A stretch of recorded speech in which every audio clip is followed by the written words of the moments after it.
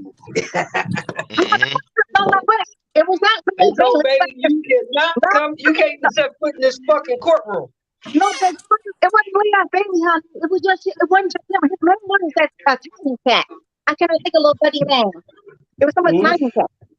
That actually his tiny cat. It wasn't just Bailey. Bailey represented the fucking Boston Strangler. That's Leah Bailey, but no. He was the one fucking John Gotti. Because you remember, Manny wound up going to jail. They told him you got to give us the $18 million back and go through the 6 months. That motherfucker said, give us 6 months. What's that damn fucking Jew name is that represented fucking Donald Trump way back then, who died of AIDS, that was like secretly homosexual. Oh yeah. That's what talking about. Yeah, that motherfucker. Yeah, him. He was part of that fucking the damn what's your face scandals. You know that McCarthy. He was part like the McCarthy. Yeah. McCarthy. Yeah, that's what you're thinking of, honey. Yeah, not Leah Bailey. Yeah, it wasn't Leah Bailey, bro. Yeah, I love history. Yeah, I'm a big history buff, especially when it comes down to like weird stuff. I'm a weirdo. But anyway, I think Al is right though. I think Bob just snitched on some motherfuckers. I'm telling you, man. I'm telling you. I don't have a doubt in my mind. Yeah, man. He's spilling the beans, man. They feel fucking stupid. It ain't over yet. Fury's next. I guarantee you, Fury's gonna be on some informant shit. I promise that. I want you to think about this. Bob Aaron been in the game 90 fucking. What you say? Spilling the beans, man. The guy I agree. Bob Aaron been in this business 60, 70 years. Think about all the corrupt shit he done did. How much jail time has he actually served? When he been in the sport of boxing 60, 70 years, don't outlasted all types of motherfuckers. Bob is the last man standing. There's a reason for this shit. Here's the thing, Come Mark. on now. Here's the thing, Mark. Before Bob This ain't the Aaron, first time he snitched on somebody. here's the thing, Mark. Before Bob Aaron, even before Bob Aaron got involved with the sport of boxing, he's a lawyer. Yeah, Exactly. Man, he's a lawyer, fam. You should well. Exactly. He went to So Bob Harvard. Aaron was already in the game before the boxing game. He went to Harvard, fam. I like that old saying, fair or old man in a profession where motherfuckers die young. That describes Bob Aaron. That's why they call him Bob. That's why they call him Bob Father, the boxer, Godfather. Yeah, the Bob Father. Yep. He's really the godfather for that. fucking both of them. Fucking both of them. Y'all motherfuckers stop hating on Bob, man. Bob's the OG, No, I man. ain't hating on Bob. Bob was No, I'm talking real shit. I'm talking real shit, OG Shelton. It's just facts. Bob Aaron and Don King is some OGs. He's one smart ass old man. I tell you that. Don King is another OG. Yeah, you can definitely. But he ain't got that juice like he had before. Shit, you'd be surprised. Well, he got a little pull, but the mob ain't what it used to be. See, Bob was mobbed up. Don King was mobbed up. So, Yep. Don King was truly mobbed up. He was definitely heavily around them when Tyson was around him. When he had Tyson. Yeah, Tyson, that was big money. The one thing I can say about Don King, as opposed to what he did to fighters, I don't know I heard, we hear the stories about he didn't pay fighters all what they was worth. At least he made the fights. He robbed us. He He made the gave us fight. the fight, so he's fucking winning. Yeah, yeah. He's Yeah, he robbed. gave the fight. Well, that's what I'm saying. If you want these big fights, you gotta rob some motherfuckers. Okay, you gotta do some dirty shit. But here's the thing about fans like us, will then turn around and say, "Oh no, y'all robbing these motherfucking fighters."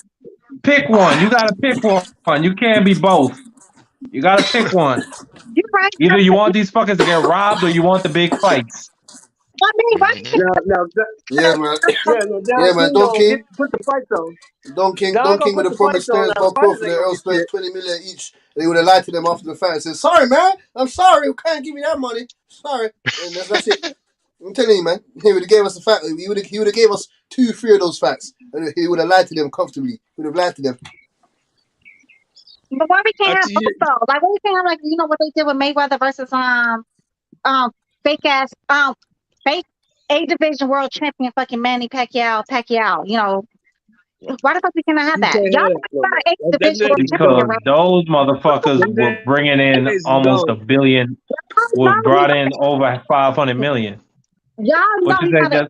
world champion though, right? Y'all know Manny Yes, he Pacquiao. is. Yes, he is, Mrs. Black, No, man. it's not. No, he's not officially, but Destiny, that don't have Yes, nothing to he do with the is. price of tea in China.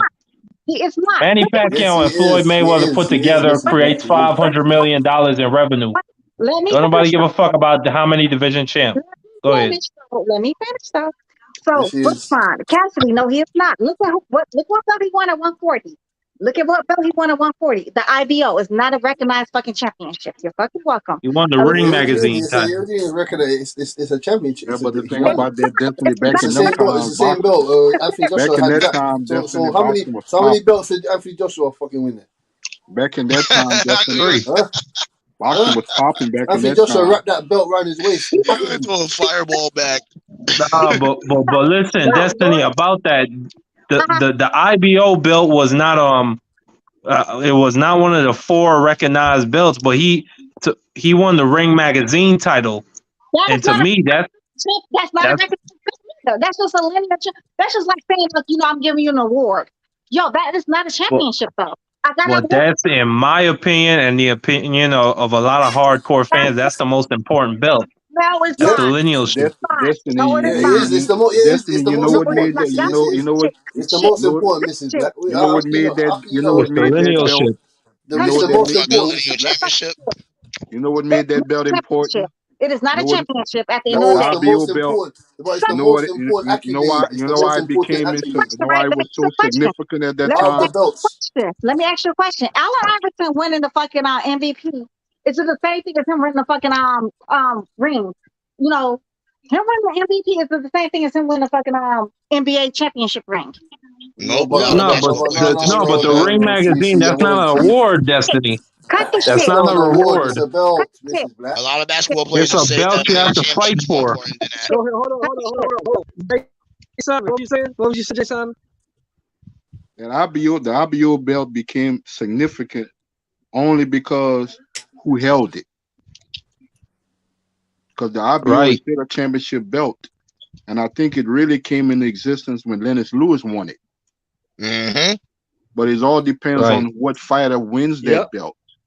It's not one of the 4 major sanctioning bodies, but it depends. It was important. It is a But it was championship important. belt. It What was are you talking about? important. It was There's important championship belts because right now. There's championship holders right now. It is not a championship. You It was cannot. important when Roy Jones had it. You cannot go down in history saying, I'm a That's right. Roy Jones too. champion for winning the fucking belt does not exist. That's not a you know when Floyd Mayweather beat Manny Pacquiao, he also won that belt too. IBO. Manny had that belt too. It is a recognized, legitimate world championship. But the thing about it is that the IBO is not recognized. Are you saying it's not a real belt? It's the specific fighter who you saying has it's that not a real title. belt? Just It's not that it's not a real belt. It's not recognized. It's not a real belt. Yeah. It's like the WBF or the WBU. It's not recognized. Yeah, as a marginal championship title. Just because it's from my country, it's not a real belt. Yeah, I get it. I get it. Just because it's from my country, British Bulldog boxing, It's just like for example, the IBA. James Toney won that belt in multiple weight classes, the IBA. Mm-hmm. And he considered himself a world champion because he said, I got the IBA. It was more so who he was as opposed to the belt. Mm-hmm. You, James Toney, it's not really the belt, it's you. So again, Just like the IBO with Manny Pacquiao, it's really you that's holding the title. Once you don't have that title, that belt is insignificant. he is not a Pretty world. much in the air. He's not an 8 division world champion at the end of the day. Point. He is. Point That's what I'm period. saying to you. He is. He is, He Mrs. is Black. not. He is. He is not. It is How not. is he not? How is he not? When it's a It real is belt. not It's a championship. I don't understand. Ricky hadn't won that. Ricky hadn't won that belt when he beat Juan Lascano, and Manny It's a Pacquiao real won belt. that What are you belt off talking of him. about? It's a legitimate championship. Facts. It's a legitimate Ricky belt. Hatton was still considered the Ring Magazine Golovkin champion holds at the belt right 140. now. Golovkin and Usyk. I mean, but Destiny, would you prefer Pacquiao to have fought Ricky Hatton or Paulie Malignaggi, who was a champion at the time in that weight class? I don't feel flying. Worried about that, but it's a real belt. Mayweather had to beat the fuck out of Ricky Hatton. He was the one who took his He took his virginity. So who the fuck cares who Pacquiao? Mrs. Black, if you ask Anthony Joshua what belts did you hold, he's gonna say I was the former IBO champion. So that is a real belt. Have y'all ever heard me say, "Oh yeah, he's the If you ask Anthony Joshua, Mrs. Black, what belts did you hold? What championships did you hold? He's gonna say I was the former IBO champion. That's what he's gonna say. He's gonna say to Anthony Joshua, "Oh, it wasn't a real belt. That's not a real. You was not the real champ. That's not." He's gonna say, "What are you talking about?" Well, hold on, but Butch, The thing about that, Destiny, you consider that about a lot of champions that won marginal titles in different weight classes, and they claim that as world championship titles. Exactly. So that does not make no weight division. Precisely. You never heard me say that bullshit. You've never heard me say that shit. So what belts did Ricky Hatton and fucking Manny Pacquiao fight for then? For the IBO, you're welcome. And what else? The IBO, you're welcome. And what else, Mrs. Black? That's the only fight he ever fought at 140. You're welcome. You're welcome. And then he fought fucking Antonio Margarito. He fought for a vacant belt at fucking 150, at 150 pounds. So does that real championship? No, it's not. Yes, it is because they fought. Yes, it is. They fought for that belt. They fought for the belt. It doesn't matter. There is no such thing as a 150 pound weight class. There's no such thing. That's not a real No, championship. but they fought for the 154. They fought for the 154 belt. It doesn't matter. There is no such a thing as a 150 What belt? pound Well, I'm weight saying, class. what belt did they fight for, Mrs. Black? What belt did they fight for? Belt. It was a vacant belt. I don't fucking know exactly what belt it was. It's a vacant belt. Yeah, what weight class though? What weight class though, Mrs. Black? What weight class is 150? I It weighed was all no that. 150 belt. It was 154 belt. Uncle Shelton. James Toney considered, and that's one of my favorite fighters. Sir. He considered himself a world champion in every weight class that he fought. The light heavyweight division is the only weight class he didn't win a legitimate championship. He won the WBU. Right. He was the IBF at 160. He was the IBF champion at 168. At 190, he won the WBA at heavyweight. But 175, he was not a legitimate world champion. The WBA super champion. That's why he's a world fucking champion. Yes, he won the WBA world champion. Mrs. Black, Ricky Hatton and Manny Pacquiao fought for the IBO and the Ring Magazine titles. Sir, don't run that. You're welcome. You're welcome, Mrs. Black. You're welcome. They are not recognized as the world championship. Yes, they are, Mrs. Black. Yes, they are. By your life, my baby, No, they're not, Butch. champion. By your life, my baby, Allen Iverson, NBA champion. By your life. If that's the case, Butch, then that means Devin Haney is not undisputed. That means Devin Haney is not undisputed. Mrs. Black. He's all 4 sanctioning belts. What are you talking about? He is undisputed. He is all 4 sanctioning belts. No, but that's what I'm saying. If we going by Butch's logic, then Maxie Hughes, then Devin Haney needs to beat Maxie Hughes to become undisputed. Correct. He needs to beat the IBO champion. Nope. If we go by Butch's logic, since the IBO is an actual title, then no, it's not, man. It's not recognized. It's not recognized. It's not. Listen. I agree. Pacquiao deserves his credit for 140, but it's not a recognized belt. When you ask Usyk's going to tell you, I'm the IBO champion. That's what But the thing about that, Butch, if it was you recognized, acknowledge Maxie Hughes is a fucking. Come on now. If you think about that, Butch, we wouldn't have full titles to be undisputed, we'd have 5.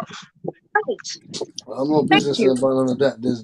That's if you go on the IBO website, they got champions. That's what it says right there. The heavyweights needs 5 belts to make them undisputed, to be undisputed champ. Which would be just like Mark said, you had the WBU, you had the IBA, you had the WBF, you got a bunch of other championship titles. But they're marginal. They're not world titles. They are marginal.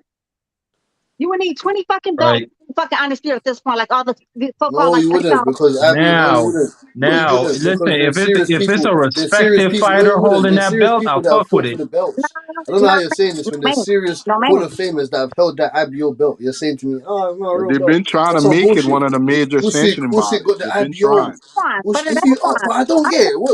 If you ask Usyk and Golovkin, they're gonna tell you, "I'm the IBO champion." Ryan Garcia, I don't even think Usyk will say that shit.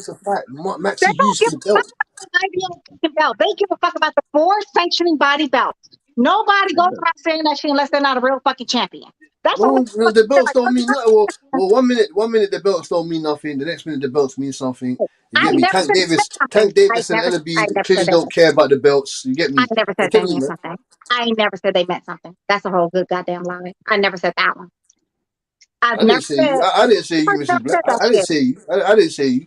You the only person that said that shit though. Like you don't like really count the fucking IBO belt and the fucking lineal championship, the so-called ring. Yes. Ricky Hatton and Manny Pacquiao fought for those belts. So I don't hear it. Good job for them. Listen, Butch. I would agree with you if the IBO had respectable champions. They do. These motherfuckers, they don't have shit. They've got Usyk and Golovkin. How are you talking about? That's respect. Is that not respectable champion? Hold on, but nobody thinks about the IBO or really puts the IBO with when you talk about those guys. I'm just talking about singular IBO champions.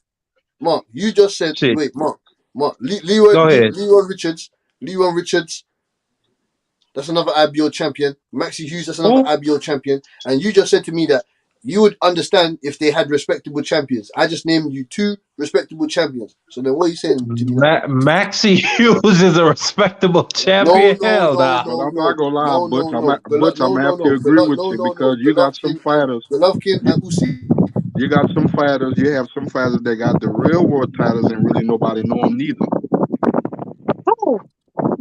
Hell nah. So that means Golovkin had 17 title defenses. Looks like it. Hell nah, man. Fuck that shit. I'm not having it. When it comes to the IBO, you got to pick and choose what champion has that belt. And if we know who he is. No, we're not gonna pick and choose that shit. It's not a real fucking champion. That's why I say. That belt came into in existence and attention. All depends on which fighter has it. And it started with Lennox Lewis. I don't give a fuck about none of that. It's not a real. Now, if Boots Ennis had knocked out Chris Van Heerden and won the IBO belt, shit, I couldn't say nothing. Because that right there, that's a real fighter. I look at boxing. Oh my days. To be honest, like Uncle Sheldon would say, just put him in the ring. I don't care who got what belt. They ain't gotta have no belts for me. They just need to get in the ring and fight. But think about that. Boots is considered a contender. The IBO champion. So about that. Hold on, but why he didn't go back to try and get the belt? Because that shit was just an opportunity for him. But now he got another opportunity with an actual sanctioning body. Let's go. Let's do something. I want to just be like a little, you want to be like my baby, get the smoke, but something bullshit. That's not real fucking belts. They're not real fucking belts. It is Mrs. Black, man. I'm sorry. I'm a fucking IBO belt. I have never ever once said anything about Anthony Joshua on IBO belt. I've never once. Look at that. Lionel Butler had that belt. Look at it. Look at it. Hold on, I think Butterbean was the IBO champion. Lewis had that belt. I think Butterbean was the IBO champion. Vladimir Klitschko had that belt. Tyson Fury had that belt. Anthony Joshua had that belt. Andy Ruiz had that belt. Usyk had that belt. Butterbean was the IBO champion. James Toney had that belt. Thomas Hearns This had is that your belt. champion, Butch. Is Butterbean your fucking Antonio champion? Tarver. Yes. Antonio Tarver's carried that belt. Trust me, I'm naming all of them. Roy Jones had that belt. Glenn Johnson had that belt. Bernard Hopkins had that belt. Chad Dawson had that belt. Yeah, I don't want to hear it, man. That's what I'm saying. Like a great chant. I don't want Warren to hear Pat that. School had that belt. How is this? How is this not a real belt? How is this not a real belt? I'm trying to understand.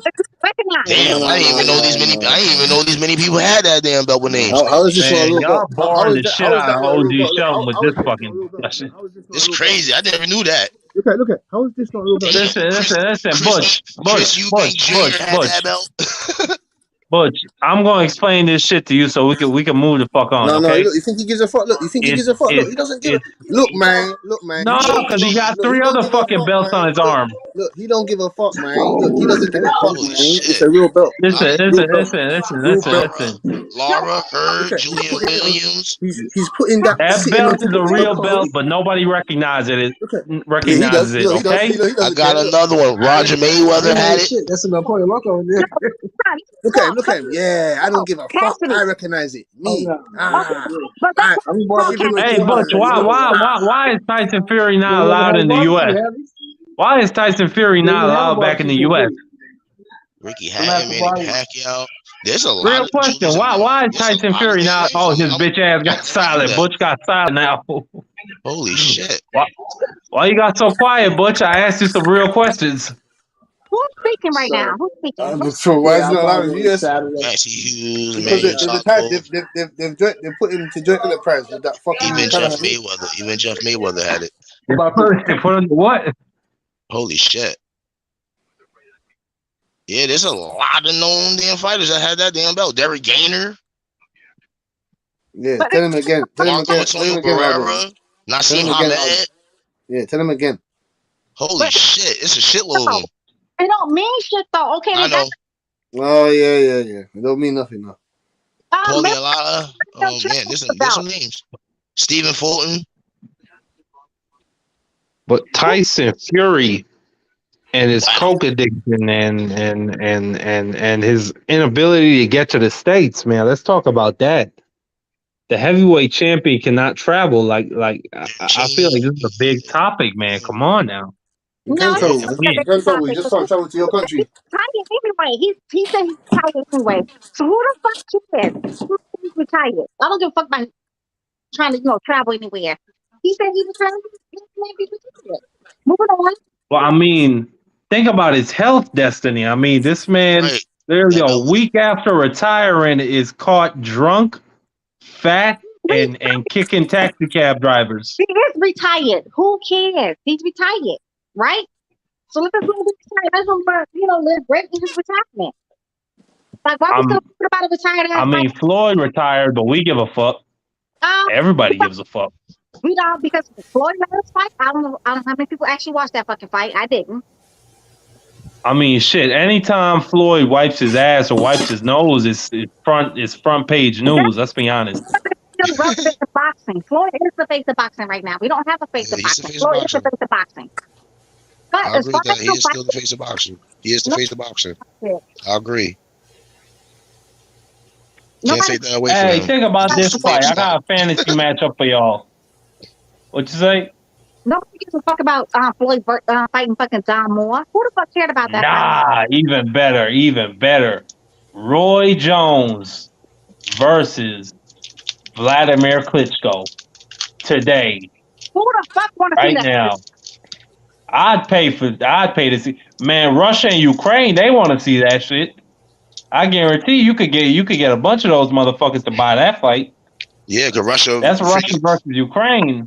Russia support Roy Jones. You're trying to get Roy Jones on a stretcher, man. What the fuck? Why don't you tell me Man, Klitschko will fuck up Roy Jones right now. Nah, Roy Jones admitted that he's a little nervous about being in Russia like that.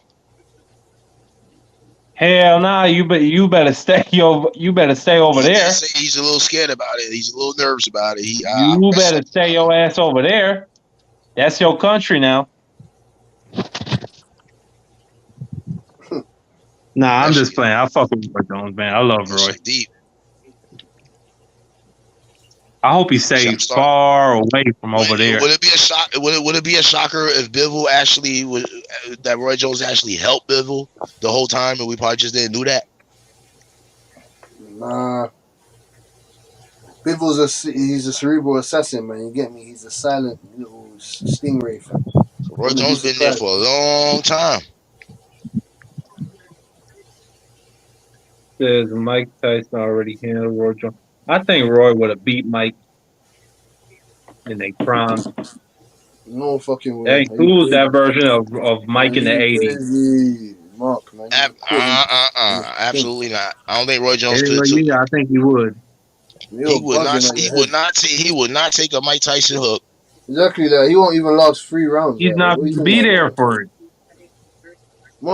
Based on the running around the ring and stuff. Yeah, he has a chance. Mark. And Mike is going to be so fucking frustrated. He's like, Mark, what would happen to Roy Jones if Mike Tyson caught him in the chin in the fight? Because you know that he's going to get hit, right? He's going to go to sleep. But what happens if he don't? No, but so he's not going to get hit once in the whole fight. I mean, he knows how to make a motherfucking miss. He knows how to frustrate somebody. And Mike is like a fucking bull. Roy Jones' only hope is boxing him and hit him with a couple and get the hell out the way. Okay, and Mike has shown that if you can weather the early storm, this motherfucker does not know how to catch a second wind. He does not know how to shift gears. He only has one gear, and that's to attack. And those shits only come early in the fight. Man, if you could weather that early storm against Mike, you got him. So Mike Tyson? Yeah. He's saying Mike Tyson and Roy Jones in their prime, who will win? Mark sitting on that Kool-Aid, fam. What Kool-Aid you got around there, Mark? Anyway. Wait. Roy Jones, but he was never on the same weight class in a fucking prime, though. No. But I'm just saying Roy Jones from the year 2000 fights Mike Tyson in the year 1980. In the year 1986 to 1988, Mike Tyson to 1994, Roy Jones. What year y'all saying? No shot. Mike Tyson. Uncle Sam. Uncle Sam. If y'all seen the early 80s, Roy Jones was still in the amateurs. Yep. No, I'm talking about 1994 Roy Jones. No. 1994 Roy Jones to 1986, 1988 Mike Tyson. My thing is, Well, the thing about it, in 1988, Roy Jones was fighting in the Olympics. No. We agree on that, but we saying Roy Jones from the year 2000, who moved up to heavyweight, fighting Mike Tyson in 86, 88. The 88 version of Mike. Not even that 2000 Roy Jones. Not even that 2000 Roy Jones. That's why when Roy moved up to heavyweight, he chose John Ruiz. Exactly, not that one. There you go. That's why he chose John Ruiz. You talk about the 80s Mike Tyson? Oh no. You cannot put the prime. I'm telling you right now. Maybe when he came out of prison, when he was a little mentally gone. He said the key word is the reason why Roy Jones picked John Ruiz. Oh no, man.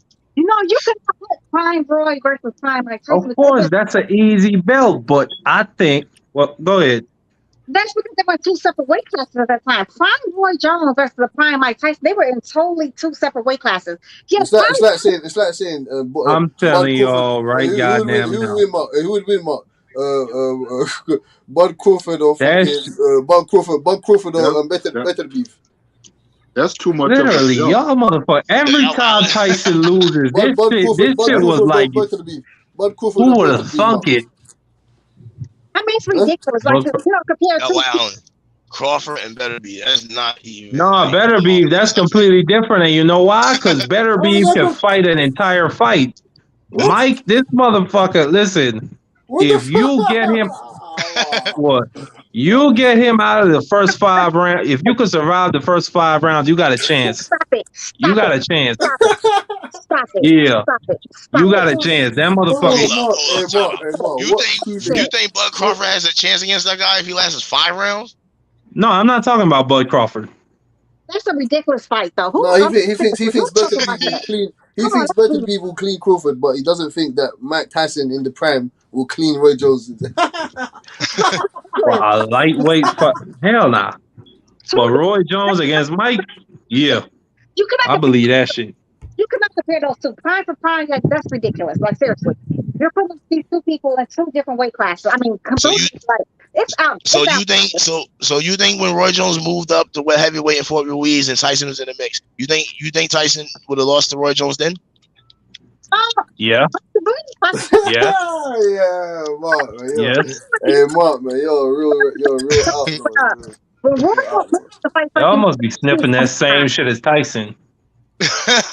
Eating them shrooms. They say that's how him and David Benavidez bonded, smoking crack or snorting coke. I got another question for the panel, and that fight was supposed to happen. It was. Evander Holyfield moving up from cruiserweight before Mike Tyson went to prison. Mm-hmm. Holyfield would have beat his ass too in his prime. Nah, that's a more logical fight. Yeah. The amateurs. That's why Holyfield always wanted to fight him. He beat him in the amateurs. Hold up. You said Holyfield would beat a prime Holyfield and a prime Tyson? Right. Hell yeah. That would have been a hell of a fight. Hell of a fight. Yeah. I think Tyson would have beat him now in the prime. Nah. I I'm gonna say it to you again. I probably would have to really think Tyson, on that. Holyfield would have been Tyson's worst nightmare in they fucking primes because what I just told you, Tyson cannot catch a second win. Hey, Mark, and Holyfield in his prime never fucking slows down ever. That is the whole Mike Tyson. Yes, Mike Tyson was. Wait, what you say, Butcher? My bad. He would have. No, I'm saying he would have cleaned him. He would have cleaned Holyfield from 1985 to 1988. Fucking drunk, my nigga. He cleaned everything. I agree. Tyson was just too damn fast. Drunk everything. Clean everything. Hell no. I'm gonna tell you right now, and this shit it happens in every single era where y'all pick based on the power, and then when the boxing skills and the conditioning and the speed and all that shit comes into play, y'all act dumbfounded about this shit. Nah, Tyson, listen, man. Tyson was skilled, and he would have did some work in the first 5 rounds, but I think Holyfield would have lasted to the late rounds and would start beating Mike's ass. In the 80s, did you see how damn tough that dude was in workouts, hitting them bags and shit? Did you see his fight against James Smith? What about you, Mrs. Black? What about you, Mrs. Black? Okay, so you said like Tyson never won 12 rounds or whatever. He forgets about Razor Riddick Bowe. These niggas, they was in their prime when he beat them. They went all rounds for him. They went all rounds. Okay, you mentioned the Ruddock fight. What happened in that fight, Destiny? Let me finish, AJ. My bad. Go ahead. What about the one dude with the Jerry curl from fucking New York that he beat he went 10 rounds and Green. Mitch Green. Yeah. So what do you mean they can win? Like, come on, let's not be ridiculous. Let's not be ridiculous. Yo, but but what happened in those fights, Destiny? Finish, bro. The reason why your boy fucking Holyfield like he could beat fucking Mike Tyson was because he beat him in the fucking amateurs. Yeah, Mike Tyson was intimidated. Mike Tyson was intimidated of Evander since the amateurs. Holyfield said that shit himself. Holyfield said like he felt like he could beat Mike Tyson because he beat him in fucking amateurs. This is not Destiny saying it. This is what Holyfield said. And you know what would have happened in their fought in their prime, Mark? Him and Holyfield, Mike Tyson would have done the same shit, biting to get out the fight. Stop it. Yes, he would have. I agree. Couldn't beat that man. Holyfield would have been on his ass, and Mike would have said to himself, "I'm not gonna beat this motherfucker." Matter of time, somebody's gonna say that. I want to say about Mike Tyson. Mike Tyson couldn't beat Lennox Lewis or Evander Holyfield because there was better boxers. Okay. Uncle and John, they can go late. You're talking about Butch. Mike Tyson couldn't even make the '84 Olympic team with Holyfield. Boxers like that yet, so they got new traders. Yeah, did you not hear what Eldon said before? You see the way Mike Tyson hit the bag? When Lewis was winning those belts, he had Emmanuel Stewart, right? Yeah. Everybody. If Tyson would have fought Lewis without Emmanuel Stewart, Tyson would have beat Lewis. Might have, but he would have beaten everybody. Holyfield would have still roughed him up. Holyfield would have still headbutted. And Mike Tyson would have still bit. Once he connects, Mike you're Tyson done. would have I'm still gonna say bit to you him. that. Once he Nah, connects, you're I done. think it would have been even worse in their primes versus the old Holyfield that Mike fought. That dude, he relied a lot on his infighting. Holyfield in his prime, he could fight on the inside. He could fight you from the outside and just pop you and jab you. And he never stopped. He never slowed down. Hey, bro, That you thing act is like worse. Tyson didn't fight guys with jabs and stuff like that. He fought guys that had a long jab and all that. That's not the point I'm trying to make to you. Beat Holmes. This mother, Did you see the way? Mark. Didn't this you see the way? motherfucker. Hold on. Did Let you me see the make way this Mike clear. Tyson was bobbing and weaving Even though he wasn't at, he when he wasn't at was his prime 22, though. 23? So I can't count that. I'm trying to make this point to you. I'm Murderer, not man. saying that Tyson is not skilled. I'm not saying he can't that he's gonna get touched up by jabs and shit like that. I'm saying Like it's fine. Like it's fine. Evan Holyfield. Is you saying? Yeah, like it's fine. Evan Holyfield. Got it. We got it. We been new. Go ahead. okay. And what happened to Tyson when he fought Holyfield? Continue Got on. his bitch ass knocked into the ropes. Got his bitch ass beat up at some board. The referee had to stop the fight. And Then that his wasn't the bitch same ass came into Tyson the that we third known fight. before Hold on. prison, Then his bro. bitch. Continue Hold on. on. What version of Evander Holyfield was that? That version of Holyfield wasn't shit. Prison messed Tyson up, bro. No. That was And a decent version Holyfield of had a Holyfield. What are you fucking talking about? heart What are you attack in talking the about, middle Mark? of a fight. That was a decent version of Holyfield. What are you talking about? What you say? That was a decent version of Holyfield. What are you talking Like the guy said, that fight was supposed to That happen was not before Tyson Holyfield in got his prime, though. prison. That version of Holyfield was getting tired and was using a lot more No, he wasn't, clinching. fam. What are you talking about? No, he was Are not. you kidding He was me? not. No, he was Hell not. nah, but you gotta watch Holyfield in his prime. Hold on, fam. That's Holy. No, I'm not That's having why it, I fam. said that would be a great to me. That would be a No, that's great why. fight. That's why the fight.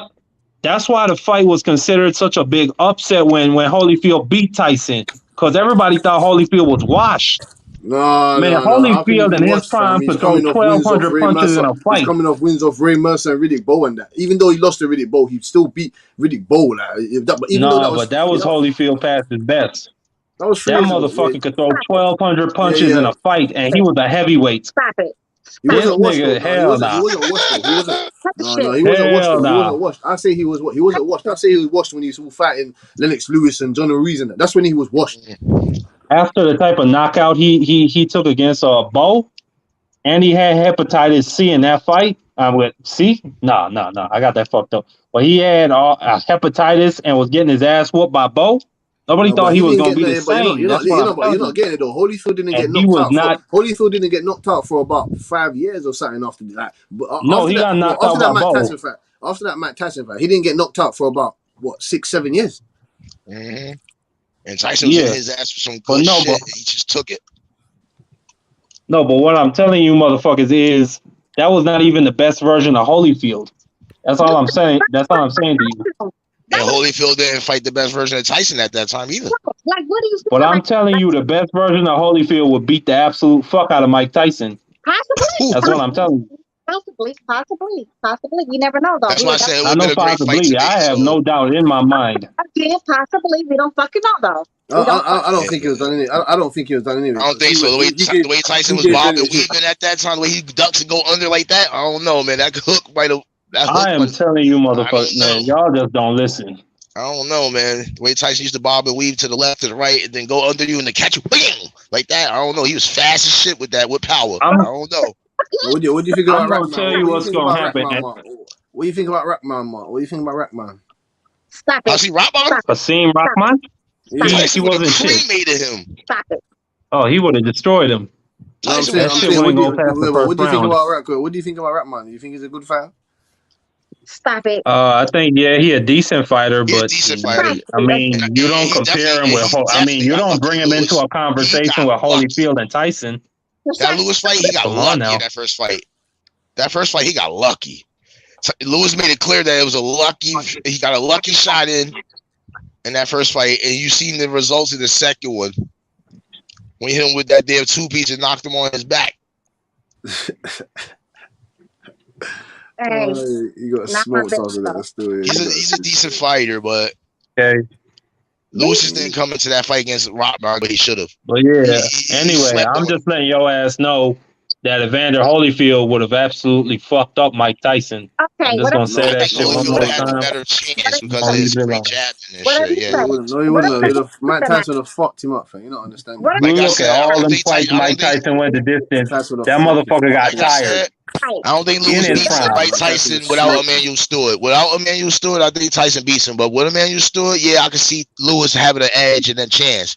But which he did with Emmanuel Stewart. Now, if he didn't have Emmanuel Stewart back then, when Lewis was younger and Tyson was younger, and it was Tyson Lewis without Emmanuel Stewart, I think Tyson beats him, man.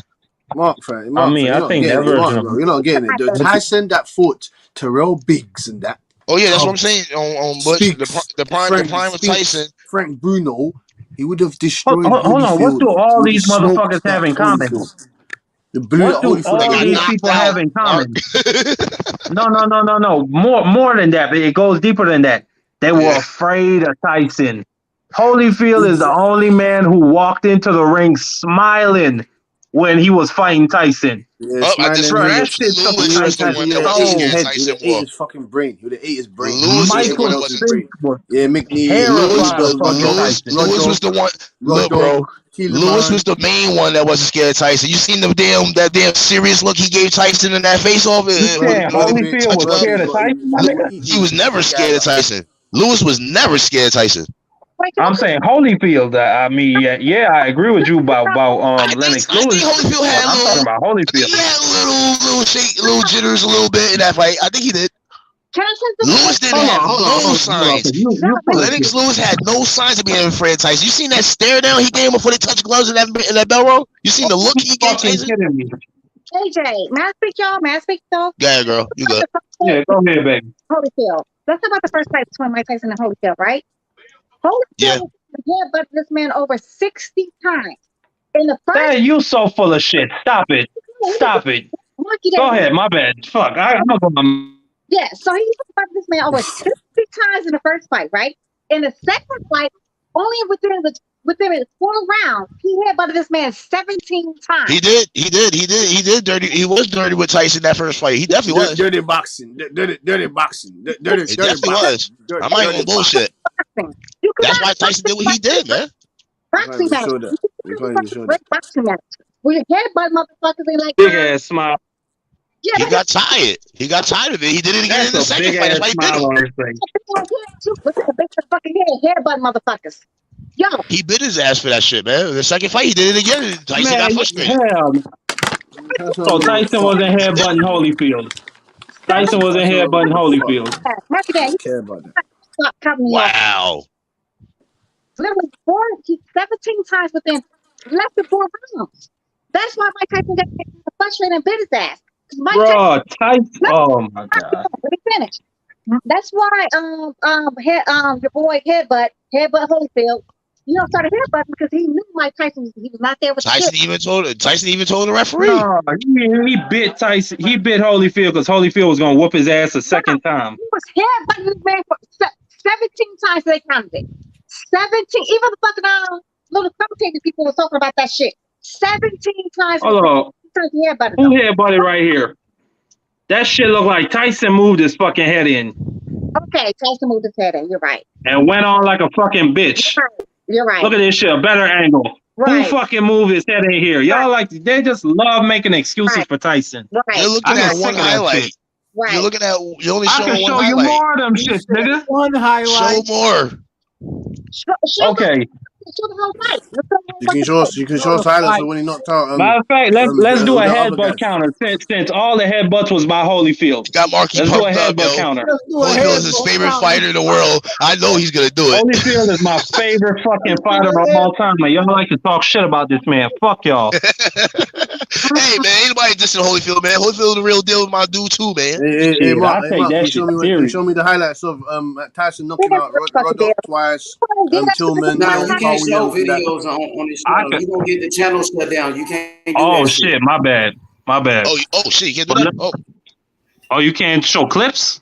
And you know why they did that shit? The same way. Nah, it's gonna shut the channel down. You can't do that. Well, they would definitely shut the channel down. Oh shit, my bad, fam. Some copyright packaging that shit. Don't do Some it. You know copyright the reason packaging. why they did that between Holyfield versus Mike Tyson? Same reason why they did that shit against Hey, Mark, man. What about the I fucking? can show you where he got Put the tired as highlights fuck in your against brain. Razor Put the Ruddock highlights and in was your getting brain his of ass Tony whooped. Tubbs in that. Put the highlights in your brain of Tony Tubbs in that. Carl Williams in that. Cassidy. You know, Okay, put that highlight in your brain of Razor Ruddock and James Tillis You know, Trevor Burbank. You know, you know, Alfonso Ratliff. You know, and put that fucking in Bone your head. Crusher Smith.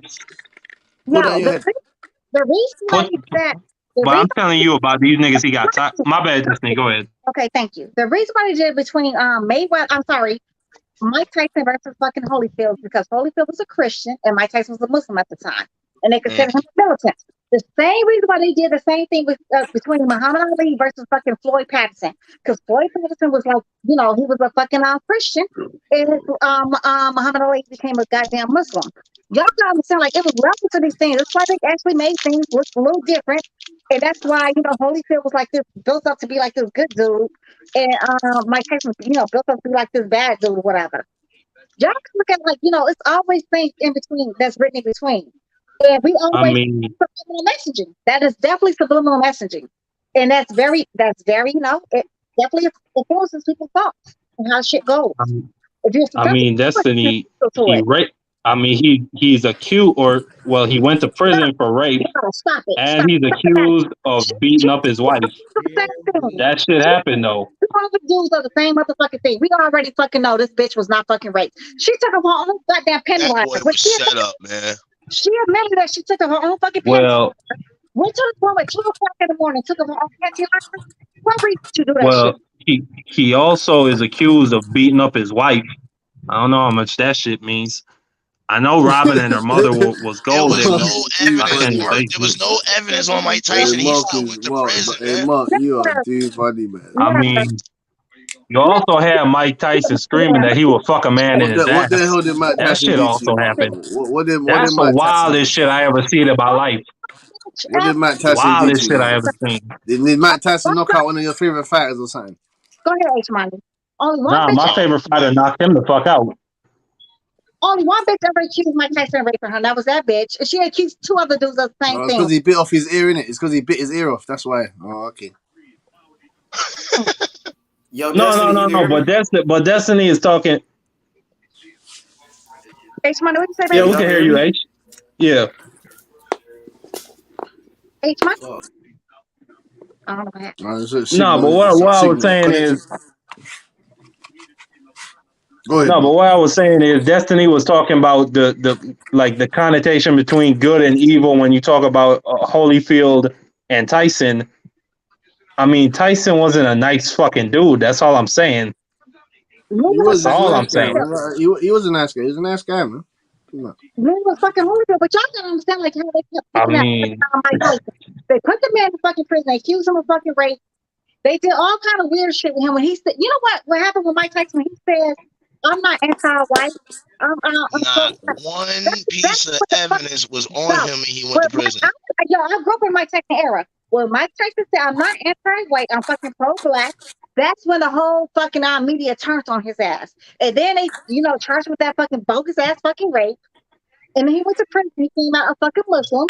And then, you know, Evander Holyfield was this good Christian black man. So same thing, like, y'all gotta look at the same thing, like, it was like history repeats itself. Same thing with Muhammad Ali versus fucking Floyd Patterson. Y'all go back and look at that shit. Y'all go back and look at it. If I'm lying, I'm motherfucking flying.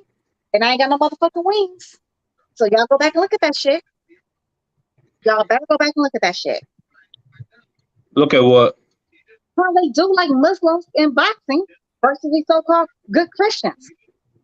They do it for a fucking reason. You know why? Because of Malcolm X. Malcolm X took Islam to a different level in motherfucking America. Absolutely right, girl. Right. Right. Like, I'm just trying to tell y'all, like, you know, that's what I do. I love history. This is what I do all day. Every day, all day. I can read this shit. I can read it to you back and forth. Back and forth. Y'all better go back and look at it. If I'm lying, I'm fucking flying. So y'all better start the camp, though. Stop the fucking camp with this fucking Holyfield was this great fighter. They say he was a great fighter because he Holyfield is the greatest fighter. Okay, he's the greatest. Great. Right. Well, fine. He's not the greatest, but I know he's greater than Mike Tyson. He is the greatest. He is the greatest of all times. You're right. What does it say, Fine? Wherever help you sleep at night. It helps me sleep nice and tight. Okay, so that's what I'm saying. He's the greatest of all time. Holyfield not the great. What are you talking about? He is not. Don't say that, man. He's the greatest. Say what? No, let him be great. Don't say he's the greatest and that. Don't say that. He's one of the greatest. One of them. One of them. That's dude. So that's where he's really built because Mike How's he getting smoked by Valiev, that little big fucker? How's he getting smoked by him? The fuck, man? He got robbed in that fight. Yeah. Shit, name me the fight Tyson got robbed. That motherfucker, man, he only just got knocked robbed the by fuck Larry out. Donald as well. He got robbed by Larry Donald as well, and Chris Bird as well. I mean, he only got knocked the fuck out. That shit is amazing. Tell me the lie. Yo. Either you knocked him the fuck out or he knocked you the fuck out. That's amazing. But James Toney, he got robbed against James Toney, innit, as well. Yeah, old version of Holyfield. He wasn't in his prime, remember? He wasn't in his prime. Same way, apparently, I'm not using Tyson it as an wasn't in his prime excuse. for none of his ass whoopings. I mean, just a strange coincidence. Everybody stick your face, baby. We can see you. What's good, What's H? up with it? What's good? Y'all can hear me? Yeah, we can hear you. Yeah, man. Yeah. I'm not sure. Yeah. Maybe your connection was just What y'all messing talking about. about? We were talking about Holyfield we just and talking Tyson. about Holyfield and Tyson. I'm talking about how the reason why they pumped Holyfield up so great because he was a so-called Christian and Mike Tyson was a Muslim. And I said, yeah, I can go back and look at, Muhammad Ali versus Floyd Patterson. You know what, Floyd? That's why he beat Floyd Patterson the way he did because he kept calling him Cassius. He said, yo. Yeah, detail the truth. Yeah, he kept disrespecting him. You know what that nigga ended up calling him? Muhammad Ali by the end of the day. Yeah, after he put his ass to sleep, he's Muhammad Ali then, wasn't he? Mm-hmm. He switched it up on Mrs. Black said that Malcolm X changed he changed Muslims in your country. Yeah, and it is what it is. Well, that's her opinion. No, I'm saying he done. What is this statement that he made? Malcolm X changed Islam. He changed Muslims. He made them. Because they, it's something that's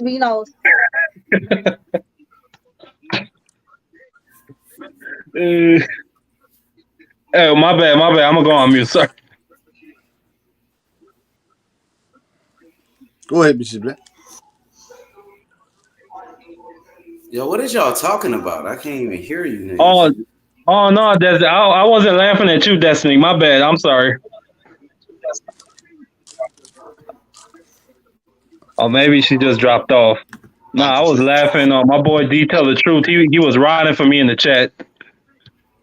Oh, no. Yeah, I was like, I don't know what the fuck goes on my fucking phone. Like, I think YouTube, it'd be YouTube. It don't even be nothing. Oh, okay, I thought you got fucked up. I keep interrupting you. What was you saying, Destiny? I'm sorry, I couldn't hear what you were saying. Destiny, say that again, please.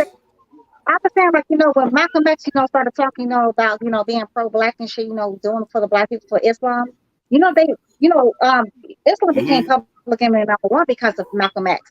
Especially over there to Africa, he was trying to unite 8 different African countries. Oh yeah, you're right about that because they used to love Muhammad Ali. He was an Olympic gold medalist. He was a hero. Yeah. But as soon as he said he was a black Muslim, they all turned on him.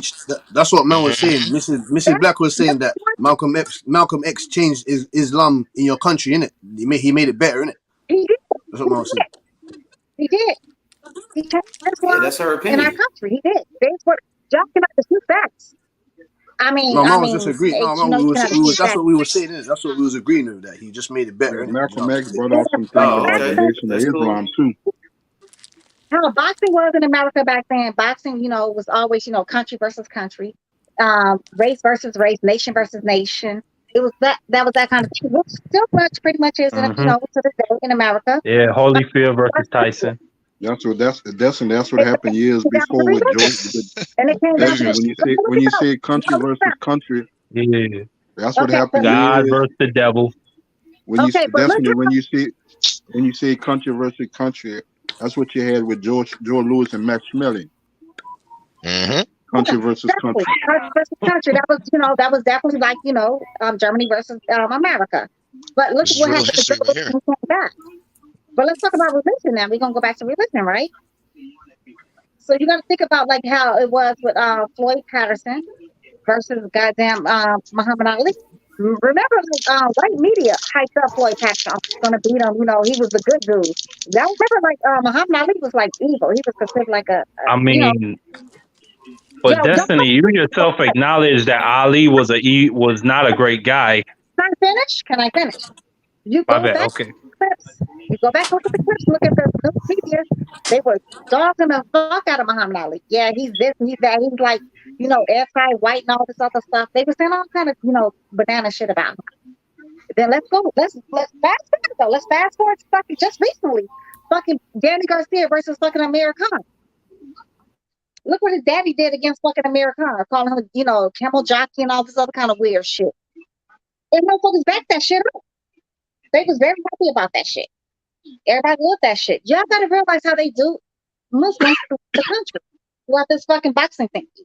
They try to make it a race. Look how they did Chris Martin. He said, you know, alhamdulillah and all that shit. Look how they do him. Look how they took fucking Devin Haney off of ESPN's fucking boxing list. Oh, he's part of ESPN. They were trying to make it a race stuff with Larry Holmes and Jerry Cooney too.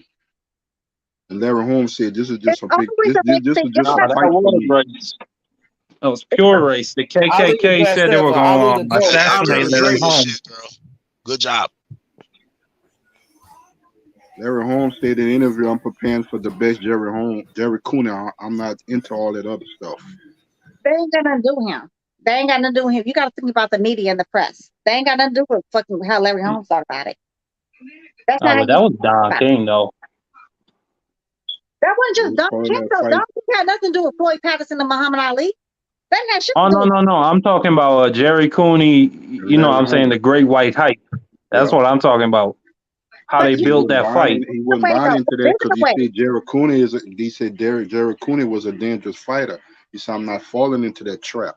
It's been that way since Jack Johnson, y'all. So we can go all the way back to Jack Johnson. It's been that way though. Ever since black boxers entered, the league of boxing, it's been that way. And not just black boxers. Y'all can look at like how they do, like Mexico versus Puerto Rico. Oh yeah, the rivalry. And y'all, you know what? Let's talk about nationalities, right? If a Cuban looks like, one of y'all, they hate him. Even other Hispanics hate him. They hate, Cubans that look like you. Mind you, they're supposed to be Hispanic, right? They all speak Spanish language. They all hate them. Look how they did, You ain't lying. Pacquiao. Look how they did Ugas versus Pacquiao. None of Hispanics was going for fucking Ugas. I'll wait. Oh, not now. Not now, but other Cubans and black folks. We were talking about other Hispanics. They were all going for fucking Pacquiao. So y'all got to understand, it's a little bit more than just nationality too. It depends what you look like too. It depends what you fucking look like too.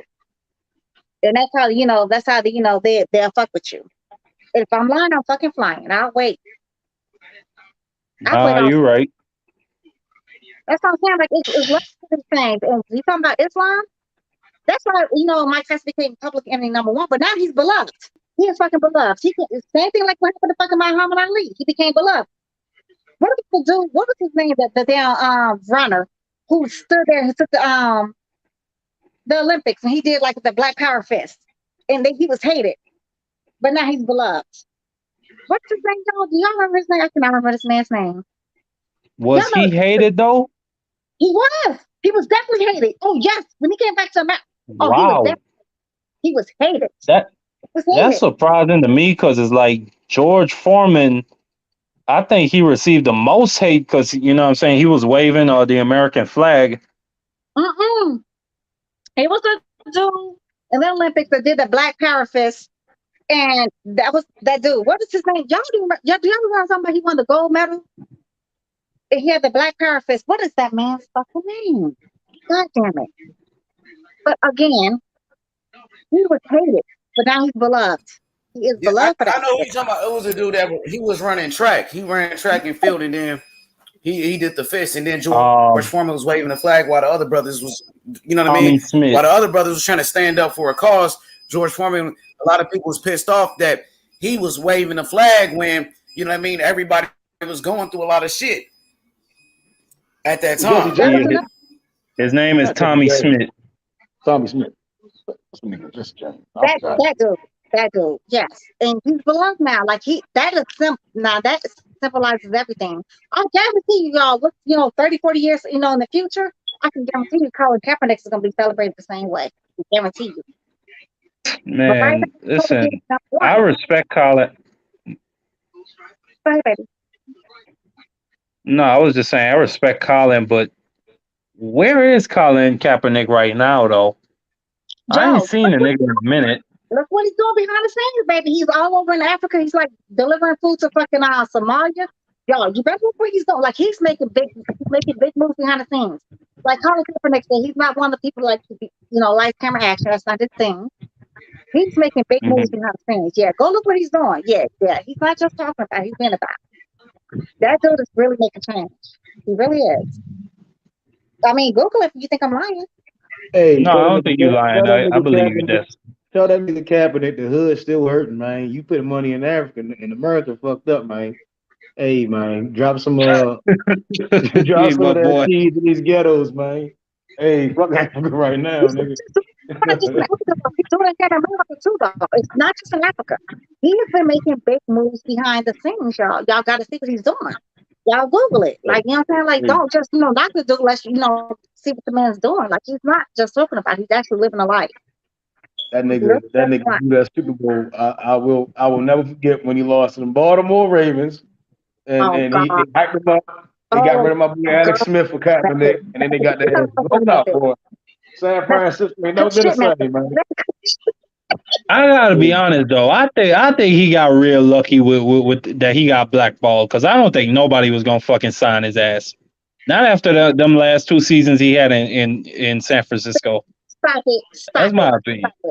That's the truth. This motherfucker. Nah, Destiny has a good point. Destiny got a good point. Well, hold on real quick. Hold on, bro. Let me talk. Now, I remember it was a basketball player. Well, hold on, bro. It was a basketball player named Mahmoud Abdul Rauf. Remember him? Definitely do. They blackballed him a long time ago, kicked him out the NBA because he became a Muslim. That was disrespectful. He didn't stand up for the national anthem. They got rid of his ass. Oh shit, that's true. They blackballed. Yeah, I grew up watching that dude play. Oh You shit. didn't know about that?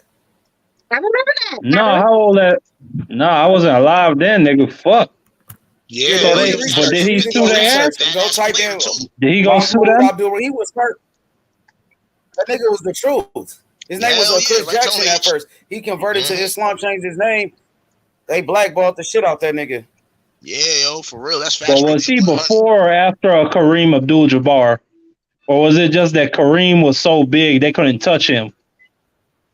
You gotta have to do Kareem Abdul-Jabbar too. You said what? That shit had to get him too. That was after Kareem. He was after Kareem. Too. Like I'm trying to tell y'all, Malcolm X. I know the media was fucking going in on Kareem. I know that, Destiny. I know they was going in on Kareem. They were. Yeah, That's totally disrespect Rauf though, man. That dude was actually a really good damn player at that time. I wonder why though.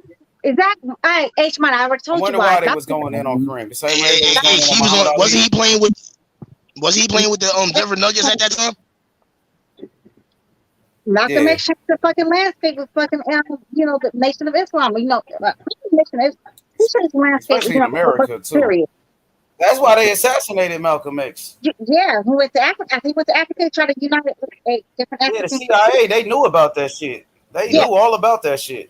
Yeah, exactly. They let him kill Malcolm X. Kareem stood by Muhammad Ali behind the draft. But Muhammad Ali turned his back on the panel. He did. Shout out to everybody on the panel. Yeah, D. You heard that shit? I thought I would jump in and give y'all a little excitement for about like 30 Yeah, hey, let's get back on some boxing shit. Go ahead, D. You want to talk about boxing? You want to switch the topic? Go ahead. Yeah. Hey man, D, you heard what we was talking about. Some boxing. Everybody talking about old stuff, religion, and I'm just messing with y'all. Y'all know how I am. I'm gonna be silly in the background, but let's switch the topic. Let's get on some boxing shit. Yeah, we need one of them H Money moments. Give us a 2-minute rant on somebody that's getting bullshit. Nah, it's cool. Method, what's good, Method? Let's talk about something else. Who Tank Davis fighting next? Yeah, that's a good topic. Hey, I got one. Did anybody see when Mikey Garcia retired? Oh yeah, I heard about that. Or did anybody see what Adrian Peterson and Le'Veon Bell is going to have a celebrity boxing match? Oh, OG Sean just told us. Hey, man, like I say, man, if they don't want to get in that ring, that's what boxing coming to. And I'm damn sure going to watch that damn Peterson and Le'Veon Bell fight. Thank you. What you said, baby? Detail? I said it's sad because that's where boxing is going to. I said if they won't fight each other, that's what we're going to have in boxing. And I said I'm damn sure going to watch Adrian Peterson versus Le'Veon Bell in a boxing match. Never heard of these people. Who are these people? Who are these people? Never heard of them. Well, You never heard of Ape and Le'Veon Bell? but those are two all-pro running backs. That's some big ass dudes, and I want to see them fight each other. Football. I don't do football. Period. So yeah, I would know. My bad. No, those are football players, Destiny. It's some football players. Football. Yeah, they're about to box and shit. Some my bullshit. point, hey, Destiny. My point, what I was trying to make is the Jake Pauls, the football players, the basketball players, everybody getting into this shit because they ain't fighting each other, and it's just about who can make the most money if we get in the ring. I mean, watching that though. I don't watch that shit though. Honestly, detail. I don't watch that shit between. No, I understand what you're saying. I'm saying that they shouldn't be able to do this. But watch, they're gonna get a hell of a sale too because we can't get the fights that we want to see. Is what I'm trying to say. I think that's cap though. I think that's cap because they said Jake Paul, Jake, whatever their names is, the Jake Paul, Jacob Paul, whatever the Paul brothers is. Some of the last fights did not do that good, according to something. They said the last fight did that well. So I don't know, I don't give a fuck about neither one of those two brothers. Hey, but this is exposing just how bad. Well, I don't want to say pay is, but just how bad money management is, not just amongst MMA fighters, but even amongst football players and shit like that, and basketball players who keep getting in the ring, even though these motherfuckers made tens of millions of dollars. Hey, you know what that is, Mark? Those are football players and basketball players that had beef with each other and they heard motherfuckers talking about each other. And if they say something about your ass, that's the difference. Them niggas want to fight that nigga. They don't give a fuck. Mm-hmm. Yeah. Go back to MTV for that shit, though, honey. They can go back to MTV when they had the celebrity. They can't fight like back in the 80s. Hey, Destiny. If the boxers were fighting what's each up with Destiny, Spence and Crawford talk? Man, what's up with y'all? Man, that shit is getting boring and old as fuck, man. Like, we can't keep talking about the same shit every day. It ain't getting boring to me. That's the biggest fight in boxing. Hold up, bro. That's the biggest fight in boxing. So that shit ain't getting boring to me. That's the fight that I want to see. I got Terence Crawford. Terence Crawford, the number one fighter in the world right now. I got Crawford. All facts. Everybody keep hitting Crawford, but you know what? I got Crawford. Crawford gonna knock it. And sound like H want me to start cooking on this Crawford thing. I done already told y'all I got the guarantee. Yeah, let's cook on some Crawford and Spence shit. Come on, man. Yeah, they don't want that. What's up, D? They say Crawford. Well, hey, D, I want to ask D. Hey, give me a second. Let me talk. Let me ask D and Destiny what y'all think about, the Errol Spence fanboy saying that Terence Crawford won a rematch clause and Terence Crawford is trying to duck the fight because he won a rematch clause. What y'all got to say about that? Wait, H Money, your homeboy that came on here the other day said it was because Terence Crawford did not want the rematch clause. That's your homeboy said. Now he wants the rematch clause. That's what I'm saying. I don't know who said what. Destiny, I ain't worried about what they said. He can say whatever he want to say. Don't mean that it's true. Well, thinking though, everything's blamed on fucking Crawford though. There is nothing blamed on fucking goddamn Errol Spence. Nothing blamed on fucking Finding Nemo. Everything is Crawford. Nothing else is blamed on fucking Finding Nemo. If it's debate or the fight, it's Crawford. It's Crawford's holding up. Crawford ain't brushed his teeth right. Crawford ain't going to the bed correctly. It's all Crawford. I mean, but you don't see the irony of that?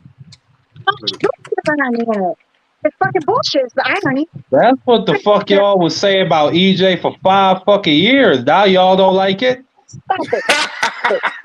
It's whole fucking channels that just dedicated themselves to talking about how Earl was ducking the fight. Now it's a problem when the shit's happening to y'all. Hell nah. No, Mark. They weren't doing that. They weren't Come doing on that, now. Mark.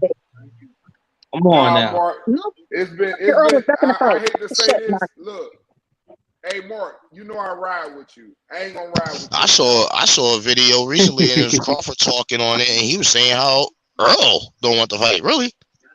Man, Well, here's the thing about Crawford. Matter of fact, I Crawford might ain't find it and just put it in the consistent. chat. 1 minute Earl ain't ducking, the next minute the nigga is ducking. Come on now. Come on now. Let's keep it real. Usually when Crawford comes out of the pocket, he comes out his mouth. Crawford's always usually telling the truth when he comes out his mouth. Because we all know the dog in Crawford, you got to frustrate him to make him come out of his character or go on live to say anything. I'm gonna tell you what. That's how Crawford is. Now I'm telling you right now. Earlier, when this fight was first being drawn into a big fight, I picked Spence. I ain't gonna lie to you. I gave you my reasons why in the past why. But lately, I've been watching a lot of video, a lot of little documentaries here and there. The boxing itself, and I'm just analyzing and studying this guy, and I realized, like, you know what, this dude right here is for real, man. People just stop sleeping on him. And when he talks and when he say things, you gotta make him mad, or you gotta frustrate him in some kind of way for him to go on live and say anything to you. That's when Crawford. That's when you know Crawford is mad. He's angry inside, like he said, and the best way for him to express himself is by putting it on live, but don't show how angry he really truly is. Hey, and that's what I was finna touch on, Al. And this is what I want to say about. Trust me, man. I'm definitely analyzing. Trust me. I'm gonna tell y'all something. I'm gonna give y'all something because, like I said, I've been watching the dude and Spence. I've been watching them both. I knew they both was dogs. Knew about all the little scoring and shit. But here's what I want to say to you guys. Bud was calling Spence off, and it was almost getting to a point where it was embarrassing. So the media channels, Mark, started really sitting up saying, oh, Errol Spence this, and that, whatever. He said he going to do this, he going to do that, or whatever. He got to fight this side. He doing all the hard work. Terence Crawford did the worst thing he could ever did. But I know why he did it, because he was going so hard that y'all was hating on him, saying he don't do interviews. People were basically criticizing that dude. Yeah, say he fight bums and all this shit. And this is where he fucked up. He didn't even say how. He just set up and said, I think. He was trying to be nice. He said, I don't think it's Spence. I think Spence want to fight. It's just more about the other people. He shouldn't have never said that, because you know what? That gave you motherfuckers energy to start saying that he running and he's scared and this and that. That's the worst thing he could ever did, because that gave y'all that feel to run. But when it's all said and done, you can see what's going on. Because when he in the Hall of Fame, all them boxers coming up and saying, hey man, I just hope you get that fight, man. I know how bad you want it, this and that or whatever. They know what's going on. Everybody know what's going on except for Errol Spence fans. If you can't see that, I'm sorry. Get mad, write about me in the chat. But I'm telling you, you're going to find out why that fight ain't happened for so long. And it ain't going to be pretty. They still trying to find Nemo. They still trying to find Nemo. So you saying they just don't want to give a killer from Omaha? They just don't want to give him that opportunity. Is that what you're saying? Mark, baby. Why else would it? Mark, listen. If he ain't fought nobody and he ain't shit, why y'all ain't been jumping over there taking the belts? Why y'all keep sending niggas with no belts to fight him? Because they know 100% that Crawford. Because they know they want that. You're right, that too. But they want that belt out of his hand. But guess what? Don't leave his hand and he do a 2-fight deal. He gonna say PBC in the whole state of Texas. Hey Mark, you right about that. The way till he get older, but guess what? What has he done since he got older? Got better. I mean, no, I'm talking. They saying that Earl probably was waiting for Crawford to get older, but he was already a great fighter in his own way. But as he got older, did you see any flaws? No, he just got better. Who, Crawford? The older he got, he just gotten better. We didn't see no rustiness from Crawford yet in his career. I haven't seen a fight that he's rusty yet. I mean, the Kell Brook fight, I thought he was losing the first 3 rounds. If you thought you was lying, you thought you was lying. You thought you was lying. You thought he probably lost the first round. He got knocked down by Green Machine. That's a lie too. That's a whole lie too. You thought that was a lie too, Mama. But either way, on that knockdown, whatever that, I mean, a knockdown's a knockdown. All boxers gonna get knocked down. There's a lot of great fighters that got hit with a good punch to get knocked down. But the fact that they didn't call but it you just saying it's all flawless. No, but you just saying it's all flawless. I mean, come on now. Let's keep it a buck. Oh, let's talk about your boy. Just take a stand. I mean, Hey Mark, you know damn well Spence team and all them. They know this boy is dangerous. They know it, man. They know he's different breed. They know it. We saw your boy take a knockdown, fucking Ugas. He got knocked down. It is what it is. He got knocked the fuck down. According to like anything that like boxing rules go, that's a fucking knockdown. The ropes held him up. I agree.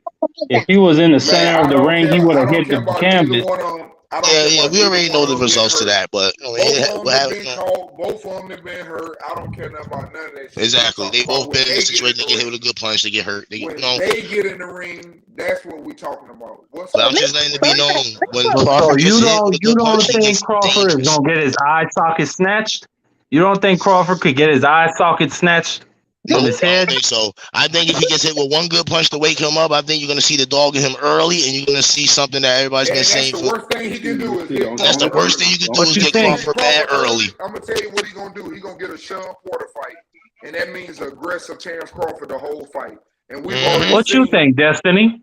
What you think? I don't think Bud is gonna fight kind of Sean Crawford. Sean Porter fight. Honestly, no, my boy. I said this. Let her finish. Let her finish. No, let me say what I said first. I think he's gonna approach your buddy, Finding Nemo different. Finding Nemo's going to find his ass. I think it's you really think Crawford's gonna do more of the backing up boxing and make Spence come to him and try to chase him down and stuff? That's what you think? And catch his ass or something because he knows. He knows. But let her say her point of view, then you can say yours, bro. Just let her. You good, bro. You next, man. Let her do her part. Go ahead, Des, do your part. That's okay, baby. Spence does not, Spence is not good at changing directions or whatever. I feel like if Crawford feel like he's losing, anyway, he can switch up though. He can make adjustments. One, Finding Nemo cannot, one thing you find is, go forward. He does not know how to find going backwards. He can't, find how to go sideways or, left or right. All he knows how to do is, find going frontwards.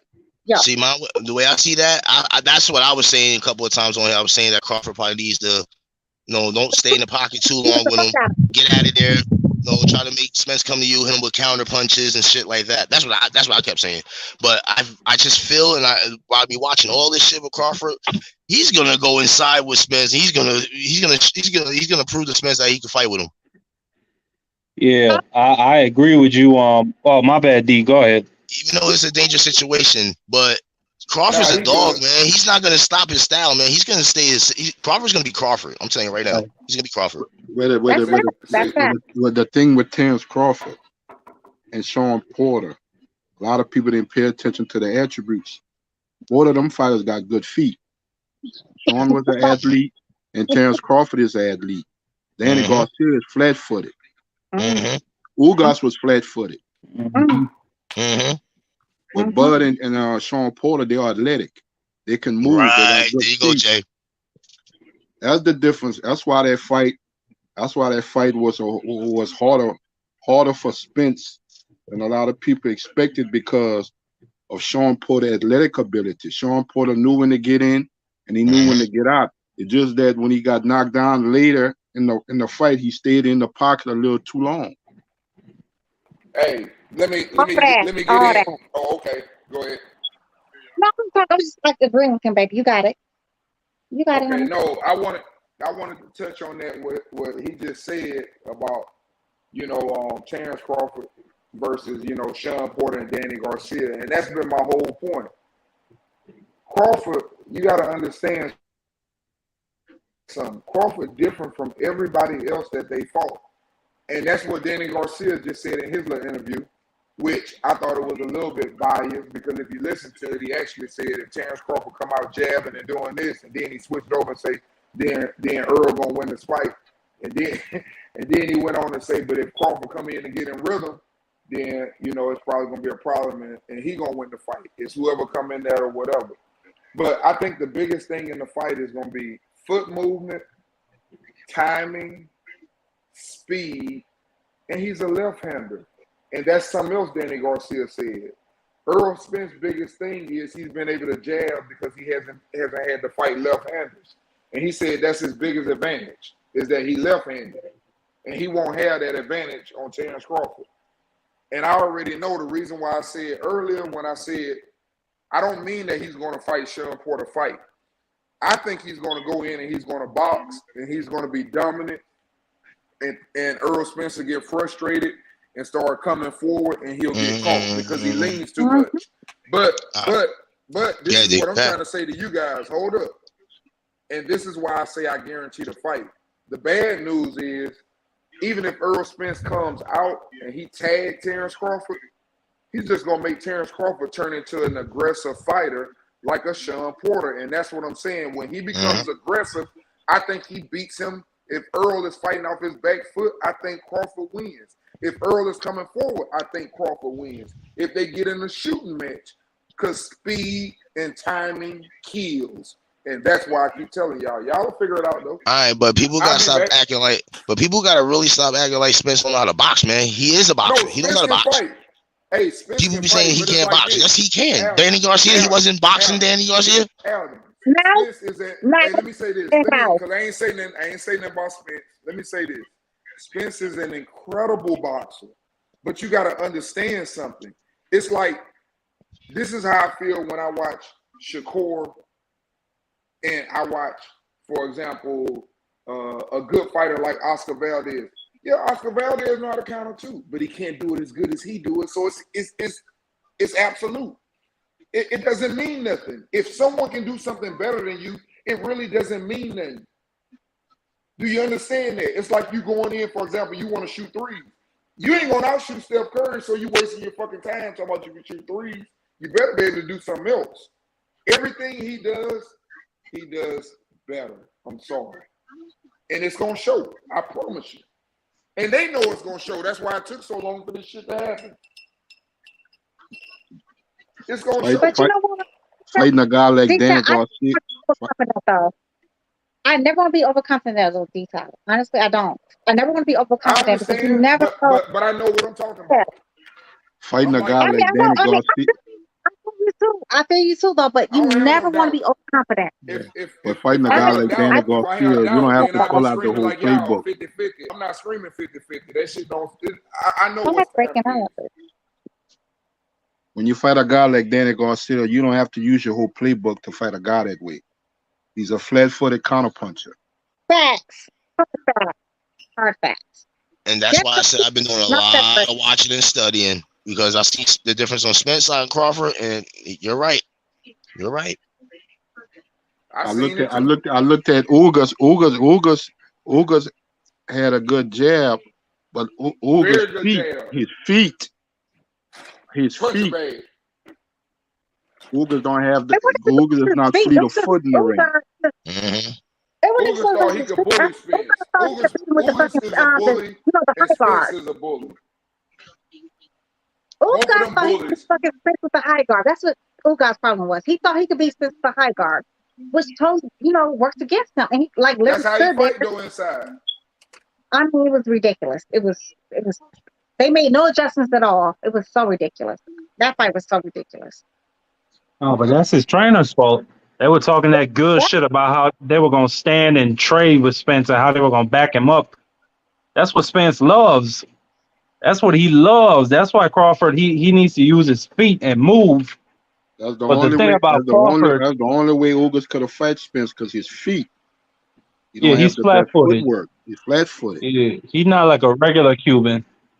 Exactly. So get ready for that Spence and Bud fight because Bud ain't doing nothing different. Bud is gonna be Bud. Yep. No, I think that's not true. Easy work. I think that's true.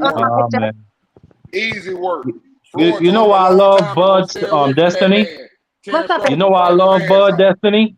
What's that, baby? Because he reminds me of my favorite fighter, Evander Holyfield. Oh, stop. As soon as they get by the way, Bud is. start the fucking match. As soon as they get hit, they want to go to war with you. That's what I love. Go ahead, D. And another thing about Bud is gonna Two favorite fighters. Holyfield, my favorite fighter, and Terence Crawford. So Bud is a multi-dimensional fighter.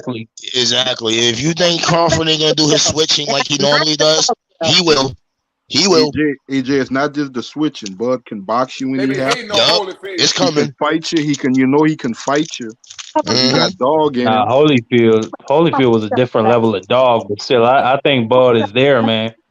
Definitely That shit he said, I'm always angry. Fuck. That's why I say he's a multi-dimensional Nigga fighter. sound He like the can Hulk. box you.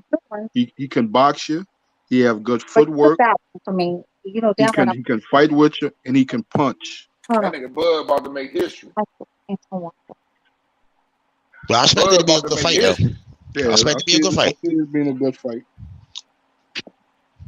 Bud about to make history. If we ever get the fucking fight, you know, he might make history. So, you know, Spence could make fucking actually. Bud gonna make history. It don't matter what. Bud going to the next round if they don't want to take it. Bud finna make history. I mean, that's a good point, D. Bud's gonna make history. You can't run from that. Either way, Bud's gonna make history. No, that's not a good point though, because somebody said he was too busy to fight Bud and stop talking about him. That's what somebody said at 154. I mean, like, I don't know. Josh Taylor unified too. It don't matter. Bud's gonna make history. Somebody said at 154 he was too busy to fight Bud and stop talking about him. Don't mention his name no more to him. He was too busy. You know what? I want Spence to win. Yeah. Destiny, who you say was too big to fight Bud? No, he said he was too busy to fight Bud and stop talking about him. And that was fucking Charlo. Let the fight come off. I mean, Bud become undisputed at 47. He gonna stay. I mean, Charlo was busy though. He was unifying his division. He was too busy, and he said, "Stop talking about him. Don't mention his name no more." But let Bud become undisputed at 147. I bet he's still another fight at 54. Yo, I can guarantee you, he's not going to fight that man at 154. He said he's going to move up. He already said he's he's not avoiding Crawford. He's not avoiding Crawford. He's avoiding Fundora. That's the guy he don't want to fight.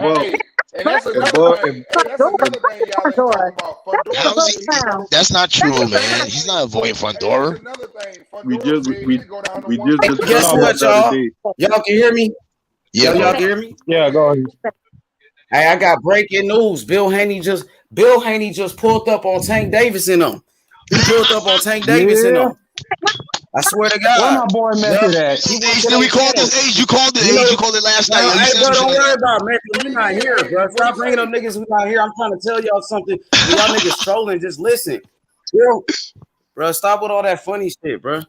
I'm serious. Bill Haney just pulled up on Tank Davis in them. Hey, let him speak. What happened?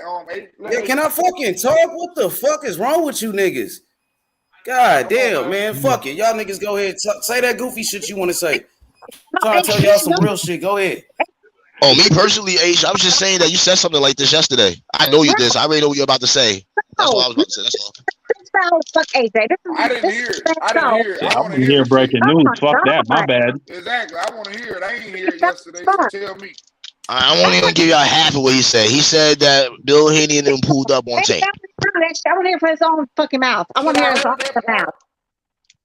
The fuck? Hey, come back, man. My bad. Man, I ain't even hear the shit. I wanted to hear what the fuck happened. Update me. I ain't on this shit all like that. I ain't in the boxing ring. I just know them niggas that throw them hands. I know who's gonna win. Fucking ridiculous. Oh man. You niggas and fuck. Y'all done made H lead the fucking damn channel. Thank y'all for like not letting us get the fucking updates. My bad. I fucked it up. It's okay. It is what it is. I only heard half what he said. I just said it. Like he basically said Bill Haney. That was you, Mark, acting wild. Ran up to him. Yeah, H was saying some shit like that last night. We was talking about this, and he says that don't be surprised, Bill Haney. Oh, everybody can hear last night, AJ. You cannot do that yourself. This is this man's show, though. Man, Mark, how old are you, Mark? How old are you, bro? 22. What you say, You a Rodney? kid, bro. You a kid, man. I'm 22 years old, nigga. 22 years. Like, He a smart little 22-year-old. Okay, Rodney. Smart little 22-year-old. Like the Well, man just said breaking news, and you over here talking about what Method said. Who cares? Oh man, that's on my boy. kid I shit, like fucking man. with Method. That's all, man. Well, sir, I don't give a fuck about no fucking Method though, because H Money actually like connected with fucking Bill Haney and fucking Devin Haney. That's what. Yeah, that was my bad. That's why I said let him talk. That was my bad. Now we done fucked up. Now we don't know what the fuck going on. Nope, he's gonna make everybody wait. That's what he's gonna do. Anyway, I'm gonna get off here in a minute. I just want to come on here and try to get some laughs on here with y'all. Listen to y'all. Fucking laughing. Your ass ain't finna get off the shit. Man, D, you missed it yesterday, man. Yo, OG, you missed it. You should have been on here yesterday. Smoke is full of crap. Smoke is full of crap, bro. Smoke really mad at Crawford because he won a rematch clause, D. Like, are you serious? Hey, he needed to get off. You know how many days I've been on here that he couldn't get off? He needed to get off when I went on here. He probably gave y'all hell. He gave y'all hell and some. That's not true though, because the little buddy that came here the other day, the white dude, Joseph somebody, he said, according to him, it was because Terence Crawford did not want the rematch. I mean, he did not want a rematch clause. So you know what I'm saying? Like, people can everything is on fucking foot. Like I keep trying to tell y'all gotta pay attention. Pay attention. Yeah, I don't think he would want one anyway, because I think he got so many advantages. I wouldn't even want you to figure out what I did to you the first time. Exactly. I don't care. I don't care if it's a rematch, but it's the principle. Like, you mad because he wants a rematch, but you're not mad when this fighter want a rematch? Like, can we keep the same energy? I know, right? Yeah. Well, this fight deserves a 2-fight deal, though. He was on fire yesterday. Hey, that was you, Hot Rod? Was that you just said that? Yeah. Yeah, hey, man, you speaking facts. That bro. shit deserves a 2-fight deal, though, man. Hold on. Let me say this. I'm glad Hot Rod said that, because you know what? Here's the funny shit, Hot Rod. The nigga Lomachenko, when he fought Teofimo Lopez, they give him a rematch, and niggas talk about it. Then when a nigga do want a rematch, you talked about it. Nigga, you can't win. It don't fucking matter. But the thing is, though, they literally, that Joseph dude told us, he could promise us the reason why the fight is being held up was because so-called Bud did not want the rematch clause. But now he wants the rematch clause. Y'all gotta make it make sense. So does Bud want the rematch clause? He does not. I mean, is everything Bud fucking fault, or is it anything like, does Spence do anything wrong? That's my only question. But Destiny, you gotta understand something. Reporters is not always accurate. They listen to other people tell them stuff, but we been knew that though. That's my whole point though. We been knew that. One quick question. Why would either one of them not want a rematch clause if you think you're the best man? Who wouldn't want a rematch clause to prove that you are the better man? Canelo been having rematch clauses since I don't know how long. And niggas don't say nothing about Canelo. That's why I say, man, I don't understand where these dudes be going. They be looking for shit. Let the fight just fucking happen. Again, I don't even know if this man wants a rematch clause or he does not. All we know is somebody came out here like 3 or 4 days ago. Y'all go back and pull it up. Little buddy said Bud was the one holding up the fight because he did not want a rematch clause. Y'all taking the whole narrative. Now y'all talking about like now the man wants a fucking rematch clause.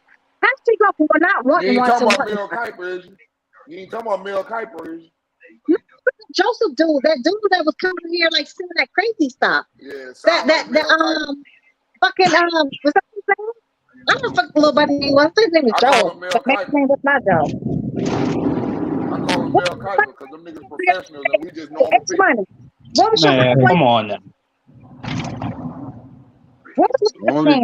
When it comes to Crawford and Spence, the only thing that I actually hear, whether Spence tweets it, texts it, whatever, and Bud been going live a lot.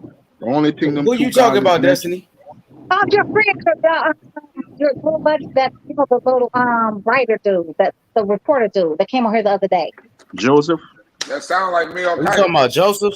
Yes, H Money. That dude. You talking about Joseph? Yeah, Joseph. Didn't he come on here the other day and said the reason why the fight was not happening is because Bud Crawford did not want the fucking rematch clause? Yeah, I Well, think he said some shit like that. yeah. So Yeah, now but see, that's why I tell y'all, leave that Mel Kiper shit and all them niggas alone, man. They talk just like we talk. rematch clause. Niggas So got like, sources. That's why you got a source, because it don't stick to okay, you. detail, When you got a detail. Okay, source, it it's don't fine. stick to you. Hey, but hold up, I gotta say that when you got a source, But Destiny, what it don't stick to you. I'm saying, Destiny Uncle D, anytime either fighter, post something or put something out there, the only thing they talking about is just having a fight. They're not talking about no other stuff. Bud been going live a lot lately. He ain't saying nothing about the business. He ain't saying nothing about no negotiations. He just talking about the fight. You know And why, the same right? thing with Spence. They talking about the fight. So people coming out of left field with all these No, stipulations that's in the stop lying, negotiations. Jonathan. Stop lying about it. I don't know. I don't understand that. They're Stop lying coming with about all these Stop lying stipulations, about No, but stop I'm not lying. hearing it Stop from the lying. fighters. That's what I'm Stop lying. saying. Willie, one-eyed Willie literally went live and had that fucking little sound bite from fucking Mike Tyson talking about some signing the contract. Bitch, what contract, bitch? Please tell me what Yeah. contract. I'll fuck Hey, away all Sunday. you might need to make I'm up a trying to, new Wait, name, man. so as you don't think fans, a contract was sent we to trying to Terence really Crawford? understand what's going on, but it's like they keeping us in the dark. We just want to see the fight. Bitch is full of shit. It's what it is. And you know why he doing that shit though? Because the reason why is because the YTC fucking people keep biting that shit. They keep biting that shit. Whatever this man says, everybody go with that shit. Every time everything is fucking wrong, it's always fucking Bud's fault. Nothing this man does or says is fucking One Eye Willie's fault or Finding fucking Nemo's fault. It's always Bud. Have y'all not seen a fucking trend? It's a whole trend. If the reason why the fight's not being made, Bud was with fucking Top Rank, or Bud, he stepped on a fucking cockroach, or Bud, like he went over there and looked at Shorty across the street. Like yo, it's complete fucking madness. Mind you, Finding Nemo, can't nobody find this nigga. Bud was in the whole ocean, he couldn't find him. He was looking to find Nemo, but Nemo was nowhere to be fucking found.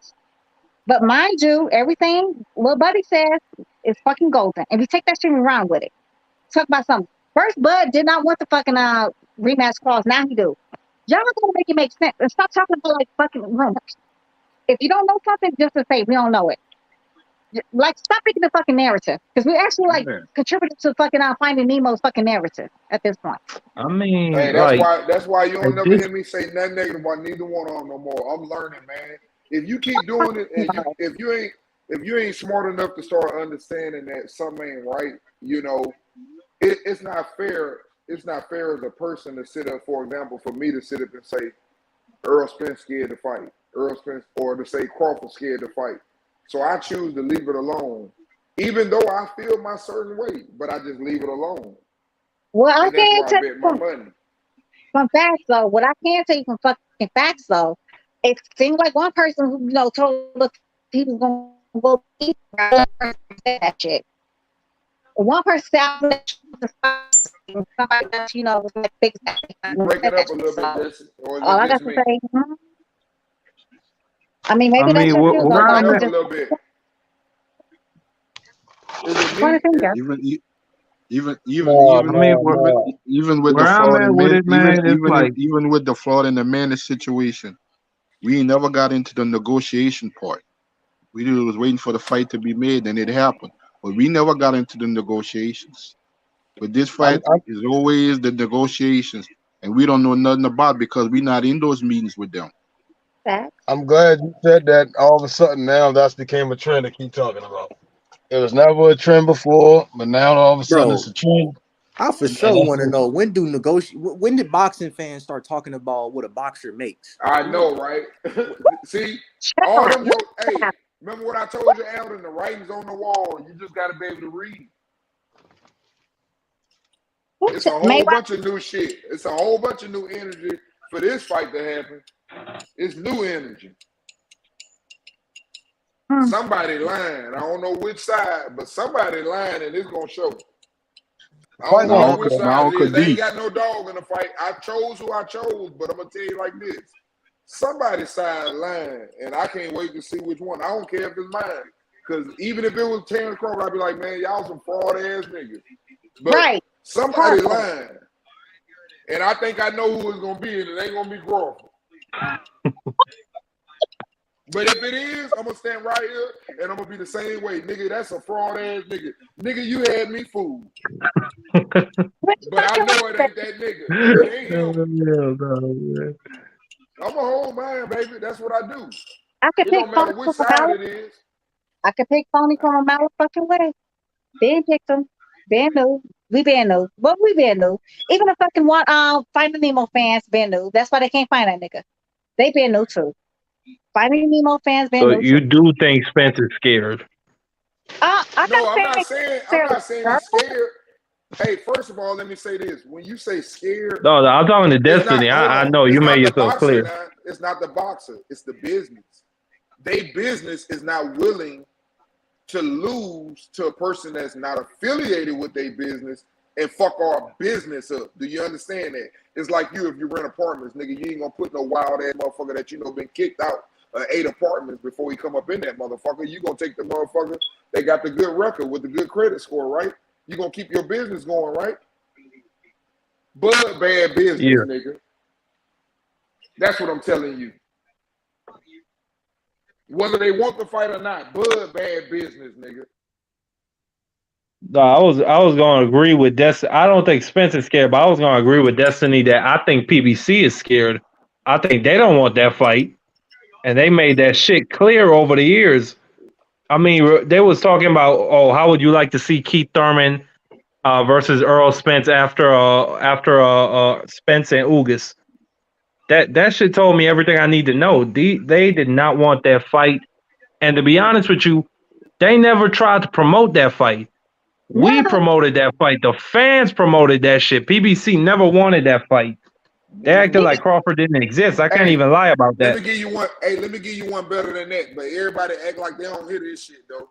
Do you remember when Lomachenko said, "Yeah, I fight Tank," and Floyd jumped right there on the mic and said, "We're gonna fight our fighters over here.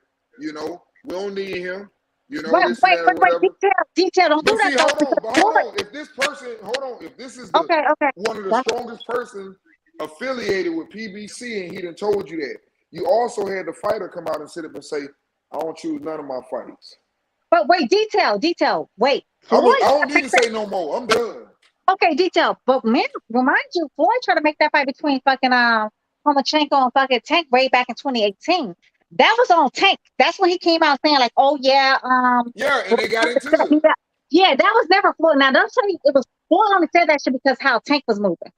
Floyd knew Tank was scared to fight that man. So that's the reason why Floyd said, you know what? They only, fight in-house fighters because when Floyd tried to make that fight happen, Tank act like a whole little bitch. Now it's the difference between fucking PBC and fucking Crawford. And like Marky Dan was saying, yeah, PBC never tried to make that fucking fight happen. They was trying to make anything happen besides fucking Crawford. Offering fucking Canelo, was it $40 million to fight fucking $55 million to fight fucking little buddy? Fucking Finding Nemo?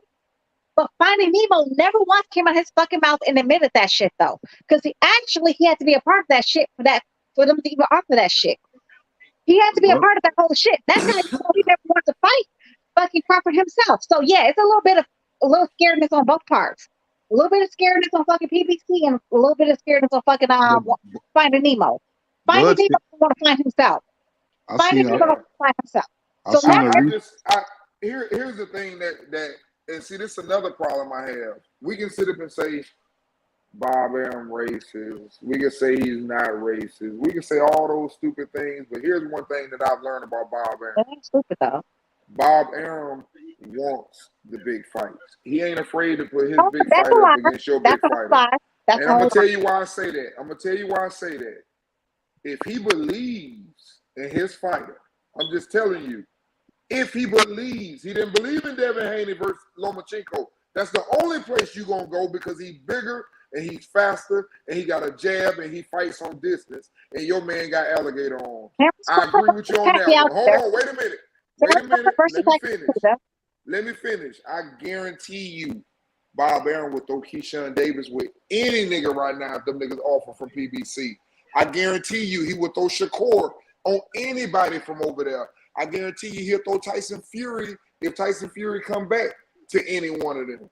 The only one you're going to use is the Lomachenko, in that case, they just found an easy way out on that one. To be honest, I don't think, like I just said, I don't think it's Spence. I don't think it was Lomachenko either. Lies the more lies. I know you don't like Lomachenko, but I don't think it was him. That's not true. Just like I said, I don't think it's Spence. I don't think it's Lomachenko. You would not have an EPF law. That's not true, Bob. Again, he's a promotional company, right? They got to make sure they putting the fights on that network. Top Rank is hold on. Top Rank does business for ESPN. They not paying Top Rank for nothing. You see what I'm saying? When they sign guys like Keyshawn, Lomachenko, they want them niggas on ESPN. They get paid to have Lomachenko ass on ESPN. You see what I'm saying? So their job is to make sure those fights. Their job is to make sure when they have those type of fights, their ass is on ESPN. You know, when you have a guy, when you have a guy like Devin Haney, where the zone didn't value Devin Haney, their interest was Canelo, Triple G, Anthony Joshua, Ryan Garcia. That's when you can see a guy like Devin can be able to monopolize himself, and we see him go over to ESPN and get his value. He's gonna get big fights. You see what I'm saying? But it doesn't apply. He's gonna get big fights though, Method. That's what I'm saying with a guy. And we look at a guy like Boots. Showtime values Boots, so they're gonna try. When they pay for Boots, Showtime will want Boots to be on Showtime. They're paying. Espinosa and them want Boots to perform every time on Showtime. They want him to be the best. They got trust in Boots, they will want him to be the biggest thing on Showtime. They're not going to just be saying, "Oh, Boots, go on over here and do all this." No, they want to make sure he becomes the biggest thing, so he doesn't have to go to ESPN. You see what I'm saying? That's part of the business. That's part of the networks. The networks paying these guys to make sure these fighters attracting people and consumers to their networks. Hey, BBC, Showtime, a big ass circle, and you really ain't. Hey, D, I'm gonna let you cook on that, but I want to talk about something Method said. Hold on, you saying Bob Arum would just send guys? That's not true, because it's a business person. He has to make sure he's appeasing the people on ESPN. Those the people that pay for the fucking fights. You see what I'm saying? They want that shit. They're not just great be sending fighters all over willy nilly, because then Top Rank will go under. You get what I'm saying? It ain't enough fees a check for each fight for them to even maintain that. But what I'm trying to say is, Method, I'm just sitting up saying that here's how boxing works. Let me say this. I'm smart enough to understand this, even if I'm not a boxer. When we come out and we want to turn professional in anything that we do in our life, there's different business and there's different companies that are better than other ones. I don't care if it's in the food force or whatever. It doesn't matter. McDonald's, Chick-fil-A, it don't matter. There's better companies than the other companies. That's why you have a lot of people when they come out and they do their little amateur thing. The majority of medalists, they go because they want to be on ESPN, a big national network for everywhere. So when you take that fighter, and this is what I've been trying to tell people, when you take that fighter and this person just signed with you, and he's a 2-time gold medalist, there may be somebody better, but unfortunately it's the same way in basketball. You may be better than a lot of people that your agent got, but they the ones with the name, with the resume. So if you walking in and you sign with ESPN and you're a 2-time gold medalist, who should I promote more? Should I promote you, who everybody telling me better? Or should I promote the 2-time gold medalist that's real good? That's not even all that. But I'm just being honest. Think about it. This is a business now. I'm asking you as business-wise, bro. Everybody knows this person because they watched him win a gold medal. It's not always about the gold medal, because Rigondeaux, you see what I'm saying? Rigondeaux would be. It ain't gotta be gold medal. See what I'm saying? It's more so. It's boxing is a very corrupt sport, right? So again, hold on. Again, the white face sells. America is a white nation, you know. It's predominantly. It does, man. Let me finish what I'm saying. You can't say it don't matter when it's facts. Anybody that's in America understands that white face sells. Tommy Morrison ain't never do shit in boxing, but he sold. You see what I'm saying? That's how it goes. So again, with Top Rank, They understand the entirety of boxing. Mexicans gonna bow to see Mexicans. They don't give a fuck if they're the most bummiest Mexicans. They gonna pay to watch that shit. They understand white people want to see white people. That's how people gravitate to consumption. How they consume. Now we talking about again, ESPN Top Rank. For them to be growing, they do well with the amateurs and the Olympians, yes. But people consume what they want to consume, which would be the white face. Which we're using Lomachenko. White people on ESPN gonna want to pay to see Lomachenko ass over there with ESPN, with Tim Bradley ass sitting at that desk, and Andre Wood call that shit, and them two other guys, Mark Kriegel and them. That's how that shit go. That's how that business run. Same way on the zone. They want to see the UK motherfuckers talking however the fuck chips and dip, all that shit, fish and chips. That's how that shit go. They can't just send their fighters every and anywhere. Only time we seen that when it come down to purse bids. That's when that shit kind of happened. And rarely you'll see them making mega fights because they want to get the most money. They want to get the most views. They want to be the one to say, we outdid these motherfuckers. That's business. It's always competition. It's competition in a way. They got to compete. They can't just be giving niggas their fighters and you run my fighters ragged. You see what I'm saying? So then I can't really that. That's the whole conversation I've been making, Method. I've been sitting up saying that when a promotional company has something, why would I offer it in one fight to the other promotional company when I got shit over here I can do? Oh shit! I thought you said something totally different, my girl. Shit, I'm back. Can I talk right now? You know what? Before we get fucking detail, you're full of shit. That's what I'm telling you, full of shit. Because the reason why, fucking, we already know Cameron Duncan already exposed fucking Bob Arum for having the impact league. No black fighters. Ain't no fucking way a goddamn Lomachenko is making more money in fucking America than a goddamn likes of a goddamn Shakur Stevenson, Terence Crawford, or fucking what the boy name is, Devin Haney. He is not making more money. That's why his last fight at fucking 130, 135. Detail, let me talk. That's why his last fight was fucking Name one making money like him at 130 and then talk back. Start that conversation. Let me talk. That's why his last fight money like him at 130. Are you gonna let me talk or no, sir? Okay, but you just compare him to 147 pounders and fucking heavyweights and cruiserweights. Come on. I'm talking about Lomachenko. He made more money than his division. Detail. Can somebody else talk besides you? So that's the reason why the last fight between Lomachenko versus fucking Comey did miserable. It was fucking miserable. That's how bad the fucking fight was. It was about like they're not paid by pay-per-view though. No, can I tell me something else? Detail. Can I finish? You want to talk about fucking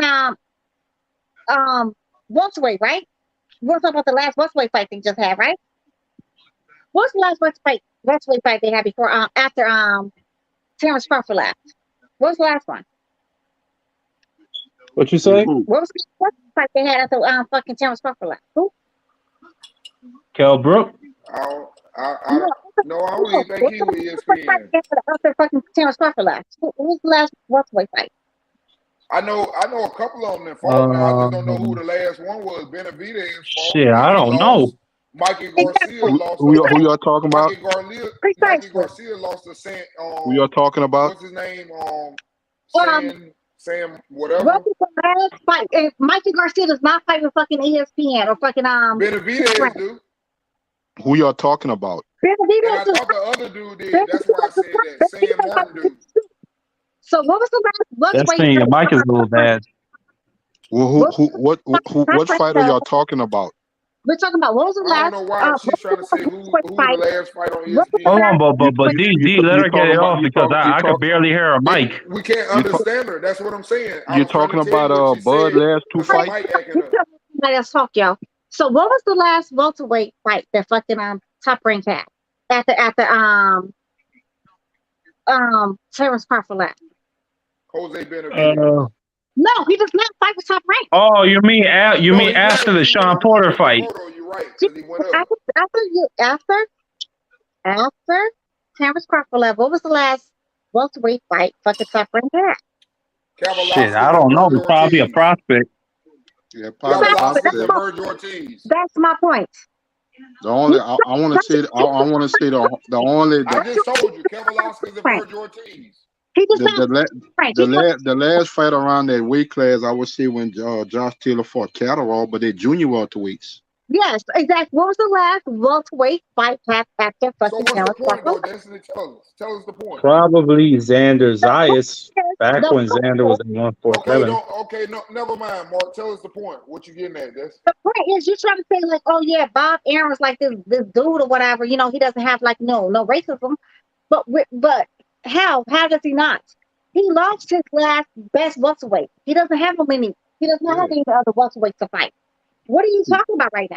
He loses all his Okay, best. can I His go back? last Bob So Aaron I think he last invested welterweight in I'm his champion. gonna tell right you Bob away. something. Aaron Hey, you Bob just Aaron made a last point. Let me Hold finish. on. Let me talk to Detail, him. let me finish. No, detail, let me finish. Go ahead. He promised fucking Terence Crawford the fight against fucking Pacquiao. You know what he told? The reason why he never made that fight between him and Pacquiao, he didn't want to see Pacquiao lose or get hurt or whatever in the ring. That's what he told him. And then when he tried to make the fight, I think it was the only fight that I think with Top Rank that he really wanted, because I think he tried to make the fight against fucking the boy One Eye Willie, or AKA Finding Nemo. He tried to make that fight though, but when it came down to somebody who's not black, yo, he didn't want Bob, to see that shit. Same reason why Bob Aaron last welterweight Hold champion on was now, but Destiny. the Jungle, same let me reason why answer. he walked out I'm on letting her talk so I can the answer. same reason why he walked on fucking my little baby Shakur Stevenson versus Valdez. He did not show up at the fucking press meeting and none of that. Somebody come, he liked him too much. He never did that shit again in his life. He never did that shit ever. But when it came down to fucking Shakur versus Valdez, all of a sudden, he could not be there for the fucking interview. He could not sit down for the press meeting. When has he ever did that? When has he ever did that? Never. Listen, I'm gonna Okay, give you a time. hold on, I'm gonna give Jonathan. Let y'all me a talk. Let timeline. me answer.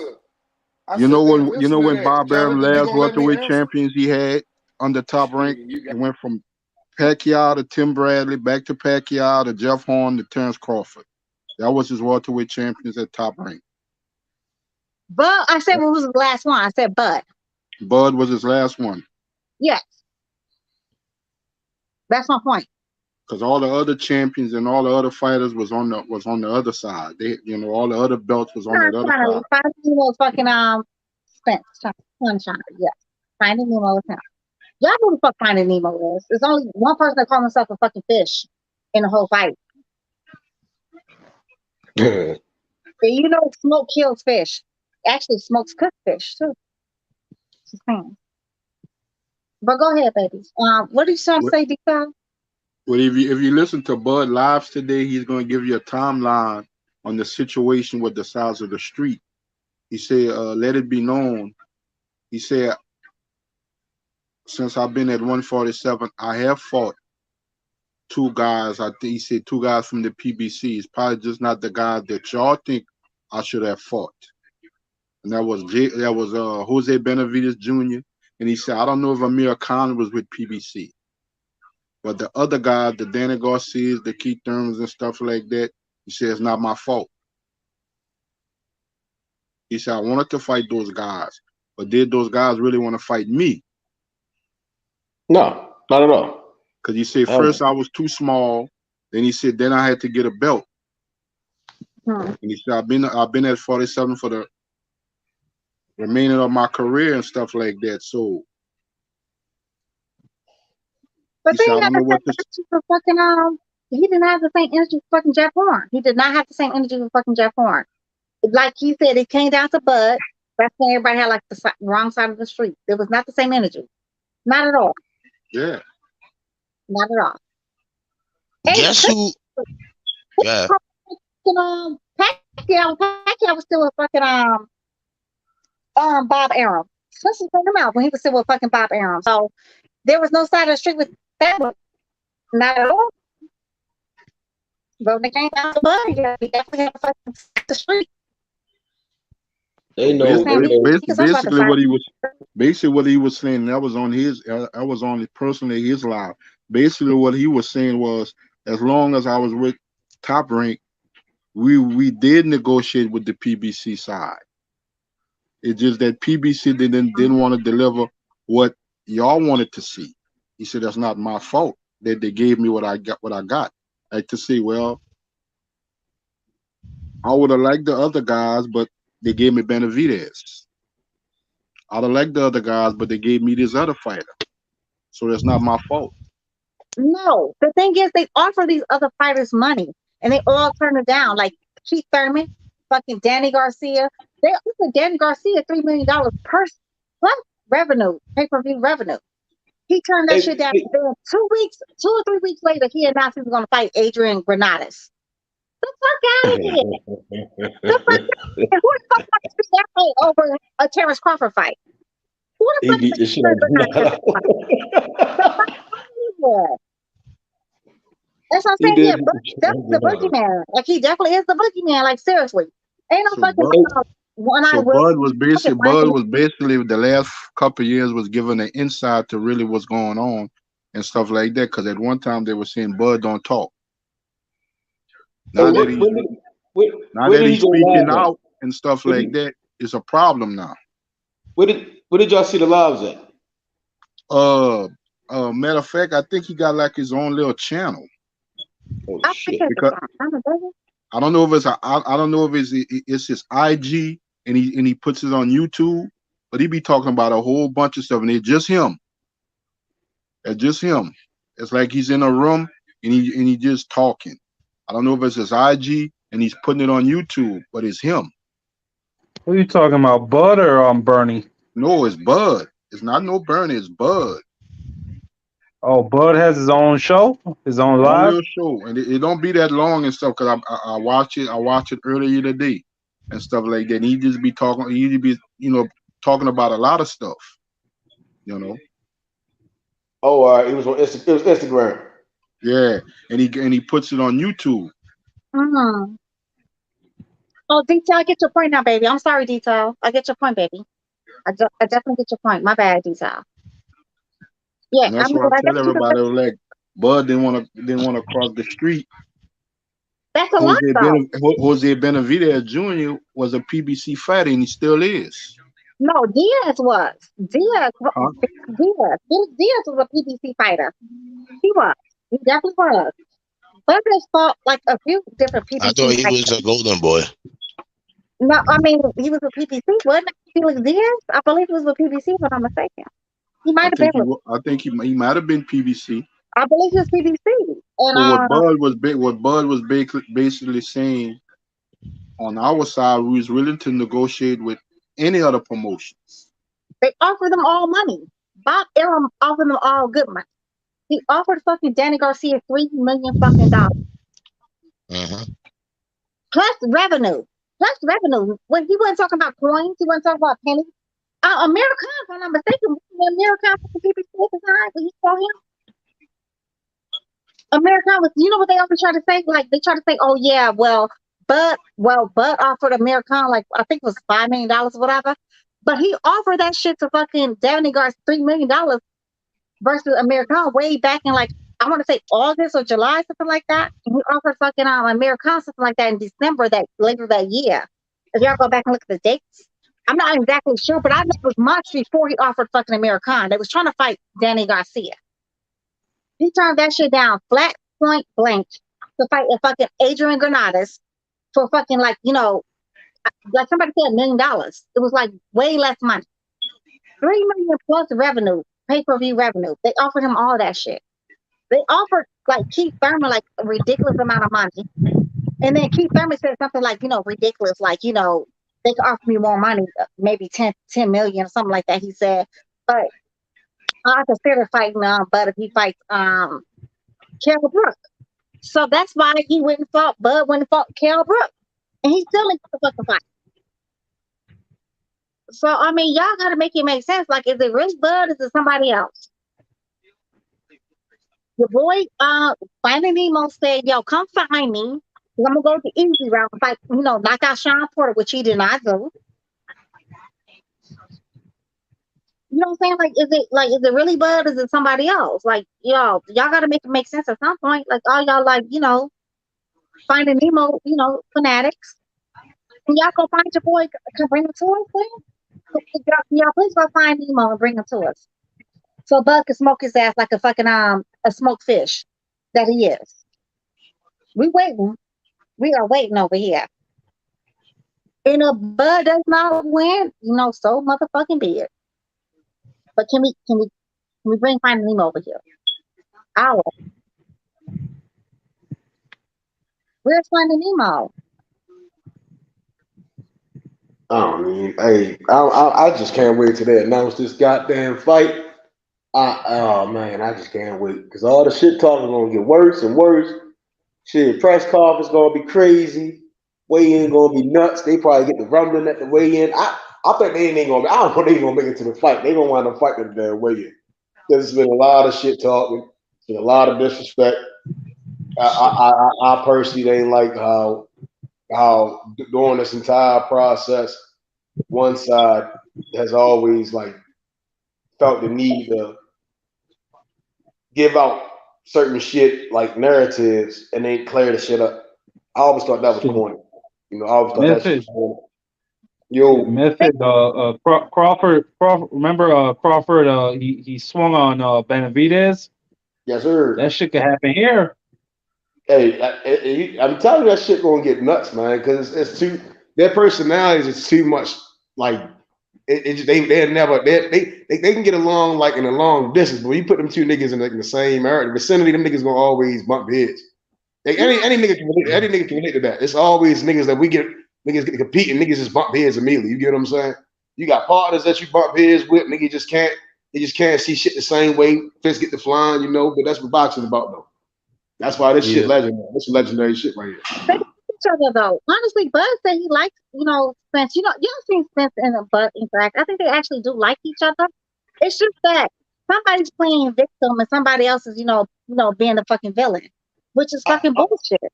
I wouldn't even say like. I think it's a mutual respect. It's a mutual respect as men, fathers, boxers all together. You know, they both share that. They both share the same craft. You know. But I wouldn't say they like each other because I don't think outside day by day I just can't see. It's two different personalities, you know. Bud, he a gun-toting American, you know. Man, go fishing. He do a lot of different shit than Earl. You know, he's a new invented man, you know, on the farm and shit. But Earl really a city boy. You know, he a city kid in my opinion. You know, the type of shit he do. They always will bump heads. You get what I'm saying? They always bump heads. The false ass narrative, though, like he's some fucking scary ass dude that's scared to get in the ring with Finding Nemo, and we know who it is. It's been Finding Nemo. It's been him. It's been him. It ain't definitely been Bud. It's been him. And like Bud said, when it came down to the size of the street, it was never that until it came down to him. So we got to make it make sense. Keep the same fucking energy. Keep the same fucking energy. And they won't keep the same energy. Like, you know what I'm saying? Like, Bud fans at least we can admit, like, yo, we think Bud, like, Bud is, he's doing something goofy or whatever. Like, we're not with the shit. But Finding Nemo saying, them motherfuckers, those crazy ass niggas. Yo, yeah, I wouldn't want any people like that around me at all. Shit. I would never want niggas like that around me at all. I don't give a fuck what it is. If you gonna lie to me, don't be around me. Shit. I couldn't deal with that. My baby boy Get the Smoke said sycophants. Yeah, dick riders. We don't want none of that. Oh yeah, that's somebody else's page though. I know that's oh man, he used to be moving around a lot, but he got his own page now though. Bud Crawford, Easy Errol Spence, the channel. I don't know.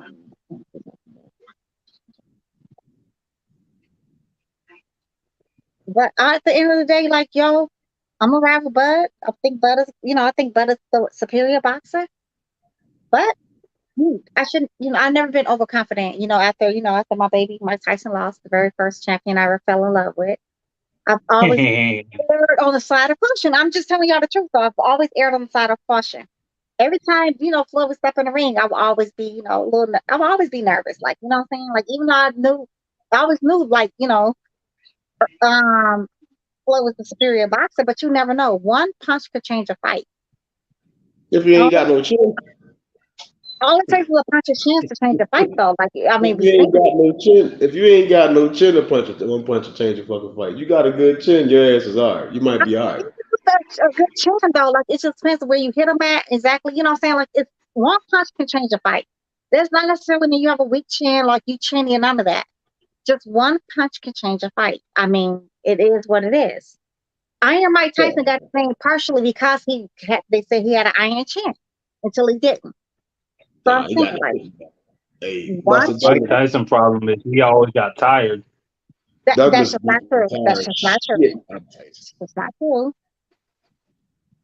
I watched that Buster Douglas Mike Tyson yesterday. Buster Douglas fucked Mike Tyson up. He was whipping his ass. Buster Douglas whipped Mike Tyson's ass. Mike Tyson actually did win that fight, but you know what? According to history is going to be on Buster Douglas. He won that fight, but we all know who actually won. Who actually had the longer count or whatever. No, man, I watched it. They both got a long count because Buster Douglas got dropped. You can say a long count. Benson, you don't see this? Benson, it's always an excuse for why Mike lost. They even say that Mike would have never lost if he didn't leave his trainer, man. Come on. Come on. That's the biggest excuse I've ever heard. I said Mike Tyson definitely lost to Lennox Lewis. I've never said anything about that loss. Never have. They never will.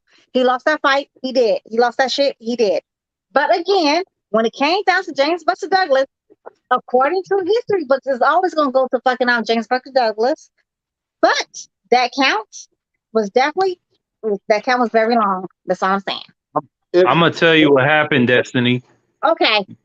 Mike said to himself, "Man, this dude is a fucking bum." And Buster Douglas said, "Man, I'm gonna do this for my mama." And he went in there and he whooped his ass. That's what happened. Did you see that fight live? Did you see that fight was actually live? When it's actually live broadcasting to the world. Did you see it? Nah, but I watched it. Nah. I did, but I did. You're welcome. You're welcome. So you cannot tell me what I saw with my own two eyes, with everybody else who's my age who saw the same fucking fight. Somebody 22 years old. It's totally different. It's a totally different ballgame. They might get a long count. I'm not even allowed to comment. Go ahead, man. Did Mike Tyson get a long count? Because it was damn near the same count. The difference is Mike got up, his ass is all over the place. Buster Douglas stood there, he was still good, and the referee didn't even wipe his gloves. He just set that motherfucker back up out there, man. By method and by method. Method is telling y'all good lies and motherfucking alibis. He's telling y'all good lies and alibis. Hey, Mike Tyson supposed to knock them out, though. He's supposed to knock them out in that next round. Buster Douglas came out. That's a whole fucking lie. That's a whole fucking lie. And he dropped them at the end of the bell. Like it was like 8 seconds. Buster Douglas got up, bell rung. And then went back the next round, and he put them bitches on Mike. Telling y'all good lies and alibis. It was actually when they did the count. And even boxing historians would tell y'all this. It was 13-second counts. Hold on, but do you think that like a referee is like a clock or a robot that he knows an exact 10 seconds like to count that? This count was like 1, 2. That nigga was counting like that. It's not no 10-second count. It's a 10 count. It's just like it's you. That nigga not doing 1 Mississippi, 2 Mississippi, 3 Mississippi. That nigga was like, whoa. He was trying to whip both of niggas up. I never said a 10-second count. I said it was a 13-second count. You're fucking welcome, Marky Dan. No. I'm saying, do you think an official count from a referee is going to always be exactly 10 seconds? That's why they have somebody on the side counting with them. So they're supposed to yo, that's not that, Marky Dan. There's somebody on the side that's counting, that's actually keeping counts, right? No, as soon as the referee picks up the count, they immediately stop counting. That's how it goes. Go ahead. So again, there's somebody on the side that's keeping count, right? So you're right. Like, when the referee, but there's somebody else that keeps up count. They're supposed to pick up the count for the person, like, who kept, marked it off or whatever. They're supposed to pick it up from there. And they do not do that a lot of the times. They do not. They start count from 1, 2, 3, and 4 after that. They do. That's exactly what happened between Mike Tyson and fucking James Buster Douglas. Same thing with Tyson Fury versus fucking Deontay Wilder. They do not pick up the same thing with Inouye Donaire. Huh? Same thing with Inouye and Donaire. Donaire got a long count, but I ain't gonna complain about it. It is what it is. At the end of the day, somebody lost and somebody won. It is what it is, man. I ain't gonna go into it. But you know what little buddy said? You know, the first fight against fucking Tyson Fury, he said the referee said he felt like he deserved a chance. Nigga, who the fuck are you to decide who deserves a chance or not? Who the fuck are you? Who the fuck are you? You know what I'm saying? Like, who the fuck are you? Like, stop that. He the referee though. That's his right. That's what I'm telling you. It's literally that is not his job. His job is to referee, not to decide who deserves a chance or not. Not in that aspect. Not supposed to like do a count correctly. Not to say, okay, I see like they stopped off for 3 seconds or 4 seconds or whatever, and now pick up after that. Like I started for 1 or 2. That's not his job. His job. No. No, Destiny, I think when he said he deserved a chance, I think what Jack Reese was talking about was the fact that this man was out cold on the fucking canvas, and he could have just called it right then and there. Unless I'm wrong. About the long ass fucking count. That's what he's at. That's exactly what he said. He deserved a chance. And let's talk about Morrell. We're gonna talk about Morrell, the second referee. In the third fight, the trilogy. That's the same guy who never ever counted any kind of fucking low blows he had against Abeko. The boy Adnan Mares had it against Abeko. He's the same who had another fucked up ass job against. I forgot the other two fighters. As a matter of fact, Destiny, that Tyson Fury Deontay Wilder count, that's the exact reason, at least in your mind, why Mike Tyson didn't win. You know what happened? Deontay Wilder did not go to his neutral corner. And once that happens, the referee must stop counting and tell whatever his name is, go to his corner. That's the same thing that happened with Tyson and Buster Douglas. You are supposed to pick up whatever in the fucking corner is, whoever the side person is that kept count. You're supposed to pick up. Tyson was finished when he kept trying to look for that mouthpiece, bro. No, we talking about the first knockdown, not the second. Oh. And again, that's what happened. He would have just got his ass whooped anyway. Even worse. He was that should have been ugly. He was losing that fight, but again, it was a clear knockout according to actual counts. We have counts. That's what they call them, counts, right? If you'd have picked up, and that's what they said. They did the counts, and they always said the counts was wrong. There's a reason people say this is according to boxing historians, not fucking Destiny. Destiny's not a boxing historian. But of course, in boxing historians, they always say the counts is fucking wrong. Even fucking Joe Rogan said the fucking count was wrong against the trilogy.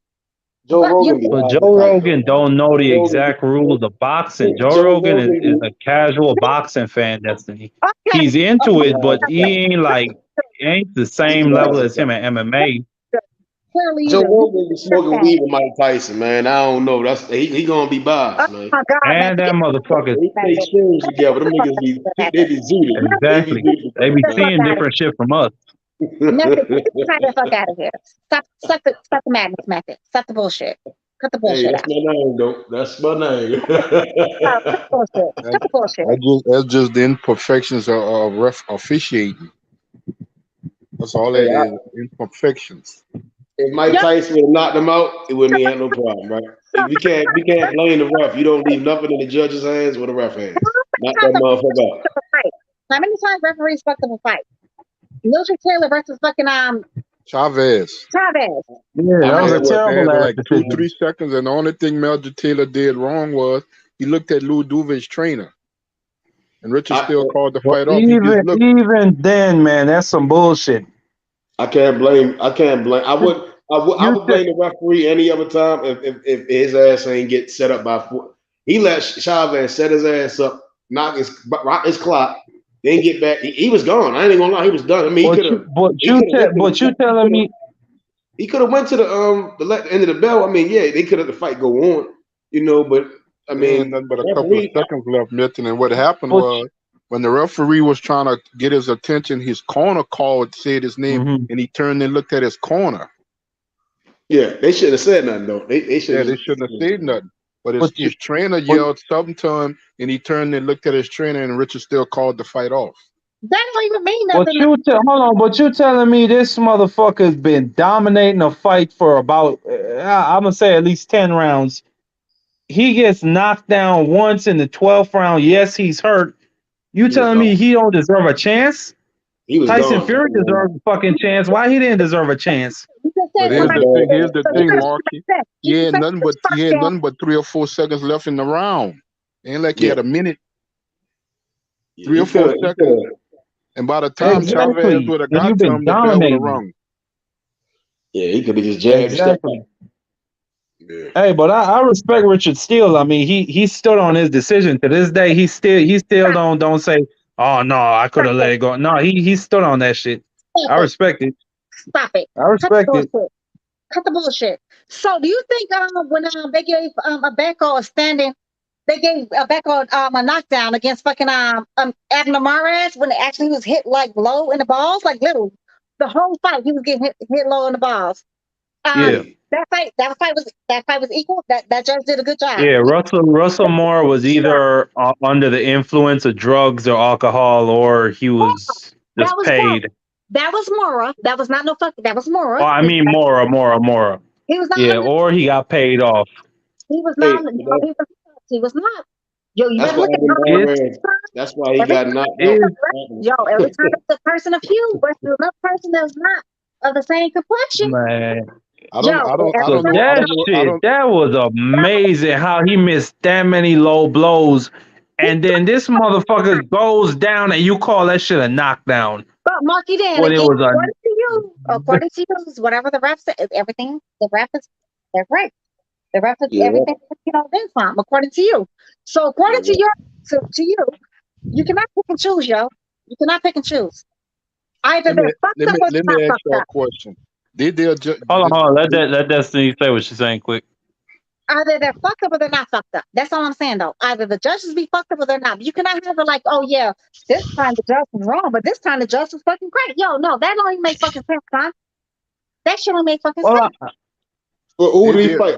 Well, again, it's all judgment calls and all judgment decisions. And I am going to say which one I think is bullshit and which one I think is not bullshit. Okay, fair enough. That's it.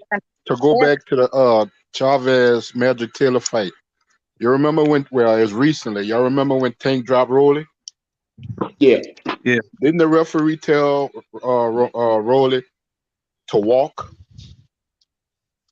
Yeah. To make sure Rolly just walked towards. Well, he just put his gloves out first. I don't remember Richard Steele asking Magic Taylor the same thing. Right. That's why I said, have the rules changed? Have they adjusted the rules?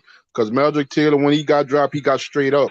And he didn't say, walk to the left or walk to the right to see if you're steady enough or your balance is there and stuff. He just started counting. No, but did you see like how fast he just ran up in his face and he was trying to go. Like Richard Steele was not trying to waste no fucking time. He just called that shit off. Like he called it off quick. Like, come on now. That's what I was saying. Did the rules of officiating change? Because he never. What the referee did with Rolly, I know that's 20, 30 years ago. But he gave Rolly the opportunity. Walk here, walk there. Let me see if you're steady enough to continue. He didn't do that with Melchick. They've always done that though. Like the walk there, like that's not nothing new. But he didn't do that. If you go back and look at the fight, Magic Taylor got up and he leaned on the ropes, and Richard Steele just started counting. He didn't tell him to go if you can walk to your left or walk to right to see if you have any balance or if you're steady enough to continue. He just started counting. Again, that's just I think that's just a judgment from referee to referee as to what test they want to give you to see if you good. Yeah, that's all that is. It's like it's a judgment. That's all. Yeah, because all referees are different. Definitely true. Guess who Lopez turned down a fight for to get this fight that he's fighting now? Guess who he turned down? You know he was supposed. You know who it was offered to him against Arnold Barboza. Yeah, I know. I know. He turned down that for this fight. Barboza would retire. Theo, man. He turned that fight down. That was the fight that was brought to him. He turned that down. Yeah, I'm trying to tell y'all. He turned down Barboza. Gatekeeper. Tio's gonna turn into a gatekeeper. Y'all can believe what y'all want to. Tio's gonna turn into a gatekeeper. Barboza I mean, like 10 years from now, yeah, I think so. But not now. That dude is too talented. Yo, it's not gonna be no 10 years. It's not gonna be no 10 years. I hope this shit I'm hearing is not true right here. What I'm listening to. They're saying that Tank Davis and fucking Rolly is in the works of a rematch. No, man. I hope that ain't true. Well, D said, D, I'm about to let him come on, D. He No, said smoke gathering facts. That's not gonna happen. I mean, they already said that. You see what I'm saying? Like a lot of that shit be gossip, man. Rolly got a video. Rolly got a video out saying that he's coming back, and he makes it look like it's gonna be Tank again. No, man, Rolly always talking, man. He just got knocked out in the 6th round. How the fuck you gonna? Why the fuck would they revisit that fight? I understand that too, man. I understand, man. But I heard Rolly said he thought he won the fight. He's making it look like he really got to get Tank again next. That's what he's supposed. He just can't live with that loss. You see what I'm saying? Message. I want to see you defend that shit if he gets that nigga a rematch. Hey, I for sure know that shit ain't about to happen. We're talking about Tank. It's very possible. We're talking about Tank, Joe. Tank Nah, your boy ain't gonna do you like that. Hell nah. They got a couple of guys who really could fight. They wouldn't throw him back in there. They know that's bad business. You never know. Hey man, hey, but I'm gonna get off now. Man, it was nice talking with y'all. H Money, break the news, man. My bad for cutting you off earlier. Break the news. I want to hear about Tank and Bill Haney. Break that shit, my nigga. Marky, I love you. I knew he was in there. I knew he was in there.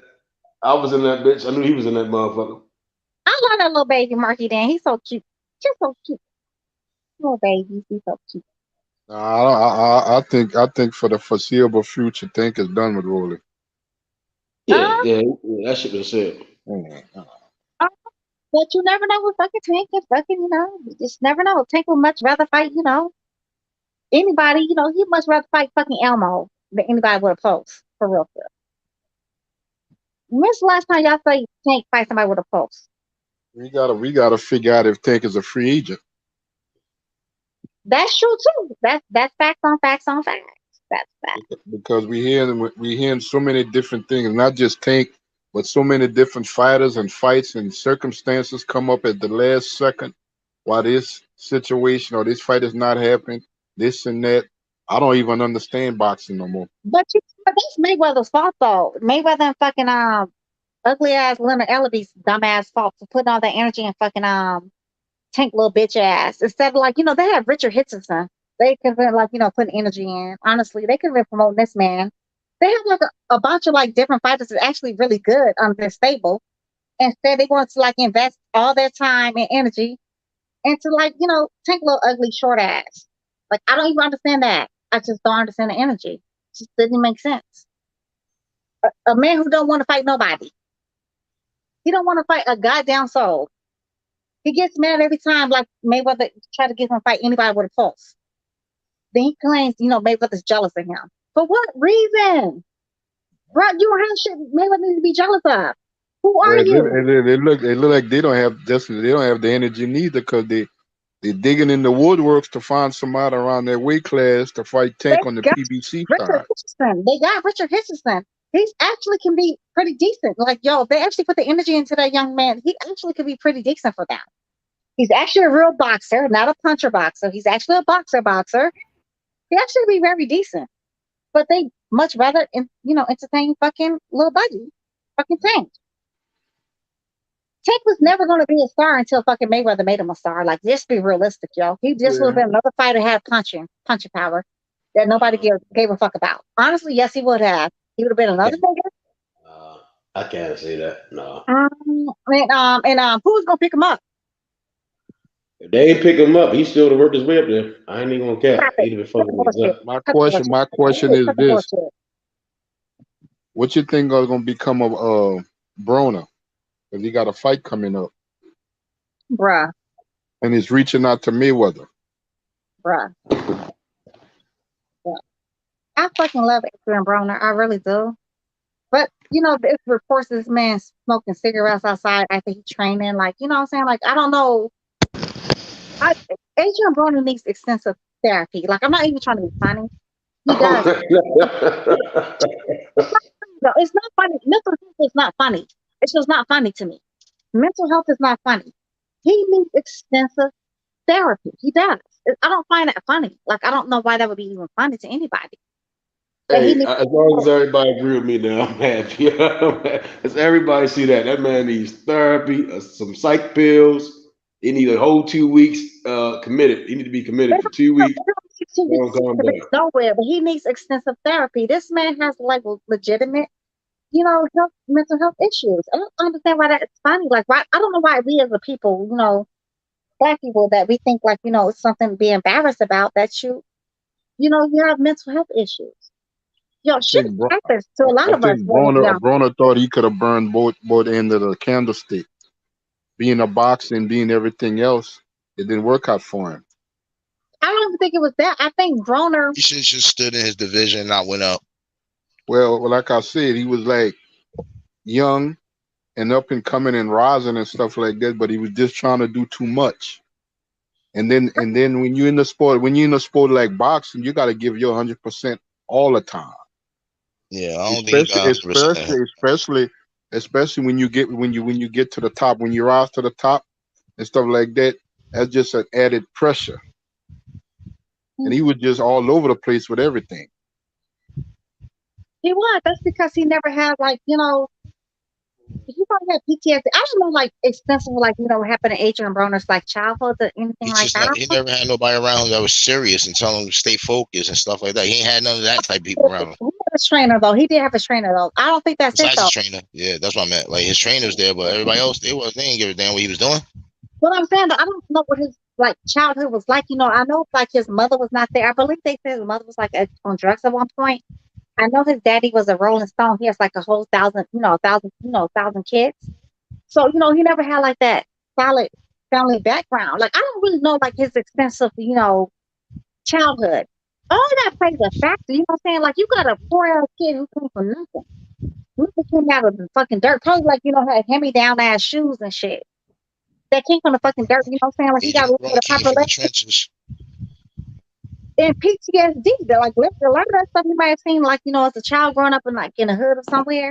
In Ohio's fucking hood. People do not believe that shit though. Ohio is hood as fuck. We probably seen people get murdered, you know what I'm saying? We probably seen all kind of weird shit. We don't know this man's background. We don't know none about that. All we know is what he presents to us. That don't mean shit though, because everybody hides something, you know what I'm saying? Everybody has a shield. So we don't really know. Like, this man literally needs help.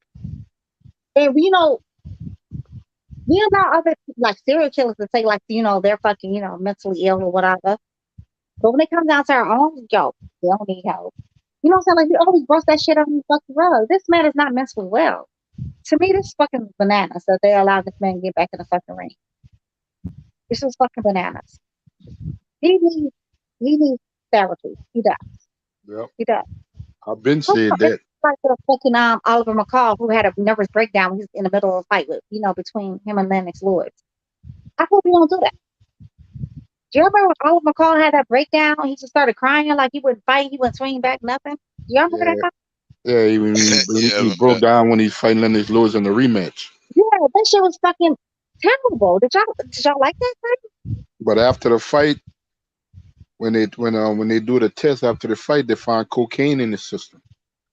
But it wasn't just that though. Oliver McCall had been like, he been like not stable. He had been not stable though. But we just bypass that shit. Cocaine is a hell of a drug. Real shit. Cocaine. If you're doing drugs, it's always if you're doing drugs, that's a sign of mental health. Your mental health. Yeah. Your mental health. That's that brain. Because any drug in your system, your mental health is fucked up. It's definitely hell of a drug. Back in them times, them guys wasn't just smoking bud or nothing. Them guys was doing hardcore drugs. All of that. Mm-hmm. All of that. What is going on? Yeah, I mean, and to get the conversation now, a dim moment, mental health and all that shit. What y'all think about that Canelo Triple G shit? Man, y'all talked about what that nigga Eddie Hearn said. Right. Man, this whole thing is more than all I see is a lot of acting on this thing to pump this up. I mean, let's not even Come on now, Canelo acting serious on his personals. Personal. Triple G saying that is not personal at all. So I mean, like, come on now. Yeah, Triple G say Canelo making it more than what it really is. Mm-hmm. So Triple G just saying it's a payday. Triple G said this shit is a payday, nigga.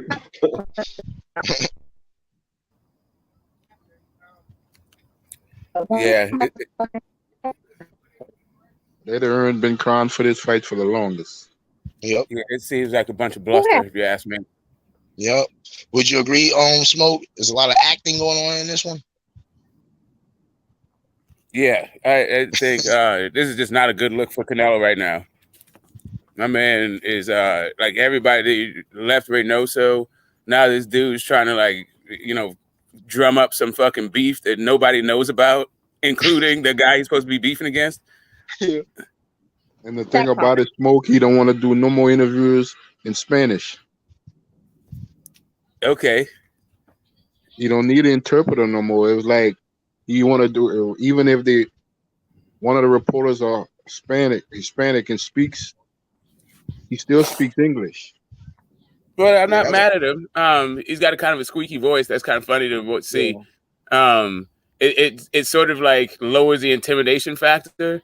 I think he has a much better speaking voice when he speaks Spanish, actually. But whatever, more power to him. He's trying to drum up interest and ingratiate himself to the American public. But I don't know. This is not the way to do it. Like, golfing Canelo is not the guy.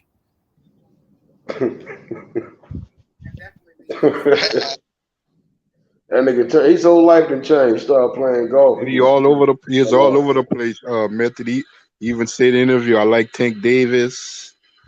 The Crawford Spence fight need to happen. I'm like, damn, Canelo all over the place. Canelo's been rocking with Tank Davis for a very long time. He's always said that's his favorite fighter. Yep. H, tell us what you were going to tell us, earlier before you were really interrupted. It really wasn't shit. You know what I'm saying? No, it really wasn't nothing. It just was Bill Haney had pulled up on Tank Davis and them, and they talking about making a fight. So they talk, and I just talked to Bill Haney. Yeah, I just got off the phone with him too. So yeah, he gonna be over there with Tank and them, Coach Calvin Ford and shit, and they gonna talk about making his fight. Tell that nigga Bill, man. You did it again, yo. You was right yesterday. You said some shit like that. When you talk that nigga Bill, man, tell that nigga make the fight, man. Hey, man, niggas need to see that, man. Yeah, that's why he going over there to make the fight with these niggas. That's the reason why he going over there. He was there today. Do they want to fight, though? That's what we going to find out. That's the point. We going to see. I think we going to get this motherfucking fight, and it's going to be East Coast, West Coast jump off. That's what we pushing for. You feel me? Meet in the Midwest. Make it happen, shit. So Bill Haney was over there talking to Tank Davis and Tank Davis team. They talking about making a fight. So tomorrow they gonna talk about it. They all gonna meet up and they gonna see what it do. So let's see what's gonna happen. I was in that bitch. I was listening to this shit. Yeah, I just happened to pull up, Method, just to see what they was talking about, and I seen Bill Haney over there. I'm like, oh shit, so it's about to heat up. It's about to heat up. It's funny as shit. It's really gonna start heating up, though. To be honest, I think Tank Davis is a perfect dance partner for Devin Haney. That's a perfect guy, perfect guy, So they got history with each other for years. They sparred each other. Devin Haney came from Mayweather. Tank Davis is Mayweather's fighter. So yeah, it's a great fight. Boxer versus puncher. Shit, I want to see it. Tank the most dangerous fighter. Devin Haney the most skilled fighter. Yeah. I gotta see it. The undisputed champion, like Mike Tyson, versus Tank Davis, one of the biggest stars in boxing. Tank Davis is probably the biggest star in boxing right now. And everybody need to remember this, man. So I gotta see it. We don't do this. If this fight really comes to light, that's why I've been talking about this shit every day since that Kambosos fight. Yep. After that Kambosos fight, I've been talking about this shit every day over here. Tank Davis and Devin Haney. Hey, H, that's why I was about to get you. So I've been going hard. I mean, we've been going. Hold on, bro. Let me finish talking, bro. Let me finish talking, homie. Now, Tank Davis and Devin Haney. Tank Davis and Devin Haney, bro, is gonna be the biggest fight in boxing by far. I already know it. What's up? Support this channel, yo, because y'all heard it first. We was the ones that started this shit, yo, from day one. H Money did this. We all went into it. We all put our minds into it. We all wanted this. We talked about it. We never let it go. It was a topic almost every day. I think my connection is fucked up, bro. Y'all support the channel, man. No, I think it's mine, Destiny. Hold on, bro. You can hear me, Destiny? I can hear you, but no, it's mine. Like, my shit fucked up. My shit been fucking up all day. Like, seriously. Are you with AT&T, H Money? Are you with AT&T? Huh? Are you with AT&T? No, I'm not. No. See, I don't know. I'm with AT&T. Like, it's been like this all fucking day. I don't know what the fuck is going on. H Money is fucking Tank with goddamn Mayweather or no? H? What'd you say about Floyd? I said, yeah, Tank with fucking Floyd or no? Shit, he said that was his last fight. Like, we all know what he said. He said that was his last fight with Floyd. You know, he ready to do his own thing and shit. Yep. So, I mean, according to Tank, he ain't with Floyd no more. Yep. He's not with Floyd. And about a week ago, we all know that. Like, we already know. He said he's not with Floyd Mayweather no more. That was his last fight with Floyd Mayweather. Yep. You know what he tweeted the other day, huh? H Money. You know what he tweeted the other day, huh? H Money. What'd he say? When he told Adrian Broner, stop begging Floyd, and I'm a free agent. I heard that though. I don't know how true that. Yeah, he was on. He tweeted it. He tweeted that. He said, "AB, you need to stop begging Floyd, and I'm a free agent." That's what he said to AB. That's what Tank said. He really said that? Yeah, bro, he did. I seen the They tweet. be having fake ass shit going on, man. Hey, Method, is that true, Method? Nigga, I don't be on Twitter. Hey, I don't be. I heard somebody said. Hey, somebody said that Tank said that shit, but I didn't know if it was true because they be lying on Tank Davis so much. I don't know what to believe. Because right after AB made that statement that he needed Floyd help and everything, and more so boxing, a couple of days later, Tank responded and said, "You need to stop begging Floyd. Plus, I'm a free agent, and I'm leaving him." Hey, yo, niggas is funny as shit. So my thing is this: if Bill Haney is going to talk with Calvin and Tank's team, where Tank must be a free agent, if Leonard and Floyd not involved. Or maybe this is just a fight that Floyd won't be involved. Or who knows? You never know. I don't know. We shall see. That's, you know what I'm saying? Like, we don't really know what's going on in the fucking boxing. We can only speculate. Yeah, we shall see. We tell, like, you know, they be saying all kind of weird shit. You know, we already seen like Tank say all kind of weird things about Mayweather and still be like, you know, fucking with him. Like, you know, he's trying to set him up. He's jealous of him. Like, you know, we just seeing all kind of weird shit coming out of Tank. That's true, but this one's a little more fire now. And they pulled up to their stuff. They pulled up there. They showed up. So it's bigger now because they actually went there. Shit. It's definitely possible. We just don't know with Tank though. Like, honestly, anything that's come out of Tank's mouth, I don't believe it. Seriously, I don't. He's all over the place. That man is mad weird. He's a fucking what is he? He's a fucking tyrant. I don't like the motherfucker. I do not like her. So yeah, fuck him and fuck everything he stands for. I'd rather hear Tank say something than don't say anything at all. I much rather him say nothing because they can't even speak English. When he didn't say anything, like, I never asked for the big fights, they blew it out of proportion. Nah, we didn't blow shit out of proportion. That's what he said though. Like, he was complaining about what, you know, Mayweather was not doing or was doing or whatever. But then he admitted himself, like, yeah, well, to be honest.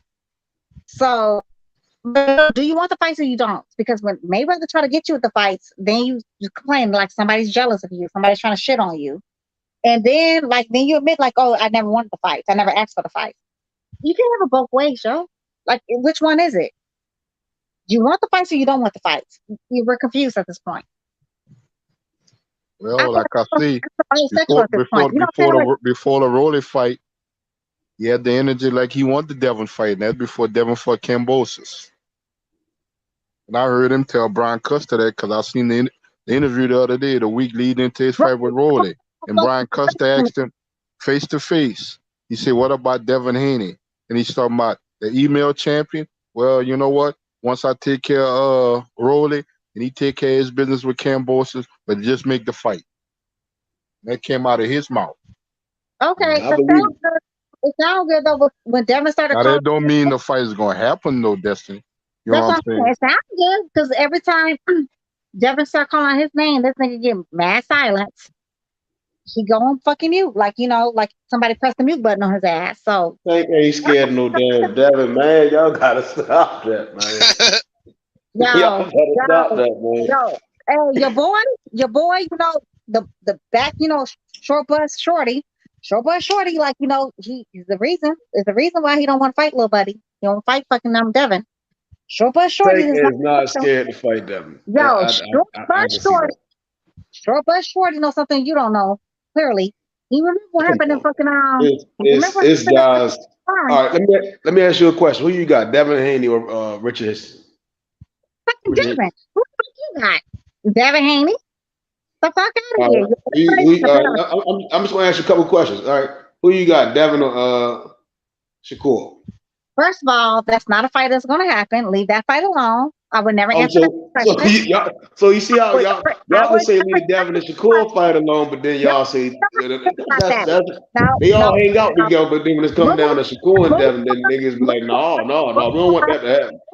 Moving on. Not me. I actually like that fight. All that shit happened. All that shit got happened. I'm going with Shakur because they're not the same weight class though. They're not the same weight class, and Shakur already said he wants to be undefeated in his fucking weight class. So that's not. He's not going to get undisputed there because they get undisputed as one. Again, they're not the same weight class anyway. They're not the same weight class. Shakur Stevenson's not going to be undisputed in 130. Last name Stevenson, 135 is coming. We're going to talk fights in the same weight class because they're not the same weight class. The most belts Shakur Stevenson is going to get before he move up is 3. He ain't getting undisputed. And again, let's talk about the fighters in the same weight class. So your boy, fucking short boy shorty, who does not want to play fucking Devin Haney. Short boy He's not scared of Devin, man. That's when the fight happened, right? Then what y'all gonna say? He been scared. That's why he had to admit. That's what I'm saying. When the fight come about, then what y'all gonna say? That's why he had to admit to taking that L against fucking Devin and just like Devin and Shakur, gonna fight in the near future. Hey, that's gonna happen. They're not the same. They both They both said it. Not in the same That's a fight that's gonna happen in the future. People who's not might not happen at 135. Might happen at 140. That's exactly what I was thinking. 140. They gonna fight at 140, Destiny. Hey, they're not the same weight class right now, though. I don't give a fuck about none of that. I don't give a fuck about none of that. They're not the same weight class anyway. They're not in the same weight class. You're fucking welcome. I just want to know. Hey, you say that's your babies, huh? Happy belated birthday to my baby Shakur Stevenson. He just you say Devin and Shakur is your babies, huh?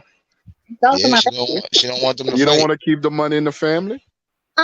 First of all, they're not the same family in that aspect. Yes, Devin Haney has 2 fights with fucking Top Rank, but again, anyway, y'all better leave my. By the time Dev get to 140, who knows? Shakur might leave Top Rank. Destiny, your boy Crawford said something about Shakur as well, though. Did you know what he said? Right, he believes that Shakur Stevenson is going to be the #1 light heavyweight in the division. Lightweight.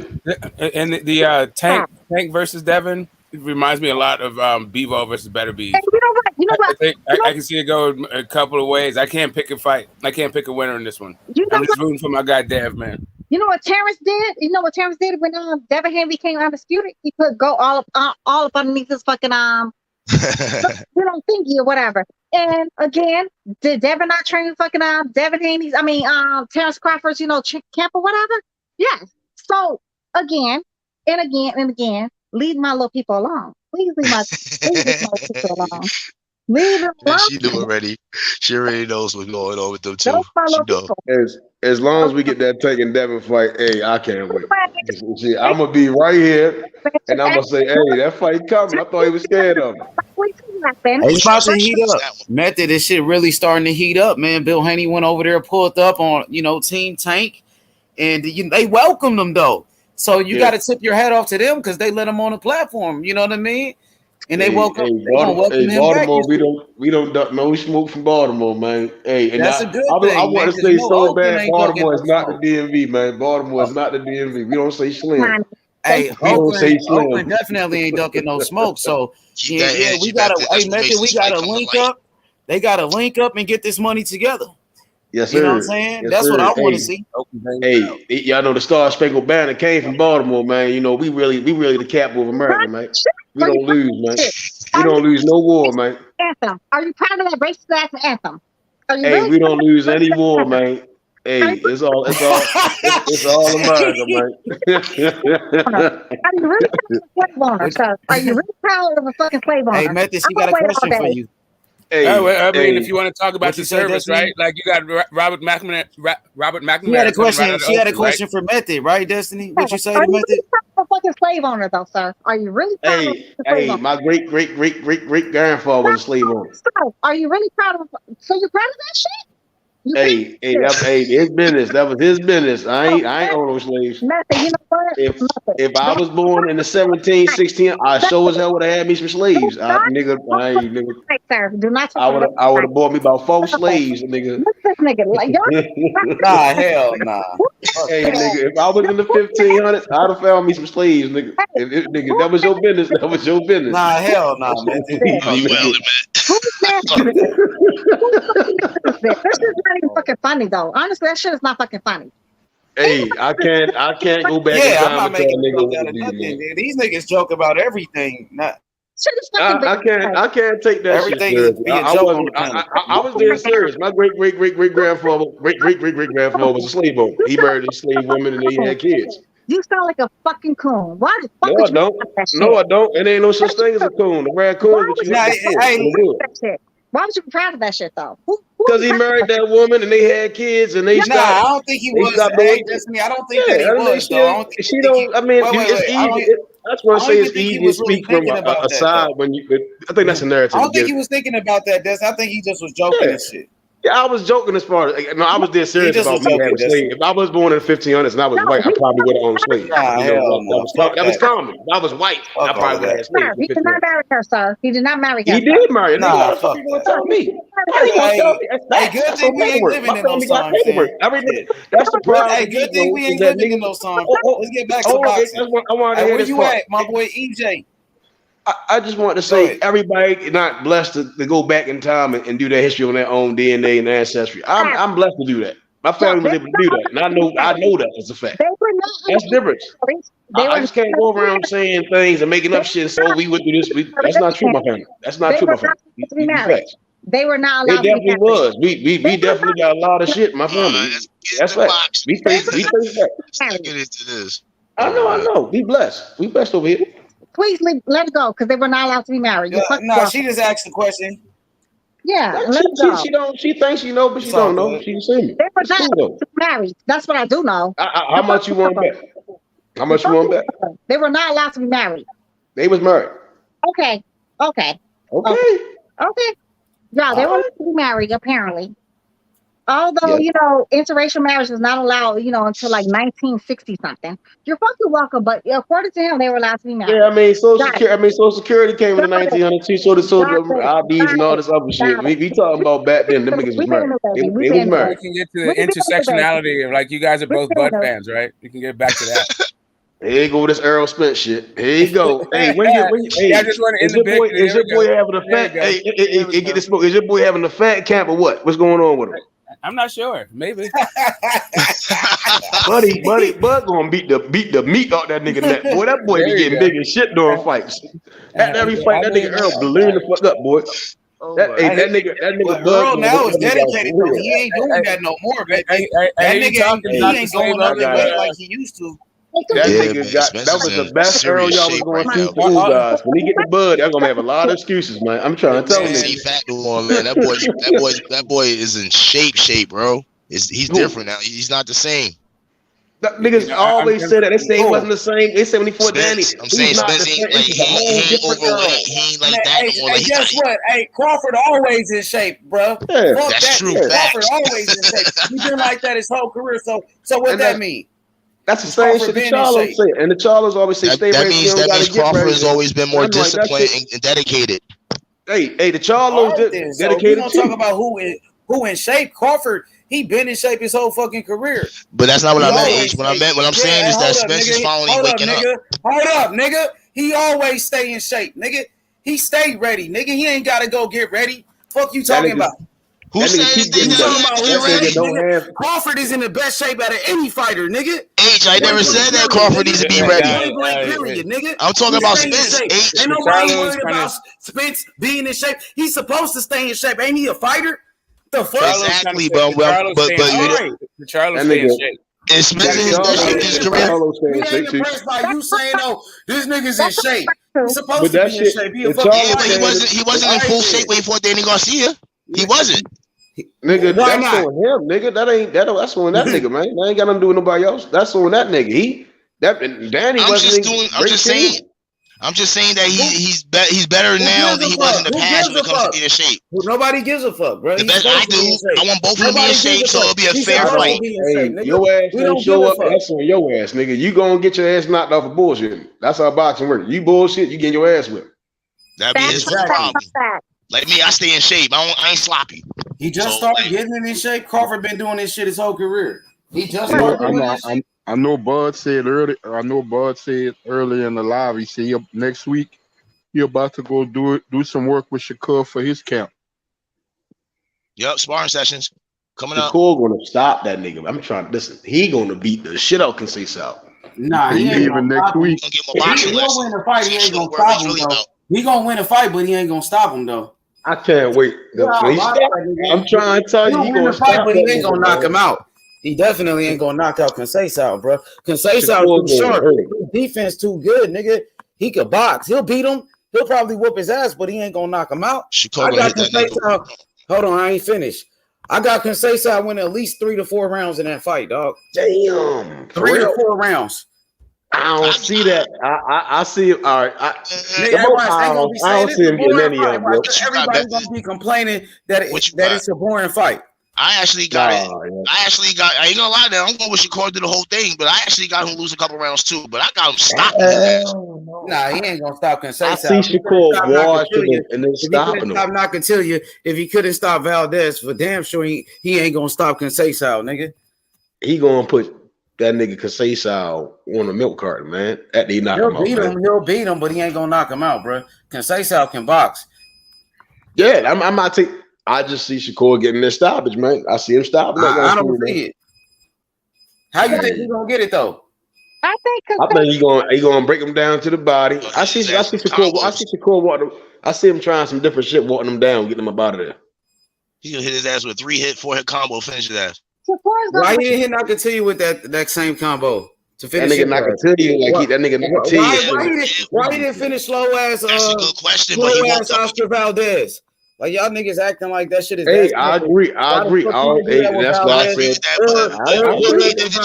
He stood in front of him. He did it.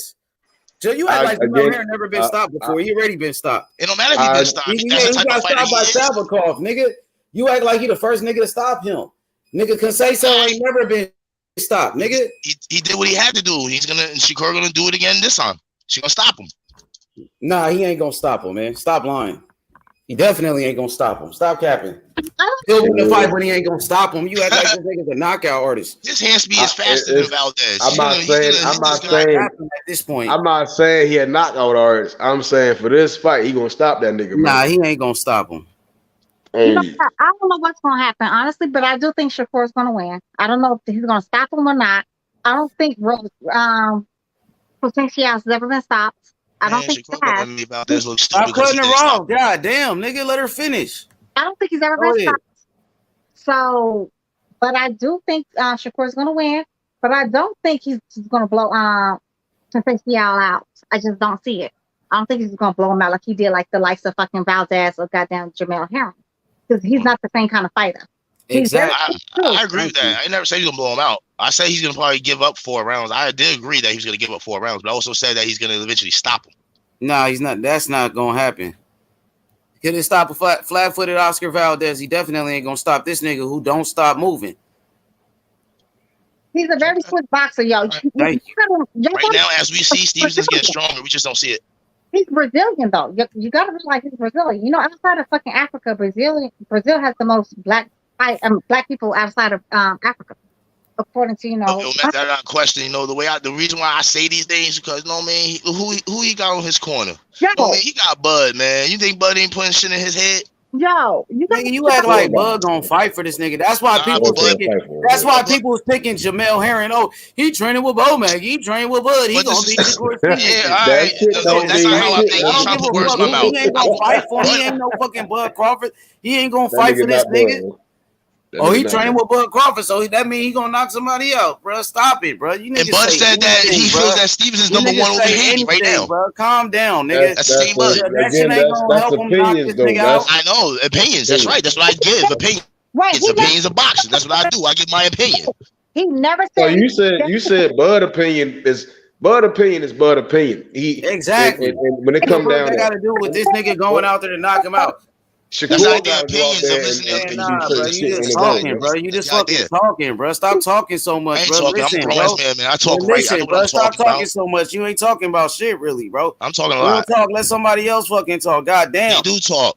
God damn, nigga, shut the fuck up already, dog. Let somebody else. Don't talk to me like that, bro. Ain't everybody else. Don't talk to me like that. Shut your bitch ass up, man. You a bitch ass. Shut your bitch ass up already, nigga. Shut the fuck up, nigga. Let somebody else talk. God damn. You got the wrong one calling bitch. Ain't no bitch ass, nigga. You fucking crazy, nigga.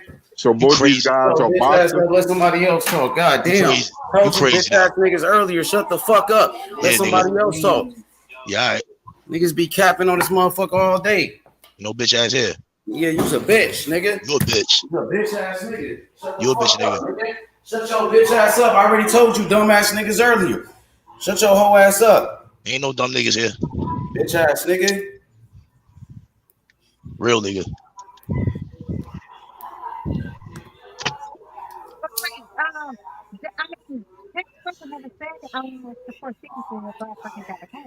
Real nigga. You sound like you 10 miles away. So when you have a fight, so both of these guys are technical boxers. Wait, can you hear me? Yeah, I can hear you. Okay. Terence Crawford never ever said that he thought Shakur Stevenson was better than Devin Haney. All he said was he thought at one point he's going to be number 1 in fucking boxing. That does not necessarily mean he's going to be better than fucking Devin Haney. Y'all be taking shit and reading things too much. I'll come downstairs to the house right now, nigga. Can y'all hear me? Yeah, I can hear you. Oh, okay. Okay. I don't know what's going on. Is everybody else? That's again, it's all opinionated as far as like who, you know, they would have to again match up and separate themselves, or one of them had to keep losing or some shit. But again, that's opinionated. Again, Ace said a good point. Again, Bud can't fight for Shakur. You know, Shakur gotta be the one to go out there and put niggas in the dirt. You know, get them knockouts, separate themselves. You know, again, washing niggas is cool. You know, I do think that you got to start stopping niggas at a certain point in time. It don't sustain itself. The more you go up, the more you want to pursue legacy, you got to knock niggas the fuck out. You see what I'm saying? Like that Willie Pep shit sound good, you know, but niggas want Ray Robinsons. We want to see the Henry Armstrongs. We want to see the Ray Leonards, the Tommy Hearns, the Aguilers. Like niggas gotta. Even Floyd was knocking niggas out. Shit, what's his name? Victor Ortiz, not this stupid ass up. You see what I'm saying? Ricky had not this dumb ass up. Corrales, not this ass up. You gotta knock niggas out. You know, at some point in time, you gotta get in your bag, even put them niggas on. You gotta do something. You know, you gotta grind and embarrass niggas. You know, wash the nigga is cool, you know, but you gotta show that you in there to punish them. You gotta punish guys at some point in time. Gotta punish them. Basically, you trying to say you gotta start kind of separating yourself. That's your opinion. That's definitely your opinion. opinion. No, that's facts. It's hard to It don't work. It don't. I fought all my life. At a certain point in time, that certain shit don't sustain itself. It just don't. The older you get, it won't sustain itself. We talking about grown ass men, like certain shit. Like it worked with certain niggas, but certain niggas they just gonna get on your ass and just beat the shit out you. You're not gonna worry about all that shit. We just saying it all. It's repeats itself. You gotta get to a point where you break a nigga all the way the fuck down and make his ass piss blood, shit on himself, knock him out unconscious, make him quit, retire in the ring. You gotta punish niggas. You just can't sit there and be nice with niggas. Like how you always say, you touch gloves at the end of some shit. You see what I'm saying? Like, all that friend shit. Like he said the best, But be friends after the fight. Well, you just got to show in the ring. If you friends after the fight, knock these average ass niggas out. Right. Not all fights end in fucking knockouts, and everybody's not a fucking knockout artist. It's not about being a one punch knock. That's what I'm saying. That's some new shit. It ain't gotta be no one punch knockout. You beat the nigga the fuck up. Like I think certain shit cool, but it's beat the nigga the fuck up. Does that mean like they actually have hit the if you beat somebody up from the roof to the motherfucking tutor? I mean, what are you talking about right now, Matthew? Like seriously, make sense. Niggas the fuck up. Stop playing with them. Beat them up. Hey, that's what my father said to me. Get this nigga up out of there. You get that nigga up out of there, man. So again, get the nigga up out of there. Again, you're talking about knockout. We don't get paid for overtime. But again, you're talking about knockout. Again, the knockout. When I say a knockout, TKO, knockout, RT. If Lomachenko doing that shit, them young niggas can do it. That's my only flaw with a lot of this shit. Loma out here figuring out ways to make them niggas pay. Look at Lomachenko's knockouts and look what he had to do to get those knockouts. Let's look at the fact that he has a rank. Wait, let me finish. Let's look at the fact that he weight trained people. Let's look at the fact he made people jump up 2 or 3 weight classes to fight his ass, and they had no rehydration clause. Let's look at it. So let's actually look at his fucking knockout ratio, and let's really look at everything that had to happen for him to get those knockouts. If you want to talk that shit, let's talk that shit. All right, let's go down the line. I mean, I originally thought Loma could have stopped T.O. I had him originally stopping him in the 10th round, and that's when I saw him in the body. Boom, T.O. kind of balled up, and he covered real quickly. And it's that Loma. He goes in different gears. I mean, he's holding with some shit. Loma's kind of undersized for 135 too. Like that, yeah, and he's a little guy for that weight class, but Loma just wasn't knocking shit out either, though. You know what I mean? Right, I'm not saying those and shit, making niggas quit and shit. Yeah, he made certain niggas quit. He put Pedraza down. Shit, he had Luke Campbell in the silly, knocked Linares out. It's that he figured the shit out to punish niggas, and that's what I'm saying. You gotta get to a point. But again, that's Loma at from 126 to 135. A lot of them guys. Let's see what you got though. What you say, Des? He's weight training people. He's making people come up a 2 or 3 weight classes, above their weight class. Why they cannot have a fucking rehydration clause? He's talking about niggas who had 6 and 7, 8 months, layoffs and all that other shit. Yo, you gotta look at what the fuck is going on with how Lomachenko got these so-called good wins. Yo, it's not all what it's cracked up to be. Stop the madness fucking on method. It's levels to all right, so we can, again, if the Loma ain't good enough, then she had Boots. She Gary Antoine. She had Regis. I can go down a lot of niggas. Right. Josh Taylor punished niggas. It's shit. Ramirez punished niggas. Maurice Hooker punished niggas. We can talk about that. Bud ain't been one punch knocking niggas out. He be beating niggas the fuck up. And that's the name of it's boxing it don't sustain itself. You cannot truly sustain yourself as time go on, is what I'm saying. It don't sustain itself. We're talking about the same thing then, baby. We're talking about the exact same thing. So what the fuck are you really talking about? So you're saying somebody getting knockouts. Yes, Bud does stop people. But if he necessarily getting knockouts, he does not.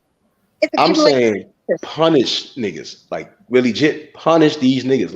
It don't sustain if you it's It's hard. If you ain't been in the gym, I always say people ain't been in the gym and ain't never been in a fight, then niggas ain't gonna ever understand. Because when it does come, like my father always say, come on, man, knock everybody it off, bro. You ain't gotta a get a taste professional of some though, shit. dog. And that's Knock it what I'm off, saying. bro. Like I don't on got some a real nigga. shit. Shakur ain't out here punishing niggas. Stop the I'm cap, saying bro. though, It Shakur don't ain't out cost here nothing to punishing go niggas, pro, man. nigga. A lot of these He's niggas be not fighting. punishing niggas, It's so Shakur, many bro. niggas that can go pro, my nigga.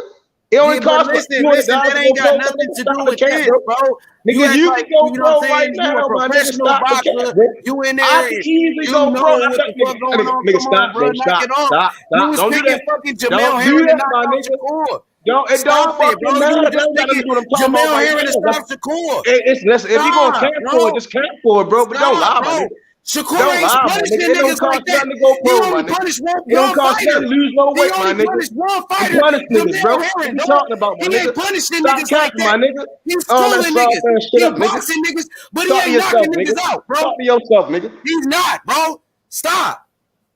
Shakur ain't Again, punish punishing niggas niggas. like that. Be punish niggas. No, who? Besides Jamel Herring, he punished. Be punish niggas. He's outboxing niggas, outclassing niggas. Right. You box to punish. But he ain't punishing niggas, bro. He only What got 8 punish niggas? knockouts. How many knockouts Shakur got? 9. I'm not saying, How many nigga, and that's fights what he got? I'm all I'm saying is that he can punish niggas. That's what I'm But saying. he don't. I That think ain't he his can punish style, niggas. though.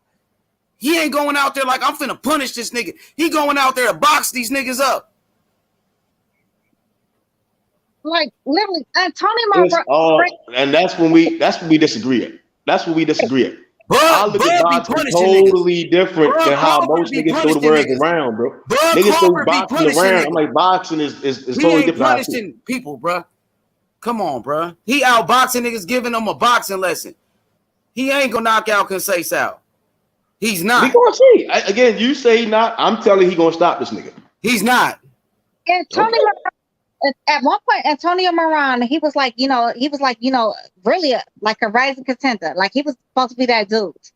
He had never been stopped, right?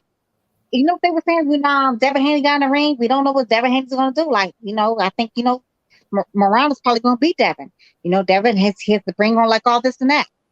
Devin Haney was the very first person to ever stop Moran. Yeah, Antonio Moran. He won 12 rounds with Pedraza. Right. Devin Haney knocked the fuck out that nigga. 1-punch knockout. Literally. So you gotta understand, like, everybody's different. Successful, different kind of punches and everything like that, yo. That nigga keep moving too. Conceição got great footwork. He's a great boxer, bro. That nigga one of the best pure boxers we got. He is. Yeah, he's no fucking that nigga B Valdez, man. He's no Jamal. He's damn sure not fucking Valdez. That nigga can box. Conceição. I'm not diminishing the young man. Somebody gotta win, somebody gotta lose. That's what I'm saying, yo. I'm saying somebody gotta win, somebody gotta lose. I'm gonna give Conceição 3 to 4 rounds. He gonna be a Shakur toughest fight so far. Watch. That nigga be his toughest fight. And if he don't, because his style, bro. I'm telling you.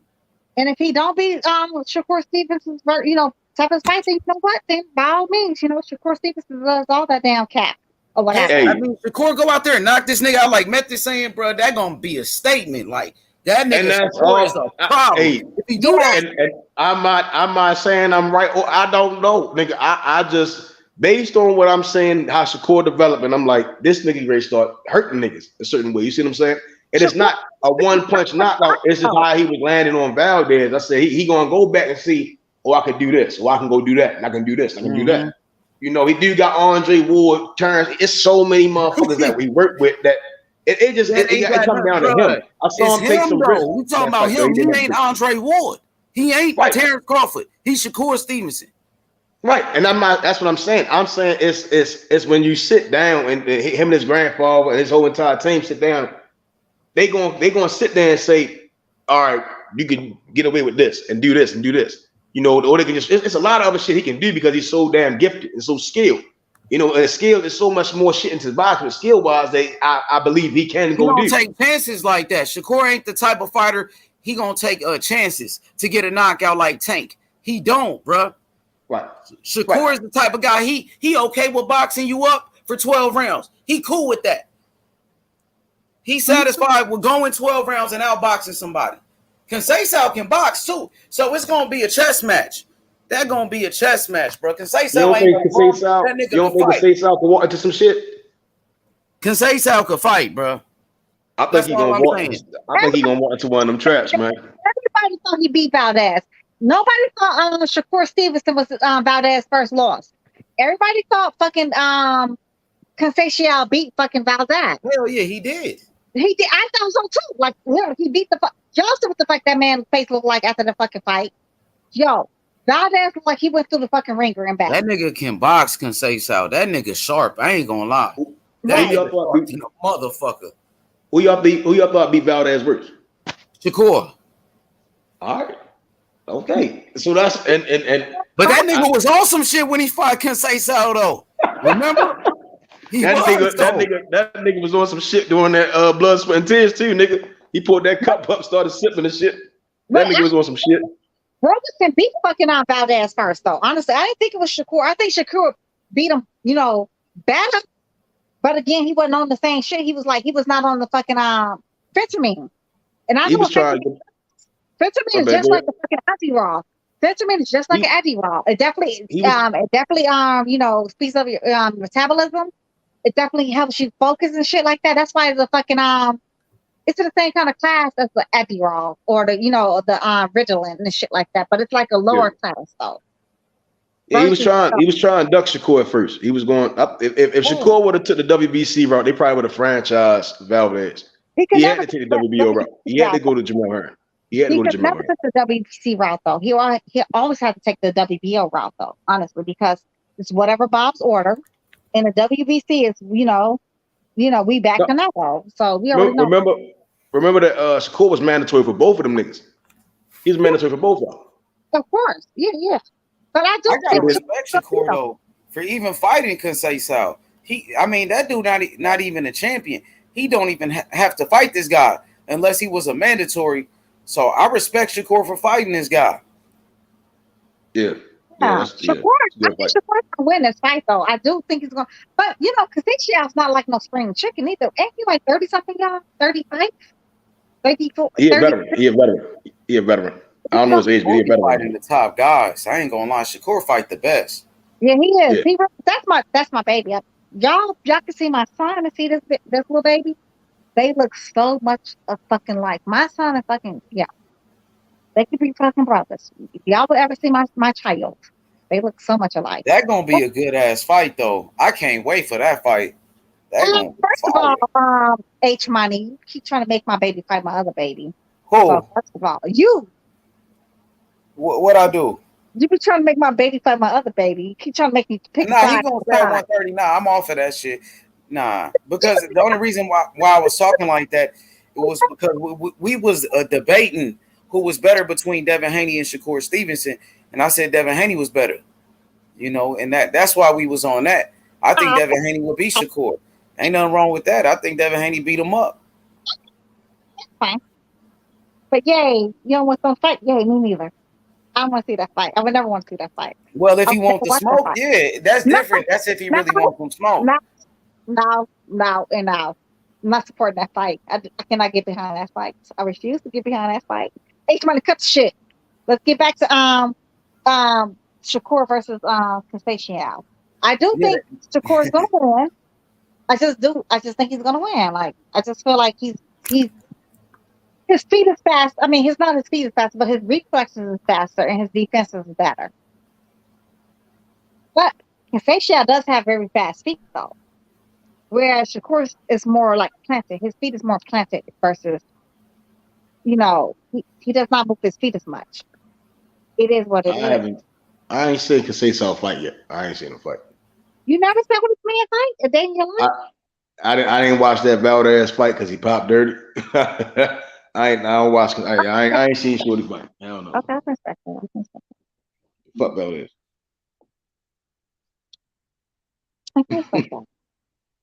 But H, I cannot believe my unofficial child pulled up. I mean, his daddy pulled up on motherfucking people.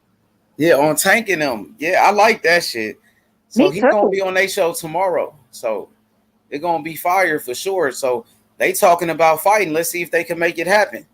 Let's see what they gonna say. Let's see, because that's what that Yo, H-Money, what I tell you? That fucking fight between fucking Cambozo and fucking the rematch was not. I told your ass nobody want to see that shit. Nah, I mean, we don't know about that shit, to be honest, because Cambosis still got a rematch clause. So, you know, that's true. That's very true, though. But Devin Haney's talking like something we don't know.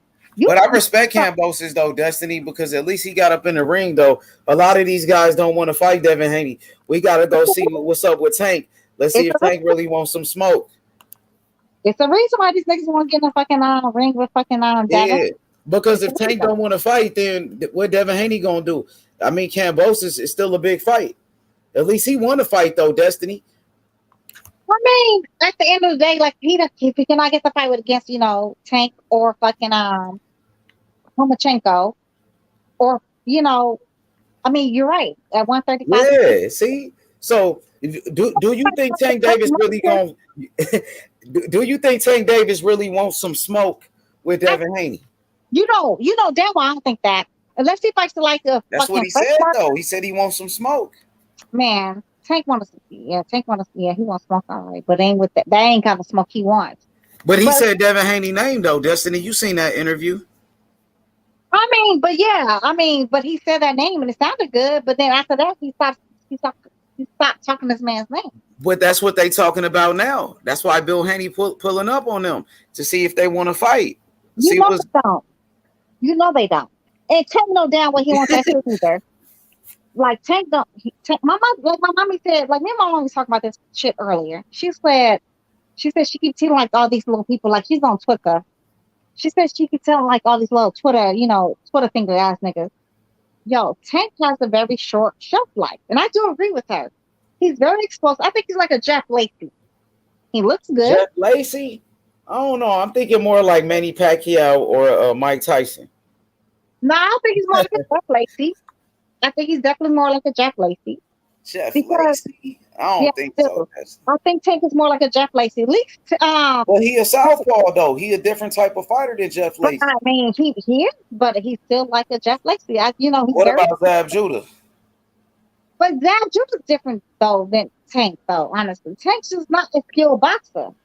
Tank used like his Tank can box though, Destiny. He showed it in the fight with what's his name, Isaac Cruz. Remember when he boxed Isaac Cruz? Yes, but he said like he had a hurt hand against Isaac Cruz, right? Yeah. But he does not dominate like the likes of fucking Devin Haney or fucking Mayweather when they fought with broken hands. They actually have broken hands, not hurt hands. They actually have broken hands. But Destiny, look, with Tank, like at first, I mean, Isaac Cruz, he was getting on him, and then Tank made his adjustments, and then Tank started winning the fight. He was boxing him up, though. Some people don't think he won, though. A lot of people don't think he won, though. A lot of people. Okay. What you think? Did you think he won that fight?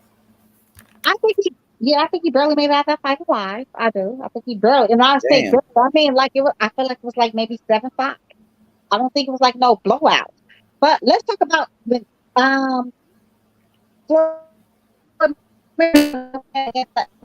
like they actually gave him like the official knockdown.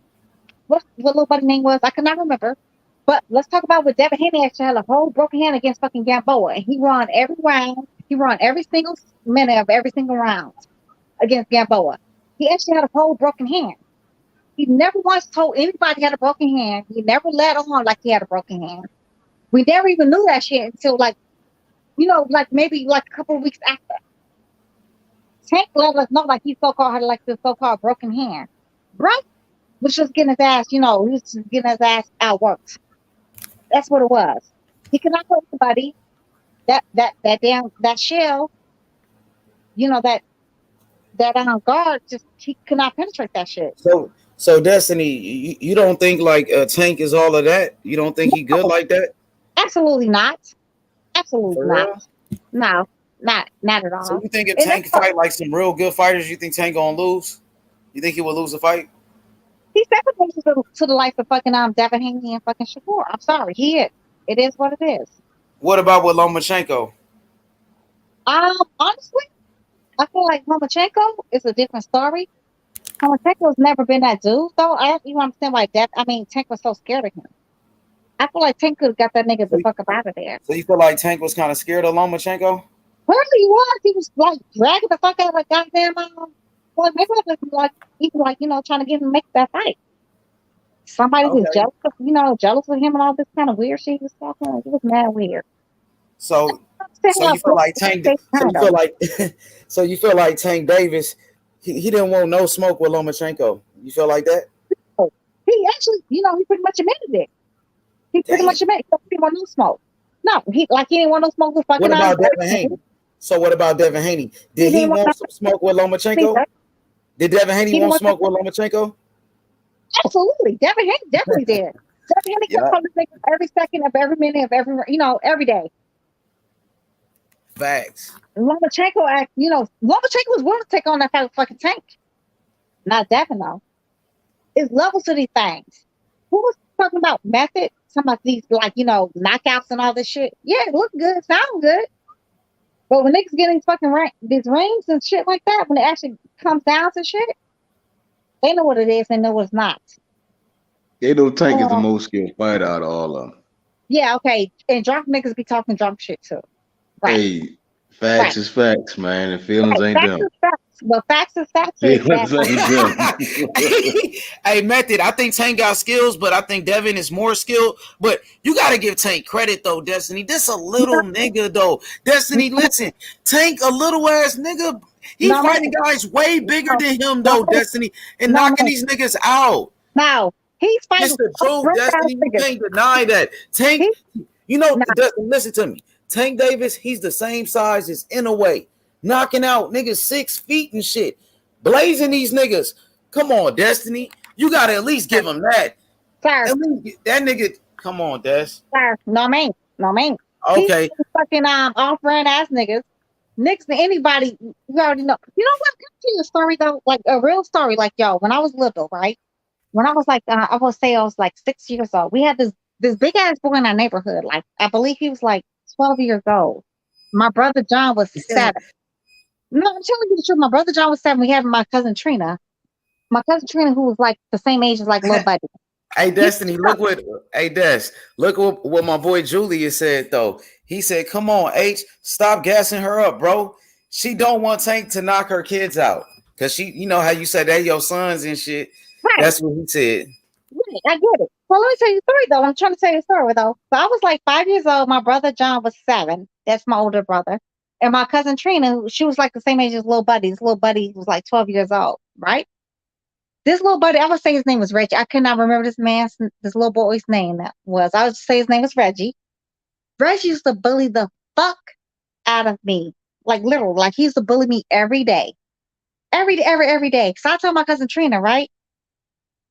My cousin Trina rolled up on him and she was like, yo, leave my little cousin alone. He got to pop a shit though. Mind you, my cousin Trina is short as fuck though. I think she's actually like 5'1" now. Literally. She beat that nigga up, like literally. She punched that nigga like in the face like one time. He started crying or whatever, and she told John, beat his ass, my brother John. My brother John made this nigga nose bleed or whatever, and he apologized to me. Mind you, we're talking about a 6-year-old, a 5-year-old and a fucking 7-year-old. I'm talking about a short-ass fucking woman. This big-ass boy, like this boy was tall as fuck. So that shit don't mean none of that. All this like little ass nigga shit and all that shit, that don't mean none of that. And beating up big ass niggas though, we got plenty of big ass niggas that's like, don't mean shit. Size don't mean shit. We been seeing that. We seen Mike Tyson break down the biggest niggas. We seen fucking Muhammad Ali break down the biggest niggas. We done seen that. We been not seeing that. Like, I don't understand. Like, what? But Tank is a special fighter though, Destiny. Like, hear me out though. Okay. Tank Davis is a three division champion. Okay, Tank Davis, he went up 3 different weight classes, knocking people out. You seen how he knocked out Barrios. You got to give him credit for that. Barrios was an undefeated fighter, Destiny. Right. Okay, and the way Tank Davis, he just knocked out Rolly, Destiny. Come on now. What's so funny? Rolly fight though. Stop it. Rolly got power though. You act like Rolly ain't got power. He a dangerous fighter. Rolly got beat against fucking Marinez or Moranes. What the fuck? Okay, he got beat by Jackson Marinez. Yes, that dude. Okay, but So, still, it don't take away the fact that Rolly got power though. It's a lot of fighters we know got beat. We can say that Oscar Valdez got beat by Conceição though. I mean, I agree with that one. He did. He definitely got that off the chest. He definitely did. And actually, he knew he lost that fucking fight. He left that fight looking like he got his ass beat too. Yeah. So yeah, he definitely did. His face is all kinds of fucked up. He looked like somebody did a whole like a terrible Christmas morning. Motherfuckers like open up presents and shit, and everything's laid across the fucking floor. That's what he looked like. So you don't give Tank Davis credit for beating Rolly? No, do you? Oh, do shit. Do you give him credit for But that? Rolly was a dangerous fighter, though, Destiny. He had a lot of punching power. And he was awkward. I'm not gonna lie to you though. I felt like Rolly was definitely tapping that ass though. I do. That's what I mean. He was a dangerous fighter. But that's because Rolly trained his ass off though. You know what Rolly's mistake was? He overcommitted himself and he kept walking in with his chin straight up in the motherfucking air. Every time you walk in to like swing on, his chin was straight up in the air and he had no defense with it. You cannot walk up anywhere with your chin straight up in the air. You liable to get, especially a counterpuncher like somebody like fucking Tank. You think Devin's gonna make the same kind of motherfucking mistake? He's gonna walk up with his chin straight up in the air? I'll wait. H, is he gonna do the same thing? He's definitely gonna do the same thing with his chin straight up in the air. Okay, so check this out, right? So Tank Davis, what about when he knocked out Leo Santa Cruz? Leo Santa Cruz was a 4-division champion, and Tank knocked him out. Some people had Leo Santa Cruz on the pound for pound list, Destiny. At that time, nobody had Leo Santa Cruz on the fucking pound for pound list at that time.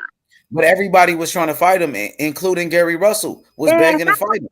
How long had he been inactive? Who, Leo? Yeah, how long he had been inactive? I'm not sure. It had been a while. It definitely had been a while. But that still was a good win for Tank Davis. And then Tank Davis, check this out. He knocked out an undefeated champion in Jose Pedraza. And Tank was only 22 years old at that time. And Tank knocked him out. I would give him that win. I would definitely give him that win. Honestly, I will. I would give him that win. And he actually, he rose to the occasion. But it wasn't an easy knockout. What is it, like the 11th round he knocked him out? Somewhere around there? It wasn't like No, Pedraza. Pedraza. No, he knocked him out early. He was like, I think round number 7. Okay, that's not early though, honey. It wasn't early. Round that shit. I mean, it's that's 7 rounds. That's not that late though. 7 rounds ain't late, Destiny. I mean, it's like halfway through the fight almost. But it's late enough though. It's late enough though. But you know what? I would give him Pedraza though. Honestly, Pedraza was a good win for him. It really was. Okay. He got a lot of good wins though. A lot. He got some good wins. Not a lot. I mean, I would say some. He got some good wins though, for sure. Okay, we'll give him definitely Pedraza. I can definitely give him like David Gamboa, because Gamboa was definitely game. Gamboa gave that nigga hell. And that was a good foot. He had 1 foot though. He had 1 foot. And that's my thing though. Tank was fucking him up though, Destiny. You can't deny that. But you see how Tank left looking at fight though? You see how Tank looked? He got marked up because one thing about Tank Davis, he gonna take a chance. He take chances in fights. He take risks to get that knockout. It's not that he takes chances. It's the fact that he's not have no defense. It's not because he takes chances. I don't think it's the fact that defense ain't that bad either, though, Destiny. It ain't that bad. Like, he does get hit sometimes. I agree with you, but it ain't that bad. Stop it. Okay. You know, the H money. Cut the bullshit. I'm not bullshitting. Now, mind you, but definitely fought Gamboa. Gamboa had both feet. Gamboa was definitely like 100%, healthy. And yes. He actually won who actually had a broken hand. And how he looked. He looked good in that fight. He outboxed him. He won every round in that fight. Right. And he actually left the whole ring the same way he came in, looking the same way. He did. So did Gamboa.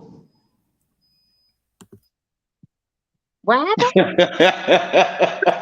He said so did Gamboa, like Devin Haney didn't mark up Gamboa. Gamboa did not look the same way. Hey, Gamboa, That nigga Gamboa look like he ready to party. Even if he did though, Devin Haney actually had a whole broken hand. And he never ever told anybody. Never he ever lost told every anybody. round too, though. Tank Every broke that round. nigga Gamboa ankle. He Hey, hit look, that nigga so hard he popped out his shoes. Hey, Method man. Haney won every round with Gamboa though. So Yeah, he went, yeah. you know what I mean? It was a But good he win. didn't punish just, him though. What you saying? I like He to see really punishment. just didn't punish Gamboa like that, right? Get that motherfucker up out of there, man. But with one hand, I don't know how much he was gonna fuck him up with one hand, honestly. But we never even knew that shit. We didn't know that shit until like weeks later. That man had a whole broken hand fighting that fucking fight. That's the difference between fucking him and Tank. And the difference between him and Tank tried to lie. Tank tried to lie initially about getting his ass beaten against, doghouse rules. Until everybody started coming out against his ass and he had to admit the fucking truth. Right? Did he not? So I just hope all them people that say about sparring and doghouse, all that, they have amazing careers, man. Who's been calling out since they became, who's been calling out who? It's only been one fighter calling out one other fighter. And that's saying, it's been Devin versus fucking Tank. And Devin's definitely been calling out motherfucking Tank. Tank won't even like Mitchell. This nigga's so scared of Mitchell's man's name. And then he had to admit himself, oh yeah, Devin got the best of me, but I did hurt him. And then when everybody else came, like, that's not true. So, everybody know Haney got him. Everybody know Devin Haney beat Tank Davis in that sparring match, but Tank did good enough for Floyd to sign him, though, Destiny. No. They say Devin beat up Floyd. After that. That's what they said. Devin beat Floyd up. Floyd signed his ass. The reason why Floyd signed his ass, like, to be honest, was because Shakur fucking Devin wouldn't sign with him. So he signed Tank years ago before Devin and Shakur was, you know what I mean? Before I think Shakur turned professional, Tank signed. He signed him a long time ago, though, Destiny. That was a long ass time ago before Shakur came around. He did. He signed him after he saw like him fighting against Devin Haney. Yes. But again, though, they had already been talking to fucking Devin and his daddy about signing Devin Haney. So could you imagine? Because they got Richardson. Exactly. You're right. So could you imagine they would have went on with that fucking bullshit? Do you think Tank would be like the main, attraction? Absolutely fucking not. Well, Tank. Okay. Of course, Floyd Mayweather, he wanted to sign Devin Haney, but Devin Haney wouldn't sign with him. But he had Tank Davis already. A lot of people felt like, like Tank was Floyd Mayweather's favorite. So they didn't want to sign with Floyd because he already had Tank. That's how they was looking at it. No, and H-Money, damn well that's not the truth. Well, some of them was like that though, Destiny. Even Shakur said it. Like when Shakur did an interview, he was like, I guess when Floyd wanted to sign him, he had made like some type of poster. And he said Tank was on top and he had a Shakur like on the bottom. And I guess Shakur didn't like that shit. I saw what Shakur said though. Not Devin, but fucking Mayweather offered him like he lowballed the fuck out of him, like someone said like $75,000 to sign on, something goofy as fuck though. I remember saying like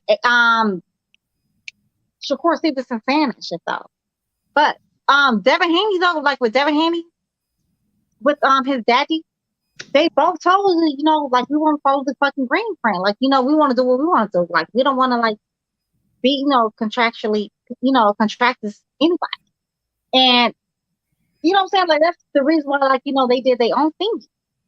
And that's the reason why, I feel like Floyd is a little bitter right now. Against Devin Haney. Fucking, especially that ugly ass Leonard Ellerby. Ooh, especially his ass ugly ass. Ooh, good time. Who likes him? Nobody. You know what Leonard Ellerby said? He said they want to sign Boots Ennis. Leonard Ellerby was talking about Boots. He was like, man, Boots so good. He said we can make Boots a superstar. And Mayweather, they want to sign Boots. They could actually make him a superstar though, but Boots wants to do his own thingy too.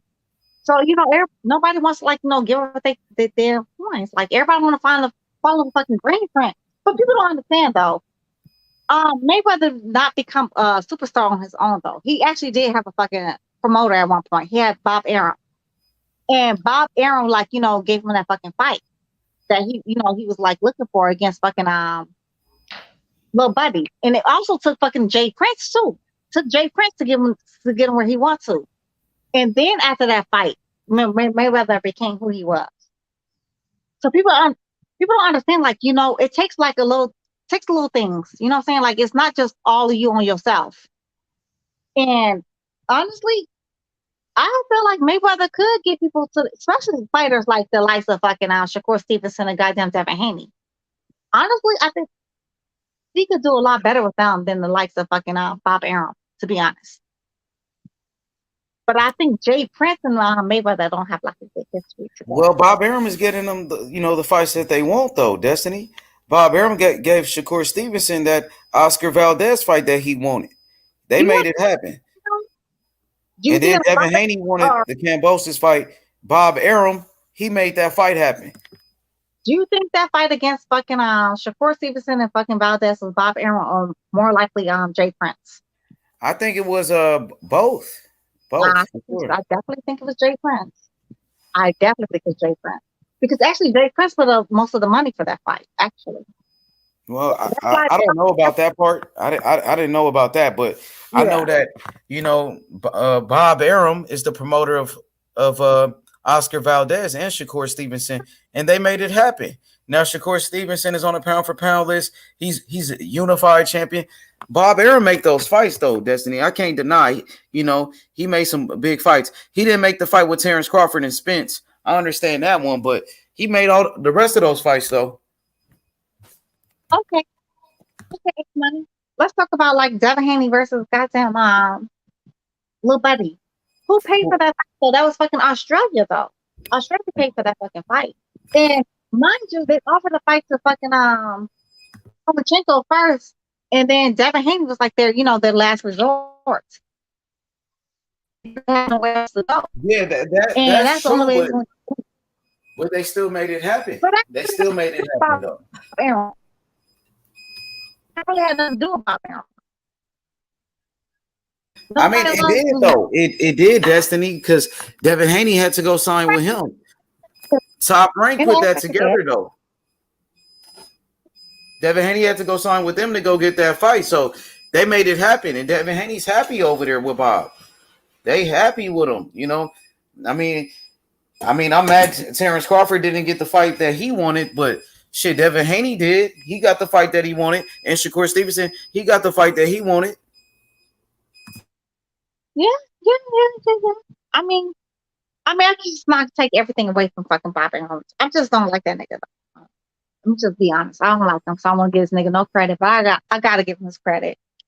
Yeah, you're right. He did. He did actually make that fight happen. It actually happened on fucking ESPN, the biggest, fucking sports platform in the world.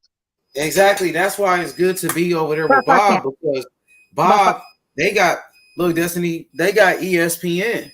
You know what I mean? So everybody want to fight on ESPN because everybody gonna watch you fight. Okay, what do you think? Then they don't took Devin Haney off that shit. They don't took they put Better Beef on that fucking list over Devin Haney, Jermell Charlo. They don't took Errol Spence off the top two and put Inoue over there on top two versus because he beat the likes of fucking old ass Nonito Donaire, who hadn't beat nobody in a month of Sundays. No offense to Rachel and her husband, but let's be realistic though. So let's be realistic about how ESPN do people. How the fuck is Vasil Lomachenko still on fucking list above Jermell Charlo and fucking Devin Haney? Yeah, I don't know about that. I don't understand that part, Destiny. I don't know about that. Let's see what Method got to say about that. Method, what you think? Well, Loma's still on there. I mean, if they pushing for the Dev and Loma fight, shit, Devin beating his ass, it ain't no more questions after that. That's my reason why I don't. That's why I kind of don't see the Tank fight happening. I think again they going to push for the Loma fight if Loma does return to boxing. I see them trying to get Devin that Lomachenko fight, and whoever wins it does better numbers for it does better for ESPN. On ESPN social media accounts, they love Lomachenko, man. And Dev is his own star. So shit. I just see them trying to make that shit happen. If anything, then they did pay that nigga Cambos $10 million. They want that money back. Bob gonna want some more money out of that. He gonna try to finesse them. No.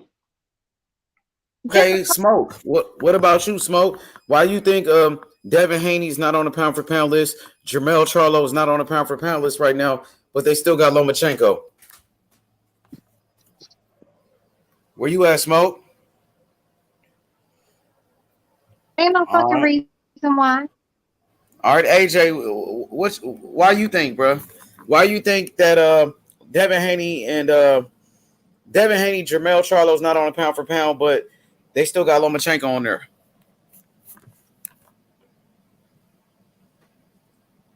Are they asleep? I think they passed out. That nigga get the Smoke is in the chat, man. That nigga in the chat talking shit, man. No, we're wide awake on this end. Wide awake, bright-eyed and bushy-tailed. What's up? Smoke. What's up, man? What's up? I'm chilling, man. It's my brother's birthday, so I'm like about to slide out in a minute. Happy birthday to your brother. Yeah, that's what's up. Well, he's my younger brother, but he's a fucking grandfather. But anyway. Yeah. I will. Thank you. So yeah, man, I've just been just listening to you guys cook on the topics, and hell, there's been nothing controversial really, outside of the long count and Mike Tyson and Buster Douglas. But I was never a Mike Tyson fan, so I never really gave a damn one way or the other. Right. God, we're not talking about that right now. Yeah. Other than that, it's been I've been listening to you guys entertain me, and interacting with with our fellow community members on the channel in the chat, doing what we do. Hey, Smoke. So why you think Devin Haney and Jermell Charlo is not on the pound for pound list with it? Lomachenko is still on there. Who's pound for pound list? ESPN. Oh, okay. So where does Lomachenko fight? I mean, where does Devin Haney fight? He fights on there too. Yeah, but Devin Haney's been there for one fight. He's on the short contract. How long has Lomachenko been on ESPN? Like as long as Top Rank, right? This particular iteration, like after Top Rank left HBO, they went right to ESPN, and Loma was right there with him, right? When has Canelo been on their fucking when has Canelo been on their goddamn list? He's never fought on fucking ESPN. You mean ESPN has an agenda? Don't you remember ESPN said that Lomachenko was undefeated? Yeah, I do remember that. Yeah, of course I do. ESPN boxing is largely an extension of Top Rank.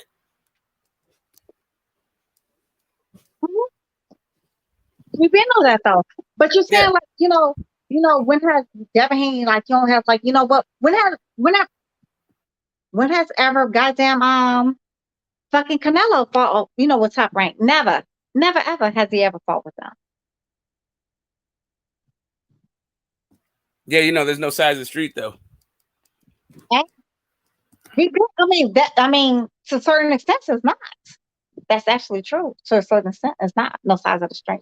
What you have is exceptions that prove the rule. Is actually what you have. You have cross promotions and dudes that are being co-promoted and don't have anything else to do in fucking life, so they have to. That's what happens when there's no size in the street. We been through that though. That's no secret. Nothing. There's no secret to that. Because Better Be Bertivia or whatever you pronounce that man's name, ain't he with fucking DAZN? And so is Dimitri Bivol, and he with fucking DAZN. Right? They're both with DAZN, right? So it's Cinnamon is whoever he wants to be with. But all three of them niggas, all four of them, is on fucking the pound for pound list for ESPN. So let's make it make sense, honey. Get the smoke. You cannot just You know, I stopped giving a fuck about the pound for pound list a long time ago, to be honest with you. Like, I talk about it here because it's like part of the culture of this particular channel. But all this shit's been game and an agenda, and it's very obvious, and it's been like this for a long time. Like, when Monster first fucking entered the ESPN fucking pound for pound ranks back in the day when Chocolatito or Triple G, like, man, I could go on and on. Like, it is what it is. It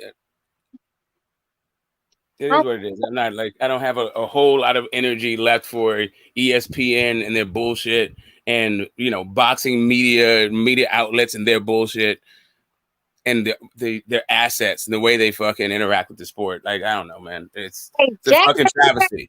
Here's what I'll say. Fine, just to wrap it up.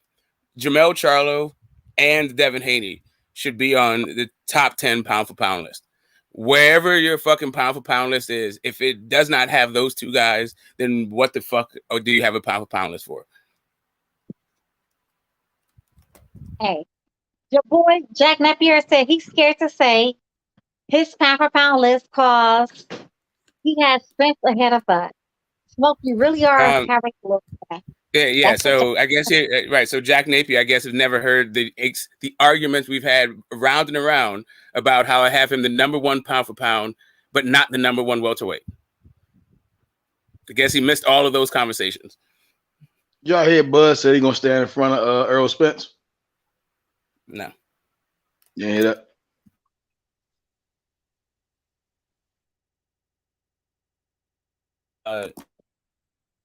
I mean, hey, if that's what you want to do, I mean, I don't know, like, stand in front of him means he's going to, like, what distance he's going to be in front of him, like, right? I didn't think he was that fast anymore anyway. I don't think he has the feet to get out of the whole thing. I think he should actually have that as a strategy, as an initial strategy, and then try to work off of that shit. Yeah. You talking about Bud? Yeah. Nigga, Bud still got the legs, my nigga. You can see as he got stronger in that fight with Sean Porter, as the fight got later. Yeah, but it's just a different leg. On that nigga. It's just different legs. He don't have the Victor Postol legs. They got those fucking I don't legs. know about that, Smoke. His legs Well, look good. I mean, I haven't seen it since Victor Postol, so I'm just assuming. But maybe he still does. I just haven't, maybe hasn't needed to use him. What you thought about the Porter fight? I thought he controlled the distance really well. Like, Sean Porter had to work really fucking hard and pay a huge price for closing the gap, especially doing it without a fucking jab, and also, like, without any body work. But I thought, like, the way that Sean Porter fought was just like the easiest fucking route to a victory, right? Like, you take. I thought it was come on, Sean Porter fought a good ass fight, bro. No, I know, but I'm just talking about. But I'm talking about Terence Crawford's fight. I'm not talking about Sean Porter's fight. Okay. I'm talking about the way Sean Porter fought. Like, that was brilliant. Like, that's what you're supposed to do. That was the easy fucking right. Like, that is, like, for me, I want boxers to take the easiest path to fucking victory. Why go through a whole bunch of hell if you don't have to? So do you think? All right. So that's all right. So do you think how Errol fought Ugas, that was the easiest way to victory? Yeah, probably. Yeah. Right, punishing that motherfucker. I mean, for Errol, because, like, what you don't want to give is Ugas. Like, you don't want to get into a boxing match with Ugas. You want to beat Ugas the fuck up. That's what you do to boxers. He's not a brawler. So, like, yeah, just take it to that fucking dude and beat him the fuck up. That's what, like the boxer in fucking Bud beat the brawler in Porter, right? But the boxer in Ugas was not able to beat the brawler in Bud. Porter could have made his fight easier if he used his fucking jab and went to the fucking body more. He was. I said more. I didn't say he didn't do it, but if you look at it, he didn't do it very much. I mean, what more could he do? He did what he could. I'm just saying he did what he could. I felt like he could have been a little bit more effective if he didn't work so hard to collapse the pocket. Like, maybe disguise your fucking attack with even a throwaway fucking jab. Bud beat the fight out of him. Max, the question on that phone. That Kell Brooks knows his fucking jab, right? That's Kell Brooks' best asset, right? Kell Brooks' best asset is fucking jab, right? Well, he's also got the chocolate brownie, right? Let me finish. And what did Bud do when he timed that motherfucker's jab? It was a rap, right? It was a motherfucking rap, right? He timed that fucking jab and it was a fucking rap. He didn't need 11 rounds. All he needed was like 3 of them motherfuckers. 3 of them. Shit. I thought he just took away his right hand. He took away the right hand and he beat the shit out of him. The jab. It was the fucking jab. He timed that jab. Go back and look at the fight. He timed that fucking jab. All he needed was 3 rounds. 3. Actually 2. 2.5. I say 2.5. 3. 2.5 rounds. He timed that jab. It was a nightmare. It's a motherfucking nightmare. Yo, if you don't have like a jab that's like a Devin Haney jab, it's gonna be a long motherfucking night for you against fucking Bud. That's all I'm saying. What about Spence? Spence got a good jab though. Yeah, he do, but he ain't got no motherfucking Devin Haney jab. His jab a little bit different, huh? Different. It's a whole lot. That nigga jab strong though, Destiny. He got a strong ass jab though. He do. Errol is strong as shit. Kell Brook was the first one to beat fucking Sean Porter. Kell Brook was the first one. Slide, but I'll be back.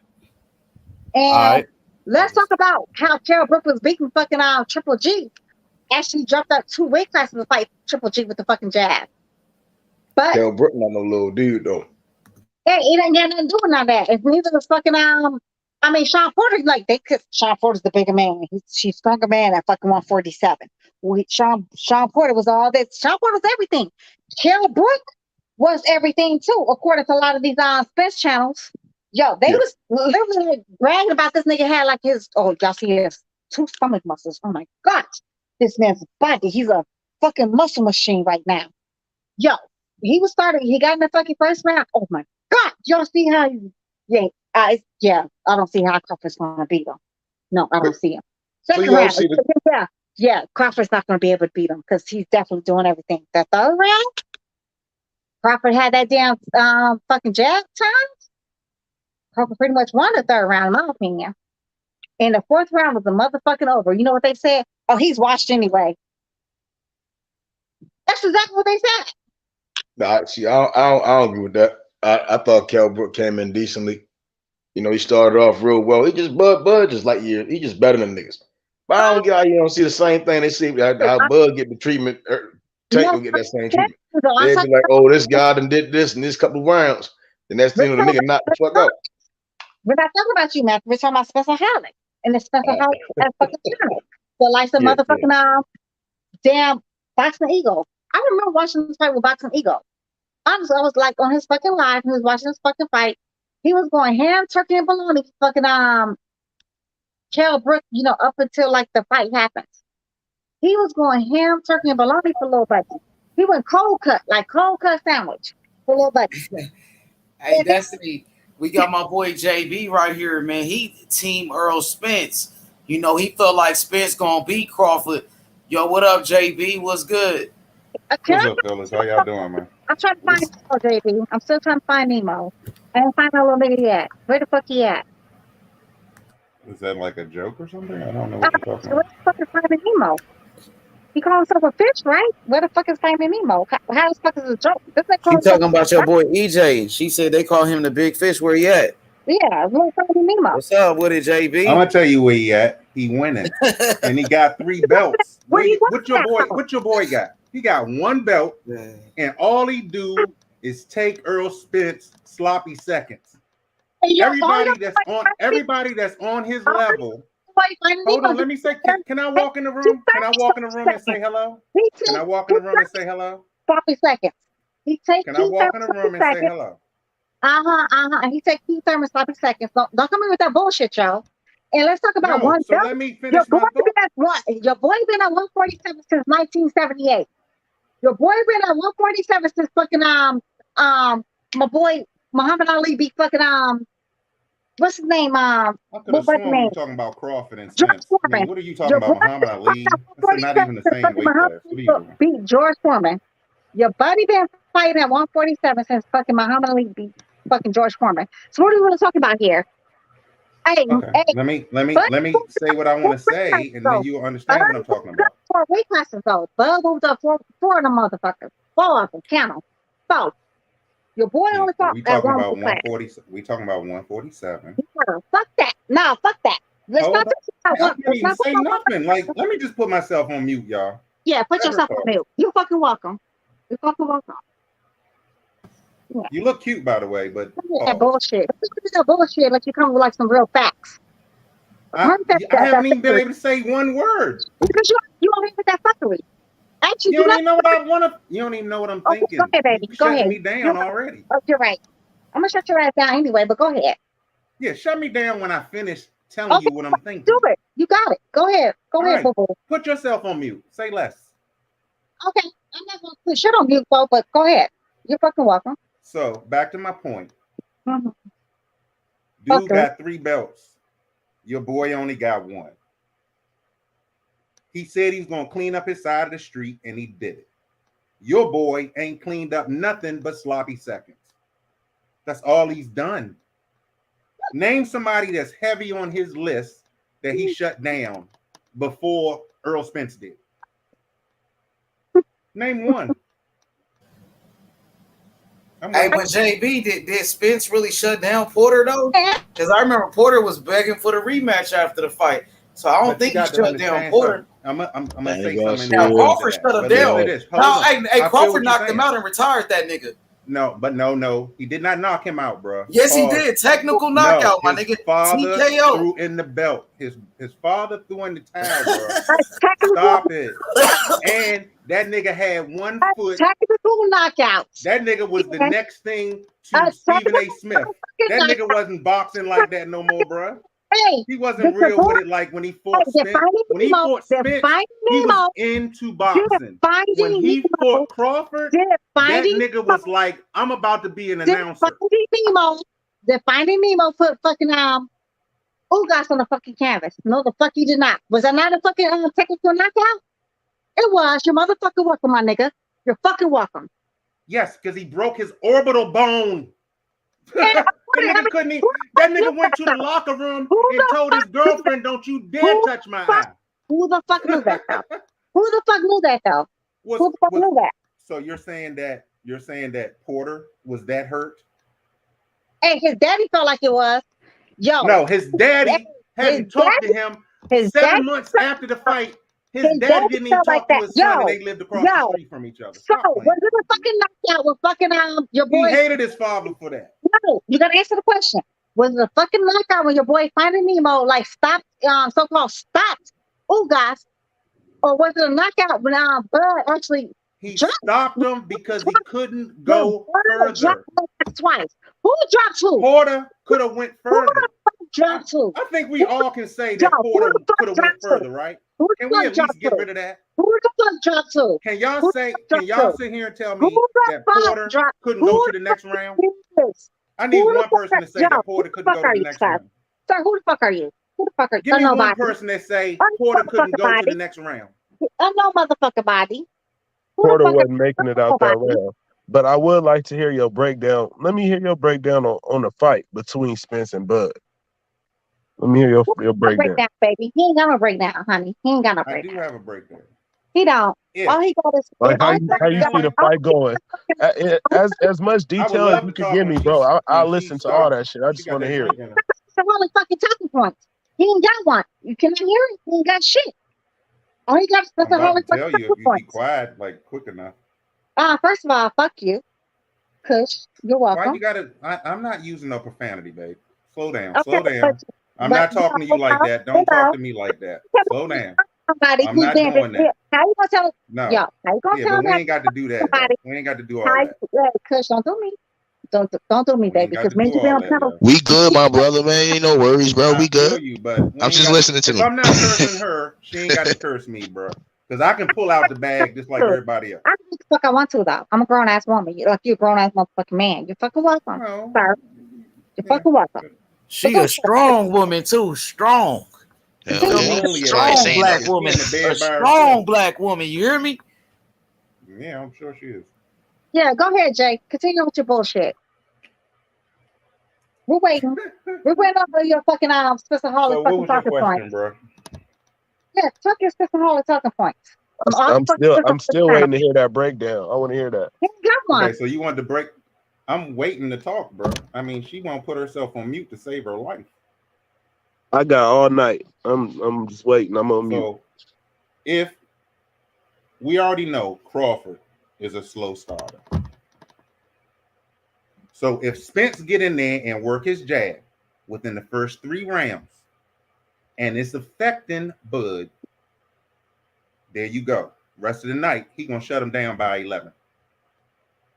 But if Crawford come in fast and establish himself, either southpaw or conventional, and start affecting Spence in some type of way, which I don't see happening, then he has a chance. But we already know Spence gonna come forward, and Spence gonna stick to the game plan. And the big thing in this is his corner. Derrick James is in his corner versus Bomac. What the fuck you think Bomac gonna tell Crawford opposed to Derrick James talking to Spence in his corner? Because see, Spence can pivot and change and do this, that, and the third. But Bomac ain't telling that nigga to do nothing that he ain't gonna do on his own. So that's my point. I will mute my phone. I still want to get I want to dig deeper because I heard your breakdown that you gave, and you give some ifs and you talked about the corners and how they gonna lend to the fighters, but really I just want to hear your breakdown of how do you see the fight going? How do you see it going? You said Spence is gonna come forward no matter what. In 11. I said I see him losing in 11. I see Right. Spence beating him in 11 rounds. And Crawford's going to start off slow. Spence is going to establish his jab within the first 3 rounds.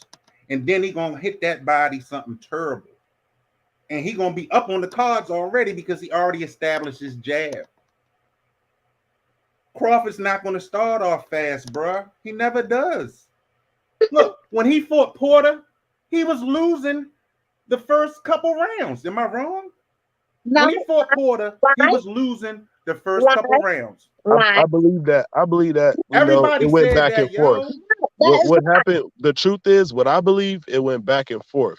And if you look at the judges' scorecards, there were some swing rounds, and they would agree it was a back and forth fight. It was a close fight. He was not winning every round in the first couple rounds, bro. He wasn't. But you're saying but Sean wasn't winning every round either, is what I'm saying to you, Jay, and that's a fact.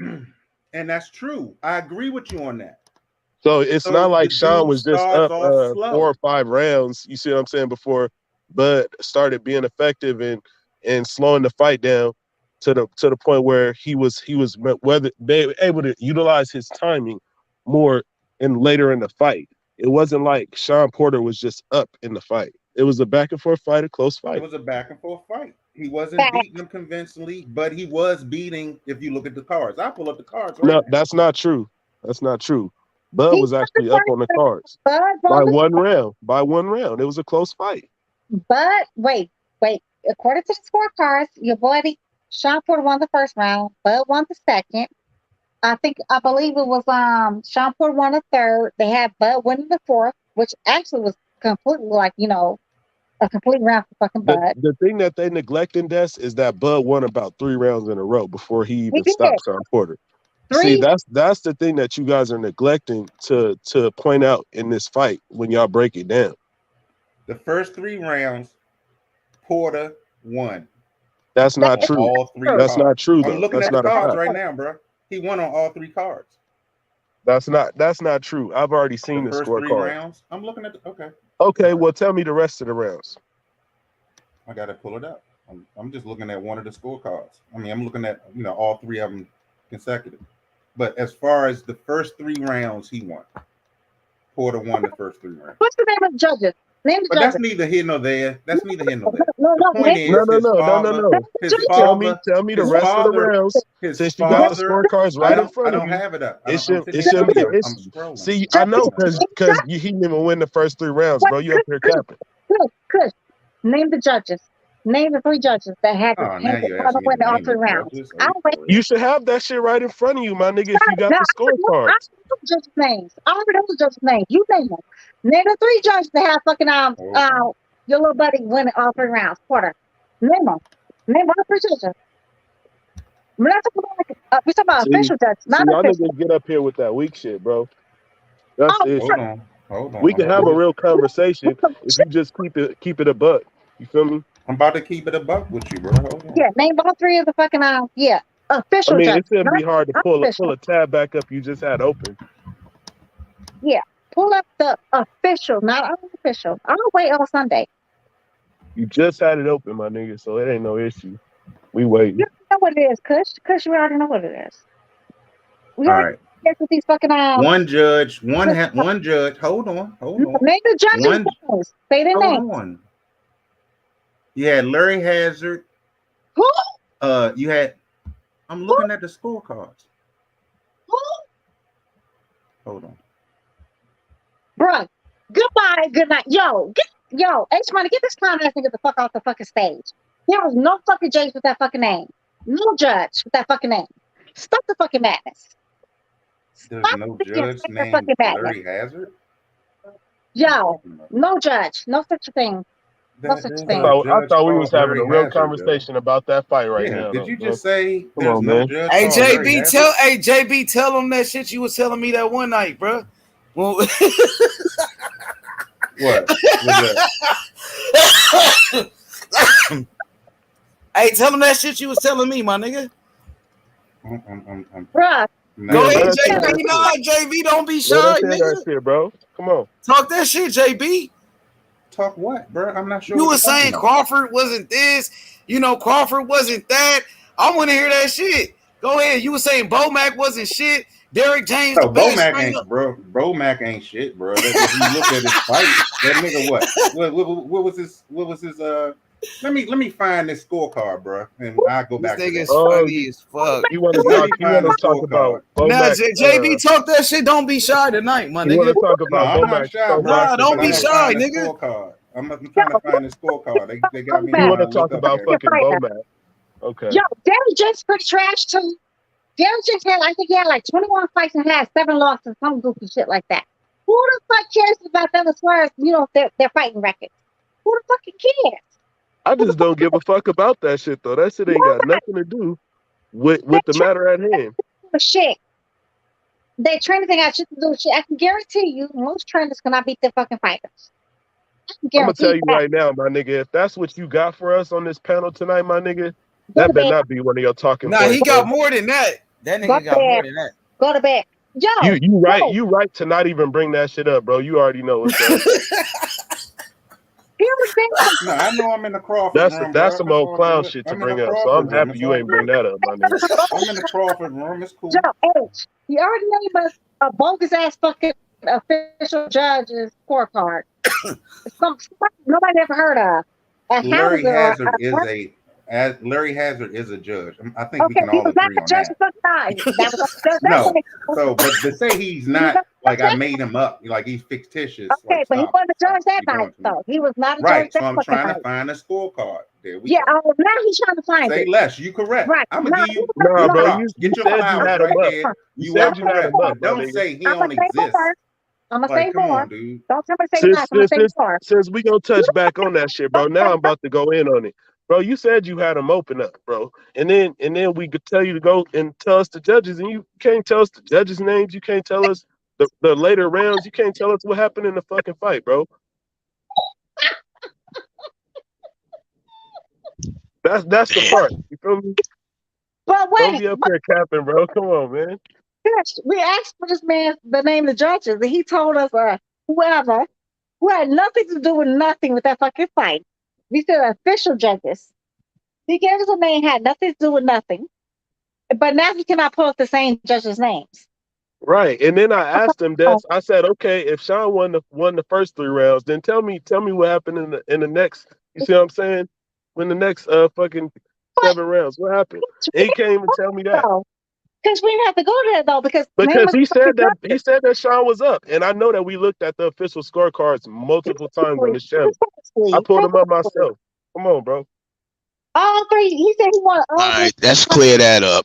The first 2 judges scored it by 1 point for Crawford. I just the last card was 3 points. Crawford also.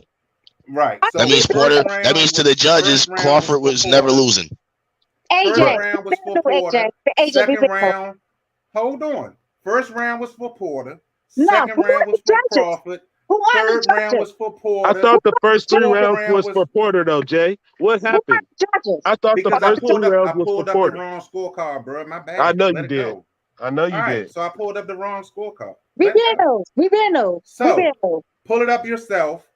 First round was for Porter. No, who are the Second round judges? was. Look, can we focus on the score first? No, we cannot. No, we cannot. No, we cannot. Name the motherfucking judges. You name them. Why don't you go find it? No, Go find it yourself. If you so worried about who the judges were, go find it yourself. Because I'm not worried about it. Yo, no, man. So first round was for Porter on all three scars, on all three cards. Second round was for Crawford, all three cards. We been knew that. Third round was for Porter, all three cards. We been knew that. Fourth round was for Crawford, all three cards. We knew that. Fifth round was for Porter, all three cards. And then sixth round, all three cards was for Crawford. Seventh round was for Crawford. 10th round was for Porter. And then all three cards had the ninth round for Crawford. 10th round was fucking Porter. How was the 10th round for Porter? That's when Crawford knocked his ass out. I'll wait on Sunday. I'm just looking at the cards, yo. How was the 10th round for fucking Porter when Crawford knocked his ass out? Porter wasn't winning none of them rounds after about the sixth round. The sixth round, Crawford completely took over the fight. The eighth round, two of the judges gave Porter the 8th round, which I don't understand how they did it. That don't even make sense. I know that. I know it don't make two of the sense. judges gave him the 8th round. Yeah, two of the judges they gave did. him the 8th round. But did you though? But did you? Who? Me? I'm asking. Did you give Sean Porter the 8th round? I didn't. No, I I'm didn't. asking Jay. I'm asking Jay. No, I didn't know. No, but he was winning. If up in the top 5 rounds. One judge scored the whole total 86-85. Another judge scored it 87-84, and another judge also scored it 86-85. All but. Bud was never losing the fight. I think it's Bud was never losing the fight. AJ, he tried to come on here like with the bullshit, like he had no facts for real. He was going up like some bogus ass scorecard on majority of the cards. It was 4 to 5 majority of the cards. I think we could go back to the spin shit, bro, because this is cooked, right? You cooked on this shit right here. Let's go back to the breakdown. I said he was winning 4 to 5. Okay. But you don't have 1, 2, 3, 4 rounds. He got 10 rounds denied. The whole point is, bro, when you came in, you said that Sean Porter was up in the fight, bro. And do you understand now that he wasn't? In the fight in the first 3 rounds. No, that's not what you said. That's not what you said, bro. In the first 3 rounds, he was winning. I'm not capping, bro. bro. As long as you just keep it a bug, bro. I'm keeping it a buck. I told you when I was wrong. I told you when I was right. But you up here capping some. I told you when I was bro. wrong, and I told you when I was right, bro. So why would I lie now? You didn't say that first 3 rounds bullshit, and he wasn't even really up in the first 3 rounds. Bud was never losing the fight. Did we not just confirm that Bud was never losing, though, Jay? We just confirmed that Bud was never losing the fight in the judge's eyes. He was losing in the first 3 rounds. In the first 3 rounds, he was losing, bro. You said he lost all 3 rounds. You said he was losing all 3 rounds. No, I said he was winning. No. You showed us your imaginary scorecards where he was losing all 3 rounds, bro. Come on, man. We can rewind that shit back, though. If I see 10, we don't even need to. That's because everybody heard that shit, bro. This nigga up here. Last time I checked, in the first 3 rounds, he was winning. Judges' names. We asked you about the judges' names. You actually gave us some bogus ass names. Bogus name. I said Larry Hazard. I was looking at the wrong card. I had no problem being wrong. We been those though. We been those. We been those. We been. We been. Yeah. No, you say less, my nigga. You say less. I literally am. How about that one? Every time you open your mouth, a fucking line fly out. You're saying like every time you open your mouth, a fucking line fly out. I cannot wait for Errol Spence to tear your boy up. I would love to hear what y'all gonna say. What y'all gonna say the next day? He ain't gonna do nothing with that flat-footed ass game. What y'all gonna say the next day? I just want to see. Are y'all gonna be fight. online that night? Y'all gonna be online that night? We ain't never seen you before. Hold on. Are you gonna be here? Are you gonna be here? Bro, I'm gonna find a beeline. I'll be in the car talking to y'all that night. Oh, Nigga, you ain't gonna when be he here. get knocked out, I'm bro. here every Oh, night. Nigga, you ain't gonna be I here. put that on You won't be everything. doing You shit. ain't I gonna put that be on here tomorrow. everything, You ain't yo. gonna be here, bro. Right, precisely. When family in the house, I'll go out on the porch or the backyard or the balcony just to talk to y'all to rub it in. When Earl Spence beat that ass. Oh, please. I'll put that on everything. Yo, Jay, so why do we have like a date for the fight yet? I'll be on the balcony laughing Jay, like but why hell. don't we have why is the reason why we don't have the fight yet though? So Jay, why don't we have the fight yet? So Say why it don't we again. have the fight yet? I didn't hear you. Why don't we have the fight yet, Jay? How come we don't have Because your boy coming up with all these stipulations. What's the stipulations? What is he coming up with? Earl Spence already signed his side of the contract. Okay, how can he sign a side of a contract? How can you ever have a contract made before you assault somebody like the likes of fucking Ugas? How can you ever have a contract signed or made and signed before you even fought like the little buddy Ugas? And the second question is, don't most fights sign a fucking contract, 1 or 2 or 3 days before the fucking fight?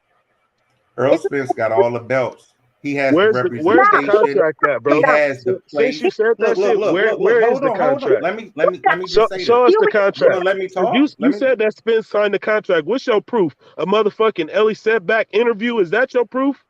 Where's the proof at? Show us the contract since you've seen the contract. I never seen a contract before, sir. I would love to see a contract. Steven Espinoza already said. He said the fight is 2/3 done. He said the fight is 2/3 done. Right. So he already. So where did he say something about a contract? Post that link then, Jay, please. Where does Crawford fight at right now? Is he on the zone? No. Post the link, Jay. Stay on topic, bro. Y'all got short attention spans. I am staying on topic, bro. Pay attention to what I'm saying. And don't ask me about where Crawford fighting at. We talking about the contract. But you got to let a person talk to understand what the person is saying.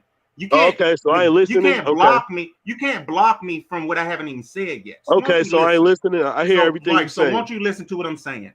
Go ahead. Earl Spence already has the network. He already has the representation. He already has the belts. He's sending over a contract to Crawford. Crawford does not have a contract with anybody. He's not with ESPN. He's not with the Zone. He's not with this person. He's not with that person.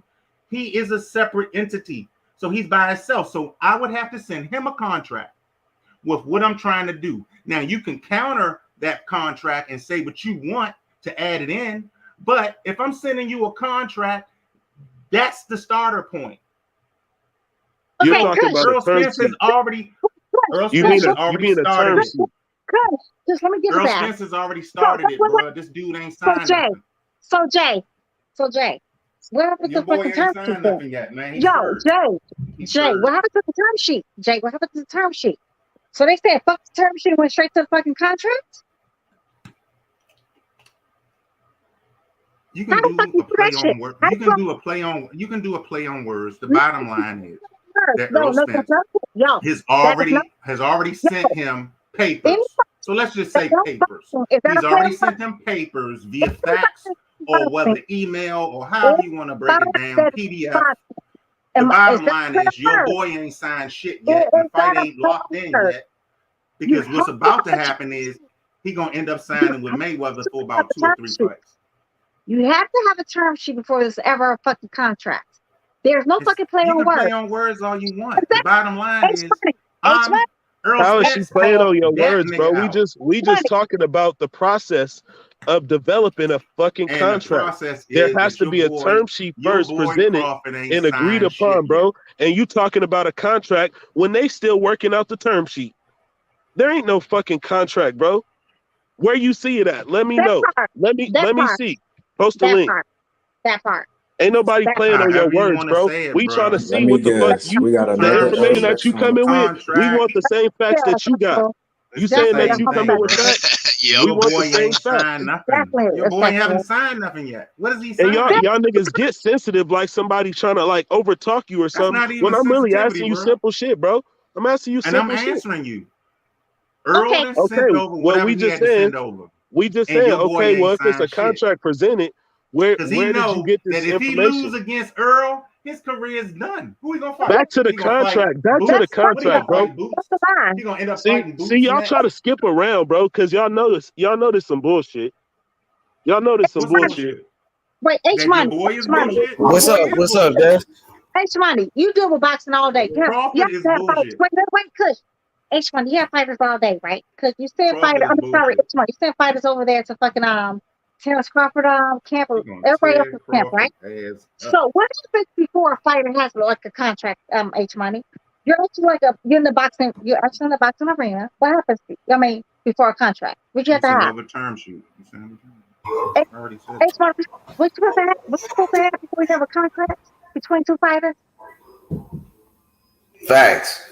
You right about that, Destiny. What's the call, H Money? What's the call that you have to have before a fucking contract, though? Shit. What is it? A term sheet? I already said that. Wait, I what- started off by saying that. Oh, okay. No, you did not. Actually, I did. You did not. Actually, I did. No, Jay, You But did not, anyway. my nigga. You said that a Bruh, contract was sent over by Errol I Spence. started off by saying term sheet, no, Just and then bro. she said You didn't even know what a contract term and sheet this, and I was was till we like, it doesn't till we matter. just told you, You can my play nigga. on You what, ain't even know what a term sheet bruh, if you was, just, bro. did not. You bruh, tapping now. He did not say anything about a term yeah, sheet. Jay, get the yeah, fuck out of here, yo. Sir, yeah. you I never definitely went got a to. good friend and I never took guy. law of Sir, torts. Hey, you so I never took law of torts. Do you even know what law of torts is? nah, it's all good. So Yeah. so JB, don't you talk to said me about law, yo. so. I Hey used to work JB, at the you said American the Bar contract. Association. The Stop playing with me, contract dude. is out there. There is a contract. Stop You saying it. that? Come on, man. You feel like? Hey, so you saying it's a contract or what? He said he did. No, what are you talking about? I didn't hear what you said. You said the contract. What you said about the contract? You said Spence signed the contract. I said Spence sent over No. paperwork. He said Spence already Look, signed How the do contract. you know he y'all sent over getting into the paperwork? This Are you in weeds nigga really about capping it it doesn't up. matter, how do yo. you know he That sent he over just said that Bottom line paperwork? Spence is in a contract, term bro. sheet, Anything. How do you know contract. he sent this Bottom contract line over? is he ain't signed neither. How do you know the contract was sent over? You Your you boy in Errol hasn't Spence signed camp? neither. You in Errol Spence Huh? camp? How you know the contract was sent? You in It's Errol already Spence been camp? said by Stephen F. Exactly. Espinoza. Shut your Errol Spence ass. Shut your Errol sexual ass up. Nobody want to hear that shit. I can't wait till y'all lose, bro. It's gonna be so funny. Oh, it's gonna be so funny, man. Like I'm you be looking for y'all. Errol bro. You Oh, niggas are weird. he's got Like sexual and you all that. in Errol Why Spence y'all doing in that, Errol bro? Spence Like, what camp, are you huh? doing? Like, So you in stop. Errol Spence camp, huh? So you saw the contract, huh? I Like never stop said that. lying. Like it's I'm just okay. It's listening okay to not what to y'all lie. listening to, bro. It's okay not to lie. No, he said a term sheet was like, being technical. I was being technical. Term sheet, not time sheet. Term I sheet. said term sheet, nigga. Who the fuck said anything You about just time said sheet? time. Oh Bruh, God. you now you the one trying to you know what? I told you when I actually learned your ass something. Now you're trying to play games. If I learned your ass something, you cannot say thank you. You're fucking welcome, nigga. I just learned you something. Now you know a whole new word, term sheet. That has everything to do with fucking boxing. You cannot have a fucking contract without a fucking term sheet. You cannot have one without the fucking other. There's never been a history in boxing where they had a contract with a motherfucking term sheet. You're fucking welcome. Hey, what y'all think about Canelo picking Crawford to beat Spence? I mean, where's the lie? I feel like everybody picking Crawford to beat Spence, and that's really a real boxer and can see any fucking thing. Pound for pound in the world, baby. Hell yeah. Yeah, these Earl weirdos is mad fucking. Canelo ain't stupid. Earl still might be the favorite though. So I think they still got Earl as the favorite. what y'all think that's doing to motivate? I just want to know. So what's Jay? What's the date? Hey Jay, so you know everything. So when is the fight? I don't know nothing, bro. Hey Jay, you know everything. So when is the fight? Bro, I don't know nothing. So why are you saying contracts been sent out? Bro, I don't know nothing. I'm like you niggas is weird. Like you niggas are weird. That's not weird, bro. Like you niggas All I are know weird, is fool. we waiting on your boy Terence Crawford to sign something. Okay, so when was the contract sent out? Yeah, there's no contract with no term sheet Because though. last time I checked, Errol Spence Earl Spence So where's your was in the evidence, middle. bro? Earl Spence Where's was your in the evidence? middle of the ring. You said you and went to he law said, school. the Show your next person evidence. I want. Show your Earl evidence. Spence You said, the said you went next to law person I school. want Show to your see evidence. is Show your Crawford. evidence. Rodney, hey, When's the you gotta last time we understand. seen Where's He's Crawford your in the pleading the ring, evidence at? fifth bro? right now. When's the last time we He's seen ple- Crawford in the ring? Rodney, he's pleading the fifth right now. I'm not pleading the fifth. Historian. But I This will this say nigga's an fifth, Earl fifth, fifth, sexual fifth, fifth. historian. This nigga's an Earl sexual fool. Nigga It over here sound can't like it. I mean, he don't have look, no I proof. clicked on, That's clicked cool. on here to hear what y'all are talking about, and I'm just This listening nigga's to an Earl this shit, sexual, bro. and this Bro, you can throw motherfucker that at me, is bro. I'm cool with regurgitating the that. same That doesn't stupid bother shit that me. I keep seeing. Oh, the fight's gonna be made. Exactly, How? historian. What That's the that's fuck, all I'm man? asking, I've been So, historian. hearing do like y'all four or really five. think I've y'all seen waiting 4 or for 5 Earl Spence to sign a contract? morons make Yeah, we are waiting for Errol videos. Spence because Errol Spence need a rematch. That's why. And Bud Right. don't need a rematch. Earl Spence didn't ask for no rematch. Yeah, Well, he I'm is. gonna His tell you, folks asking Jay. for a rematch. Listen, No, he dog. didn't, bro. Earl Yeah, Spence he didn't is. ask for That's no. the hold up on the motherfucking fight. Earl Spence, the hold up. Somebody named Joseph. That's what he So you said. trying to say Earl Spence is Cambosis? Come on, Yeah, man. Both no, come nigga. on, man. From If my the shit sources was on the signed, inside, nigga. From they my would have both sources said on it the already, inside, they man. say that Earl Spence to hold up Come on the on. fucking fight. They would have both said it already Y'all if they dudes actually are signed it. If they hilarious, want to fight, bro. they would have been said it. The fighters would have Bro. said it already. Earl That they Spence is both did. Cambosis now. Okay. Crawford would have been on live already and said, yo, it's done. Stuff like that. Come on now. Crawford can't say nothing until he signed that contract with Mayweather. Exactly, but you then said he can go forward with that. And he not gonna be the one that go out there you're and right. say it. But Guess who if is? Spence signed it, Mayweather why is. he ain't respond yet? Then that's a good Where's question. the term sheet? Wait. Where's the term sheet though, Jay? Where's the term sheet though? Where's the term sheet? I'll wait all Sunday. Yo, Rod, he didn't understand that question. He said about Crawford, but he didn't understand the part that if Spence signed it, I see it right there. why he ain't say Jay, shit you yet? up here laughing, bro, but we really laughing at you, bro, because we finally cornered y'all niggas. I'm laughing. Ain't nothing that y'all niggas could do. This fight gonna happen this year, bro. Go ahead and talk it up while you can, nigga, because we really the ones laughing, bro. Crawford is Where's about to take the that term big sheet ass though? L. Where's the term sheet? Yo, how can you have a contract without a term sheet? Crawford You about to take an a L. contract with a term sheet. And I like Crawford. But he about to take an L. The term is the negotiation. The term sheet is literally the negotiation between the fighter and the fighter. Neither here nor there. Bottom line is when he signed the term sheet or the contract, he's gonna take an L. Now it's bottom line. But you just said the contract was sent out though. But now it's the bottom line. No, I said Oh bottom man. line. Hey, make it make doesn't sense, matter. bro. Make it make sense. It doesn't matter, bro. At Make the it end of the make. day, Oh, you now already it don't said it's gonna matter. happen this Now year. it don't matter. Dude is But you the going one to lying to the go people and though. You take the one an lying to L. you the one lying to the people in the chat talking about the contracts were sent out and I'm shit. not lying to the people in the chat. Your boy's gonna take an L. Crawford is about to take an L, bro. Get the fuck up out of here. Yo, whose man's is Because this? your boy Hey, about can to take somebody an else L. join the panel, bro? This Yeah, nigga's a please. cornball, bro. Your boy bro. about to Like, take hey, This nigga's a hey, cornball. It ain't even let me that you ask a him a Spence question fan, real bro. quick. That you a Earl sexual. It's that you ain't got no smoke, if he nigga. bust that It's that Bama's you ain't got no overbone, smoke I'm for gonna be us up laughing here, my like I don't nigga. know what, bro. Jay, you understand that like all the legends that was on the Hall of Fame, like Bernard Hopkins, Floyd Mayweather, Roy Jones Jr., all picked Terence Crawford. You know why? Because they know those are all those guys that you saw at that Hall of Fame were special fighters in their own right. Wait. Historian, you got beat up in sparring? You said you had a concussion? I ain't get beat up in sparring. I just caught an overhand right, and since then I've been having like a little, I don't know, in my head, but I'm straight though. What the hell do anything though? What the fuck I do with this man's opinion? But the point I'm saying though, with Crawford, the motherfucker, look, they know he's special. He's a special fighter. We all can see that he's special. I think that the people that are picking Errol Spence, and it's not like Errol Spence he's a very good fighter. But as far as that special type of good, there's only a few guys like that. And I think Crawford is one of those guys in that generation. You dig what I'm saying? I think that Errol Spence has a chance to beat Crawford, but I think if everything plays out, barring something crazy going on in the fight or prior to the fight, like injuries or something like that, we may not know of or whatever, I think all of us are seeing Crawford outclassing them and stopping them. And I respect everything you just said. I respect everything you just said. And I ain't got Crawford. no beef with you, I Jay. got I'm just Crawford. saying when you come up here on this panel, bro, nigga, come at your best, my I got nigga. Crawford. Come with your Crawford best as heat. the number one. Come prepared, I got bro. Crawford number one, bro. I am prepared. I don't even want to hear all that shit. Bro, Stay I over got there with it. Crawford number I'm one. just saying, Bro. come at your best when you step up Bro, here, the nigga. point is, you I'm in here, bro, sexuals come on the panel and just be lying. Like you niggas be saying contracts be He's sent right, out. man. You Like, gotta throw where's fire your up on evidence? here, man. It has to be facts, Where's bro, your or you evidence? get burned.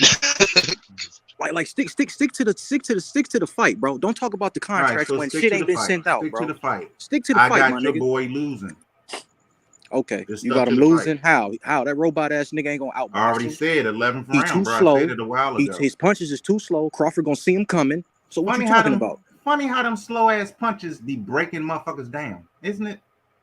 Oh Let's see. Them slow ass Anybody? punches be breaking Hey. motherfuckers down Oh my before God. before Oh the my God. before the bell rings at 12. Oh my God. Hey, when the Before the last 12th time? round, When that the last time Errol nigga, Spence sat everybody somebody that down? a lot of the nigga that fought bodies be Hey, broken. Jay. When the last time Errol Spence put somebody on their ass? When the last time somebody touched the canvas against Errol Spence?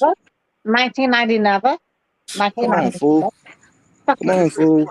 You just asked a question. I said quarter. The niggas just say 1999.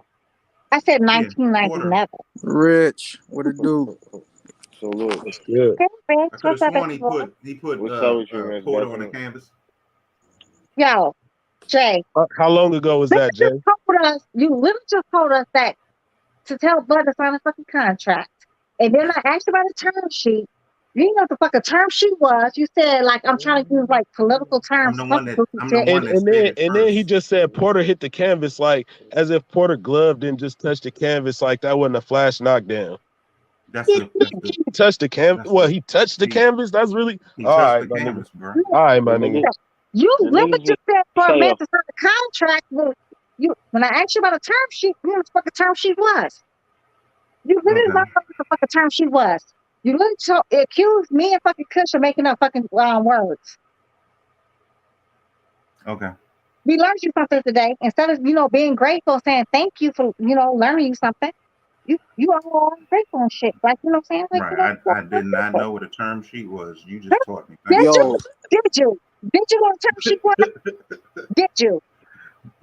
Yo, Jay. So even though I worked at the American Bar Didn't you Association, I just didn't said know it what like 2 times now? You just answered this question straight. You're being repetitive. Hey, Jay. So what style Errol Spence is gonna? What style he has to use to beat Crawford? Totally repetitive. Hey, y'all can You're hear saying me? the same thing over and over. All he's going to ask Yeah, you we about hear is you, Rich. fucking contract. All he's going to ask you about is signing an imaginary contract with no fucking term sheet. That's all he's going to ask you about. I can guarantee. Right. Okay. So start asking about like how he's going to beat him. You don't have no answer for that. I already answered that. I explained it earlier. Let me explain it again. So your answer is it's just a jab. Let's do it again, You think Jay. a jab is going to be an all-time I great said fighter? he is going to start off with a jab. Your boy does not start early. He always comes in late and does what he has to do. We already stopped that was lie. We already stopped that was If that's all you banking on is Crawford starting off slow, then you already lost the fight. You already lost if that's what you think. If that's all you going based off, it's just, he start off slow. You lost. If that's what you saying, that's all you got to say. Then he lost, nigga. He lost. So if that's all, somebody tell me how he gonna beat Errol Spence. Somebody tell me. We already stopped that was lie. You trying to I tell want to us hear this about one. Nigga, the more Spence throws, the more he's going to get countered. The more he's going to get countered. Round 6. Can you give me round 1 to round 6? Give me a breakdown on round 1 to round 6 of Crawford beating Spence. I will mute myself. He's not. He's going to tell you about some imaginary scorecards that nobody ever heard of, or some imaginary ass fucking judge that scored a fight that they were never there for. That's I what for he's damn do. sure could give a better breakdown than what you gave. Shit, Mickey I'm waiting for somebody to give me round 1 to round 6. How your boy gonna beat him?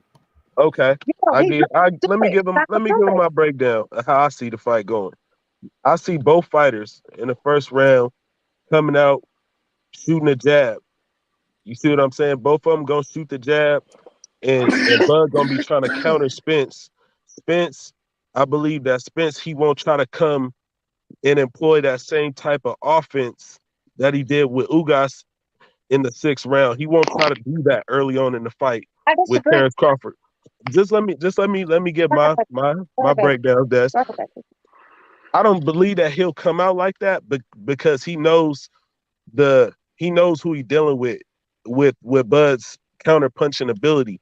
So I believe that Spence will come out and try to establish his jab. Like you said, you feel what I'm saying? And it'll be a close fight, at least for that first 1 to 3 rounds. I think that both fighters are methodical starters. I don't see Errol Spence as a fast starter. Terence Crawford, I've seen him against certain fighters come out and get right on top of him.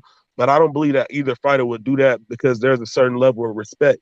But as we get to maybe the 3rd, 4th round, I believe that Crawford and Spence will start to find their range, and they'll start to dog it out a bit. You feel me? On the inside at certain times, Crawford will be turning Spence because Crawford won't allow Spence to get on the inside and deploy his offense and establish head control, because that's how he lands some of his biggest shots. And I don't think that Crawford is the type of fighter who is going to play into his hands. He's going to control range and turn Spence. The same way that he turned Porter, I believe that Spence will start trying to be on the offensive in the 4th round. You see what I'm saying? And that's where Crawford will find his timing, and he'll start to touch Spence. It'll be a good fight up until this point, until about the 4th, 5th round, where we'll start to see these dudes really warm up, and then they're gonna start fighting. You see what I'm saying? And I believe that Spence is gonna really show his hand, and he's gonna start trying to get on the inside and be aggressive with Crawford, and that's where Crawford is gonna start countering him. And if he hurts Spence, he could stop him. He could stop him around the 5th or 6th round, like the predictions are being said. But if it doesn't go that way, and Spence doesn't go down, then I see a real fight erupting from around the 6th or 7th round. Then it's gonna be a dog fight, and Crawford will start to open up on Spence, counter him more. He's gonna be elusive. I believe that Bud still has his legs. I don't believe that that's gonna be a factor in this fight, and I don't believe that Spence will be able to keep up with the adjustments being made. Okay. And I believe that Spence won't make it out of the fight. I believe he'll get knocked out at the latest around the 9th round. It'll be bad too how it'll look. Spence will end up getting punished. I disagree with you like over a few things. I feel like Spence is gonna start off fucking fast. You know why I feel like he's gonna start off fast? Because I feel like he's gonna automatically think like, Bud starts slow, whatever. So, Bud's not gonna be able to like catch him or counter him or whatever. I think he's definitely gonna come out the fucking first round blazing. What I think Bud is gonna do is gonna tie his ass up. And I feel like by the 2nd round, he's gonna like, let Spence throw his fucking punches or whatever. In between throwing, tying his ass up. But that's when he's gonna be timing him. By the 4th or 5th round, it's gonna be Bud walking his ass down. And I just think that I don't see Spence, Spence is not faster, he's not quick on his feet, he does not have fast feet at all. He does not know how to maneuver around the ring. He does not know how to cut off fucking distance. I mean, he does not know how to cut off ring space. He has never made an adjustment a day in his fucking life. I don't see him doing none of that. I just feel like Spence is gonna do what he do. I think he's gonna definitely start off fucking fast though, and he's gonna wait. He's banking on fucking Bud starting slow, but I think Bud is gonna tie his ass up though. Bud is not, he's just not a fast starter for the most part though. He's not, but Bud is a timer. And once Bud gets that buddy's fucking jab down, that timing down, it's gonna be a long fucking night for fucking Errol Spence. Now, will I say that it's gonna be like a 6th round knockout? I don't believe that. Bud is not like known for like knocking people out. He's an accumulation puncher. All the punches, punches and bunches and shit like that. He's gonna accumulate the fucking punches. It's gonna definitely affect fucking little buddy. Finding Nemo. And Finding Nemo does not like fucking body punches. He hates those body punches. You saw it against fucking Ugas. Every time Ugas went to the fucking body, Spence totally reacted. Whereas say that again. Every time he went to the body, What did Errol Spence make that nigga do? He made him pay. He witched. He definitely witched. He made Ugas pay for everything. Every time he punched him, Earl said, "Okay, nigga, I got you." Hey, so Jay, what do you think Crawford is going to do when Spence punch him to the body? What do you think Crawford going to do? Can I finish though? He gonna start running. He gonna start running. But can I finish? He gonna start working the Can I ring. finish? But can I finish? I do want to hear the rest of Des breakdown. Let Des get off real quick. Let Des get off. He gonna start running like shit. He gonna start dancing. He gonna switch back. Jay, let Des get off. Then you could go back after. Let him finish. He gonna do all that bullshit of dancing and starting to. Bro, this how we know. This how we know you're a goddamn. But this is how we know you're a Earl Spence. You don't want to hear somebody's breakdown because you know, old boy has an issue with Somebody else cut her yes, off. you I did. was just starting to talk. Okay, but you're talking though. Let her I'll put let her myself finish back on her mute. point. My bad. Sorry. Every time he fucking Ugas went to the fucking body, fucking little buddy Finding Nemo witched. He does not like going to the body. Whereas when you go to the body to fucking Bud don't have no problem with that shit. That's the difference between living a fighter's lifestyle and living a fucking rock star fucking lifestyle. One person lives a fucking fighter's lifestyle, the other one lives a fucking rock star lifestyle. And again, your boy cannot handle that kind of body punches. Whereas fucking Bud has. We've seen Bud take it. We've seen Bud take it. We've seen how your little buddy actually reacts to fucking body punches. So now I'm done. You know, say whatever you want to. It's a rude ass. First off, I didn't cut you off. Somebody else did. But I mean, whatever. I mean, y'all jumping on me. Pause. I'm cool with that. It's all good. It's not even a big deal. Pause. Bottom line is pause. I already said pause like 5 times. My bottom line is that both of y'all breakdowns was like corny as hell, and y'all just keep trying to get this dude a leg up. I just don't understand it. Like, this dude has no knockout. I didn't He think has your no breakdown was knockout. corny. Listen to me. He has no knockout power. We already said that. Hey, this mother. Hey, I'm done with this. And she this just said motherfucker, herself that he starts off slow. Pause. He starts off slow.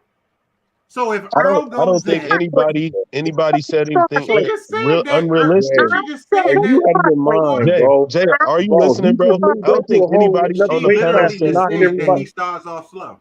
Hold on. Let me get off. I don't think anybody on the panel disagreed with you. Everybody said he was a methodical or slow starter. What I said that different in both y'all opinion was that I also believe that Spence is a methodical slow starter. You see, that's where I'm the only person that differ with opinion. Nobody up here capping. You feel me? You're not listening. Yeah, well, he's choosing not to listen to me.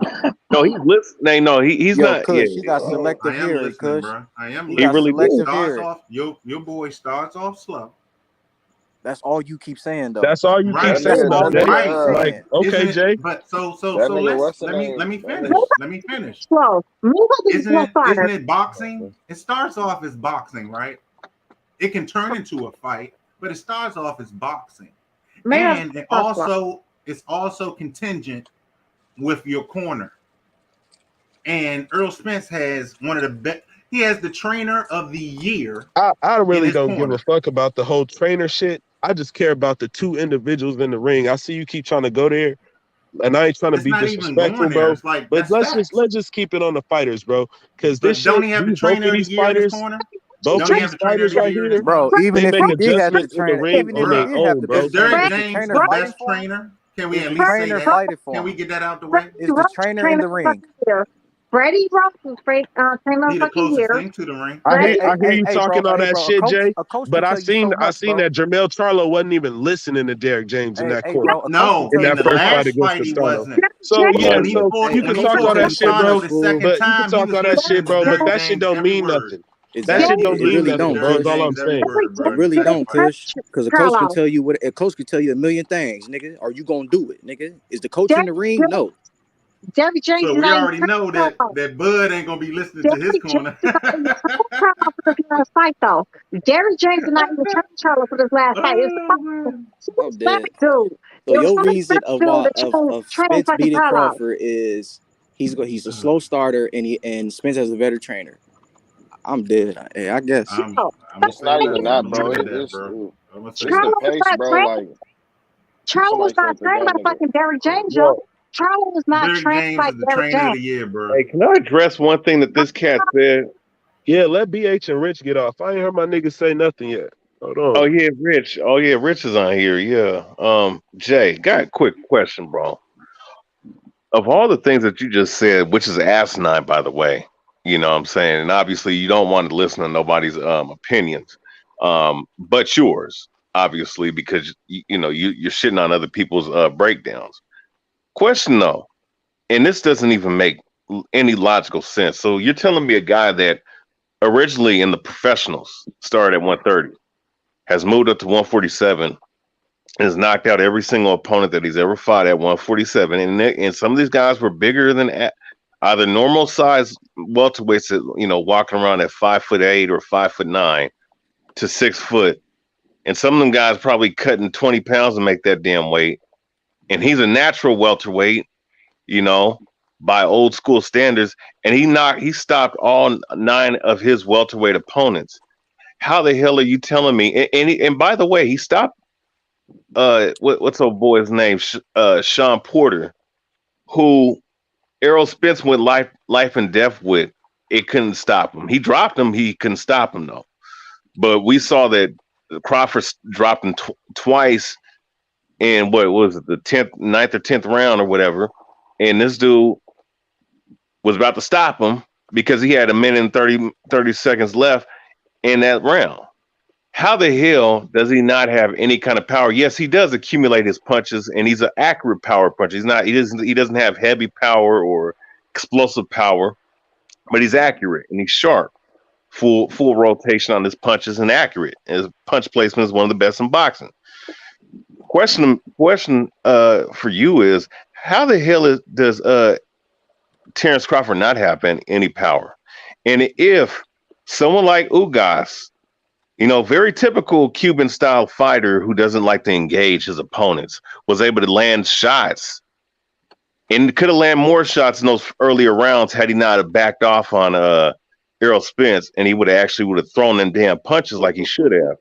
How the hell do you think that his punches, if Ugas's punches was affecting Errol Spence in them earlier rounds, how the hell is Terence Crawford punch is not going to affect him when Terence Crawford's been knocking everybody out at welterweight that he's faced? Sidebar: Derrick James didn't train Charlo in the second fight, but he trained him for the first fight though, where he wasn't listening to him.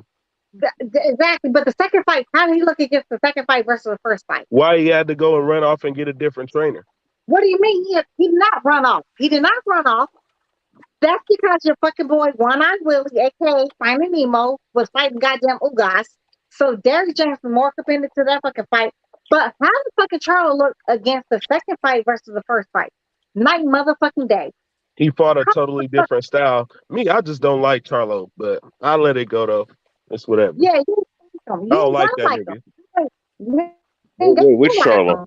But Charlo, Mel, I don't like that nigga. I don't like Jamel Charlo. I used to like the Charlo. Charlo. I never liked Jamel Charlo. But Jamel Charlo looked completely fucking different. Fighting fucking because some of the second time versus the first. The reason why he got a different fucking trainer. Some cat named Gomez, something Gomez. That's the reason why. Derrick James, yeah, we can give him trainer of the year if we want to. But let's talk about Freddie Roach. Freddie Roach was one time trainer of the fucking year. And let's look at how every time his ass, his little buddy got in the fucking ring with somebody, had real skills, how he end up looking. So what does that even mean, trainer of the fucking year? That don't mean shit. Matter of fact, Mayweather Senior or fucking Ross Mayweather never won trainer of the fucking year. Never. But clearly they produced the best fight in the fucking world. That's crazy right there to hear. TBE. And Charlo, how he looked in the second fight versus the fucking first fight, can y'all disagree? Which Charlo looked better, the first or second Charlo? Mel is better. I respect his game. I just don't like his ass. No, I'm talking about the Castano fight. Which Jamel was that? The second one for sure. The second one was why impressive. is that though? But why is that? But why? Because he boxed. He fought a totally different style, Des. No, but why is that though? But why is that? He had the same Because his motherfucking motherfucking jab that he employed with that lateral the movement. same fucking trainer. He did not have the same fucking trainer. You're fucking welcome. Yeah, right. That's true. He did not. That's exactly why. You're fucking welcome. There's a reason why. But Derek James get all the credit though. Precisely. For what reasons I don't fucking know. Yeah. Well, perception is reality most times with boxing. You know, if people say you're good or the hype is there, then it is what it is. People are gonna claim that you're good. Okay. But as far as Mel and Maul, I mean, I think Mel, at 154, I think he's definitely pound for pound fighter for sure. But I don't disagree. I just don't like the nigga. I'm gonna just keep saying that shit. And that's fine. And they don't even have that. They don't even have Mel on the list. Yeah, they do. He belongs on the list over Lomachenko. They ain't got him on the list. Lomachenko's on there. Yeah, they got Lomachenko. Do y'all even know who owns Ring Magazine? Yes, we do. We do. Oscar De La Hoya. Right. A lot of people don't even know that. And he say he not in the mix in reference to who don't know that? No, some people JB, who don't know that? I didn't say y'all didn't, bro. I was saying that some people don't. So with that being said, they don't even have that dude on the list. They don't even have him on the list on some of these websites. He should be on the list. I think we all agree on that.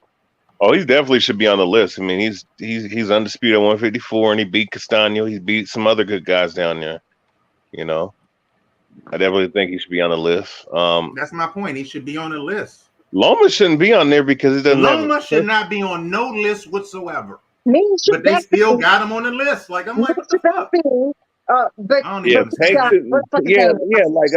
They be having some weird names like Tank. Shouldn't even be on the list because he doesn't have a belt. He doesn't have an actual. But he should be above. He should be above Lomachenko. No, I wouldn't say that. No, I wouldn't say that. Tank should be above Lomachenko, bro. Why should he be over Lomachenko? He ain't got losses. He hasn't fought nobody, bro. This nigga got 2 losses.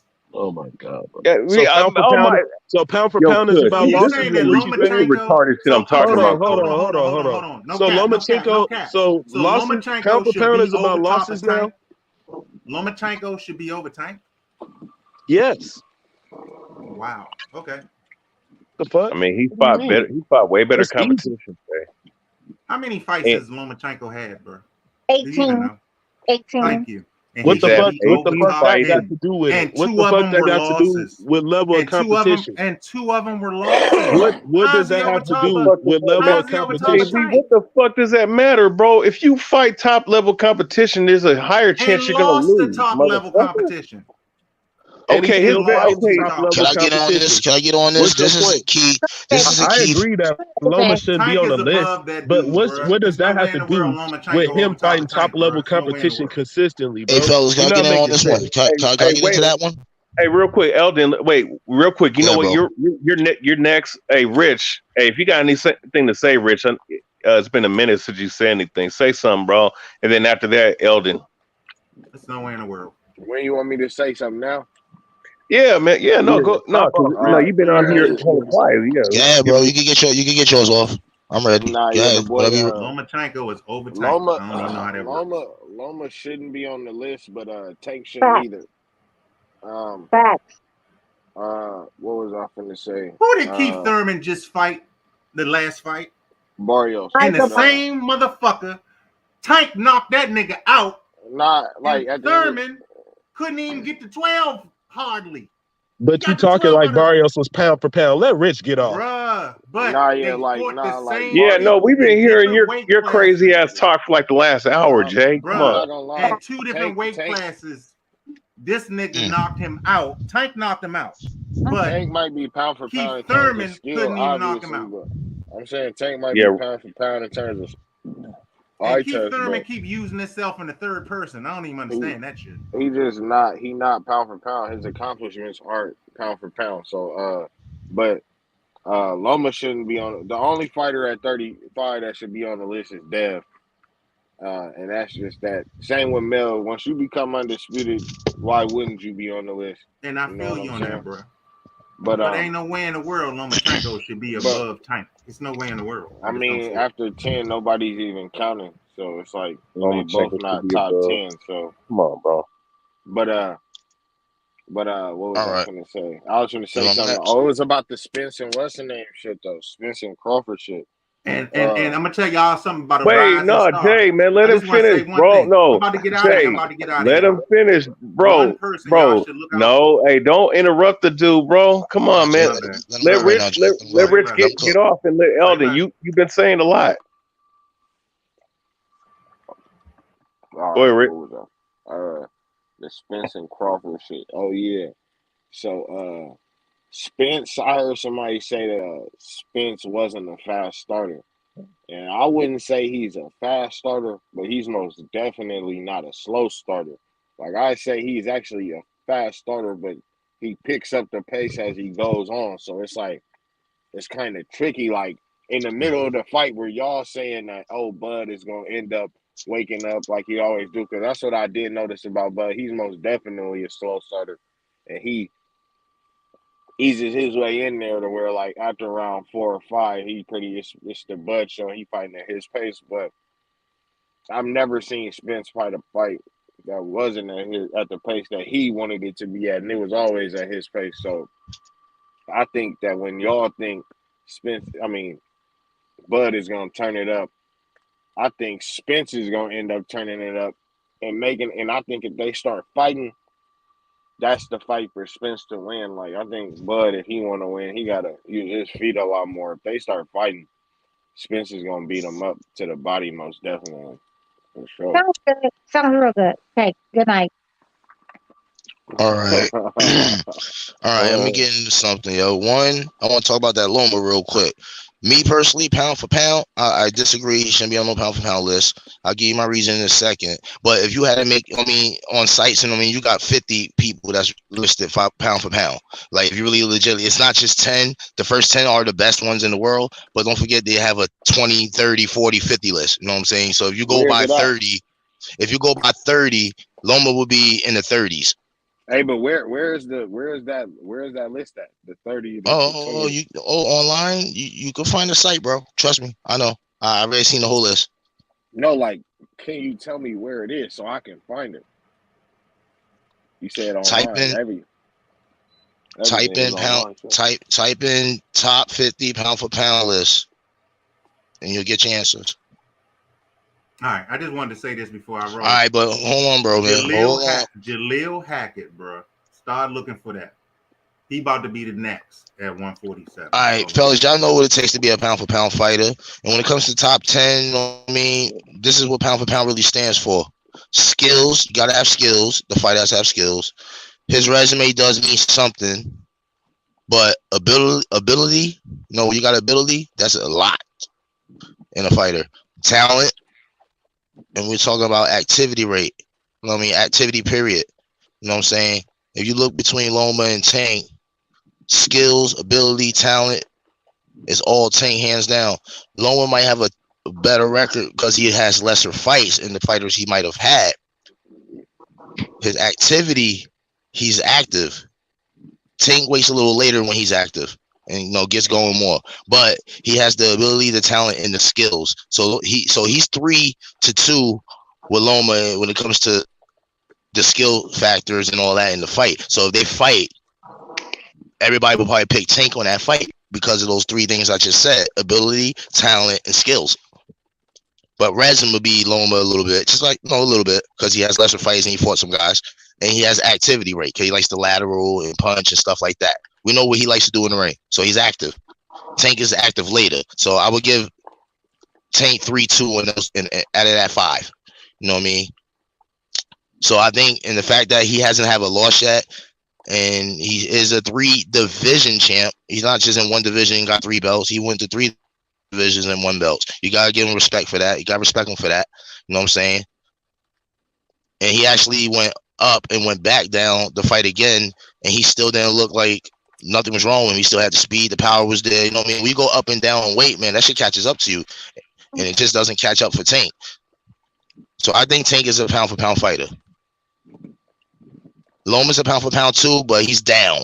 No, he's in that 30 range. He's pound for pound. There's a lot of fighters that we could all name on by list, and we can say they're pound for pound fighters. But you can't put them in the top 10 because the top 10 are the ones that's really doing more work right now. And then there goes the other guys that's doing their work in their own way. Feel what I'm saying? So now, I just want to get that off my chest right there. The Spencer Crawford fight, I want to give my breakdown on that one. Right, I want to hear that. Crawford, let me tell you, we know one thing about Crawford. He's a slow starter, yeah, but it ain't like he's just standing there letting people punch him. I mean, he's bobbing, he's weaving, he's moving his legs, he's trying to find holes. No, he's warming up and shit. But in this fight, it ain't gonna be that simple. This time, he's going against a guy that's gonna come right on the bell and start basic. What I mean by basic, I'm saying he's just a basic fighter. I'm saying that he's basic to start the fight. He likes to come out and start throwing the jab in you. That's Spence. Throw for the body, throw to the face, throw to the body again, then try to throw one of his little power shots within the jab. You know what I mean? Basic. Now, Crawford, if he sees that early, knowing that he's going to bob and weave and do what he's been doing, you see his fights, he likes to bob and weave a little bit, he gets hit and stuff. Crawford has to watch out for one element of Spence's game in this fight. If he executes and don't get hit with this punch from Spence in the fight, or if he does get hit and it doesn't do nothing to him, he will finish Spence in this fight. Spence has to use his right hand to even have a chance. He has to land it flush on Crawford to even get Crawford's attention. Because the only punch that Crawford really gets vulnerable with during fights is a right hand. If you really watch him really well, it's a right hand. He gets the right hand sometimes hits him. I'm not talking about it hits him and rocks him all the time, nothing like that. I'm talking about that's the punch that actually hits him. Like he gets hit and he's still bobbing. What kind of right hand? Yeah, a straight. Okay. Do you think that Errol Spence's jab? Well, okay, so there we go. No, his jab is going to be effective. That's not. No, I'm not even going to mistake. His jab is going to be effective. He has a very good jab, just like Haney has a great jab. Spence has a great jab in his own way. Right. I'm not going to say he's better than who, nothing like that. I'm saying they throw their jabs differently, but Haney has a different way of his jabs that brings a lot of success. He used these jabs through his whole career too, just like Spence been using his jab the same. But Haney does land a lot more of his jabs more than Spence. That's really really realistic here. When Haney throws his jabs in fights, Haney lands. Right, his right hand is exactly. Listen, exactly. Is his left, man. It's that left uppercut and that lead left hook. It's not. It ain't got nothing to do with his right hand. It's his left. That bud got to watch. Are you catching on for me? What I'm saying right now? You hear me though, right? Crawford's weaknesses out of his whole career, he wins, he dominates, he gets knockouts. The only punch he really gets hit clean with is a right. Right. That's that. Spence don't even throw punches like that with his right. The key to Spence, he has to make an adjustment. He has to learn how to use that right hand more to have a chance. Because if he uses that same basic style going into Crawford with that left, Crawford already know that punch already. He sees that with other fighters that like to try to use that punch, and it doesn't have success because he's a great counter puncher when he times you. So if Spence ain't accurate with his right hand in this fight and try to land it with Crawford, and Crawford sees it and it's slow and Crawford catches that, it's a counter punch night. Right. I see him wearing Spence down a little bit, little by little. I don't see a quick knockout. I see it later in the fight. Crawford's combinations, everything's going to start to come into effect because those counter punches could be the factor early in the fight before Crawford start wearing him down. Spence is still going to keep coming now. He ain't going to sit there and let him. He's going to keep coming and try. But Spence is capable of getting hit with something because we've seen in Sean Porter, he got hit with something he shouldn't even got hit when he was in the pocket with Porter. Yeah, and Porter's not really a pocket guy. Like he lunged, but he was very successful. But he shocked a lot of people in that Spence fight that he showed that he can fight in there. That was the impressive part. Eldon? You know what's crazy about that though, Eldon? I knew he was gonna give Errol Spence a real go around. Just because he throws high volume and he's reckless. He's reckless, but he throws with high volume. But if he fought with that control, like what his tendencies, in the ring against an opponent, but if he used a little bit more skill and was used more IQ in terms of and more restraint at coming in against Errol Spence, I knew he was going to be effective, and he was, bro. Like he was catching them with a lot of stuff. Like he would come in, but then he would know when to come in and when to step out from range, and that really gave, because Errol Spence, like in the first 4 rounds, is a slow starter. We all know that. But he does, but he does throw his jabs during those rounds. That's not true. Oh, that's what I wanted to speak to. I wouldn't say he's slow. What I would say is that he's basic to start, but not slow. He's not a slow starter. He throws a high volume of punches. We looked up the stats with Smoke one night versus the punches landed versus the punches thrown. He throws about 50, 60 punches in the first 4 rounds. You see what I'm saying? Per round, but he only land 5 of them. Fucking 9 of them. Fucking 12 of them. Now, when he throw those 12, is he gonna land those 5, those 9, those 12 on Bud?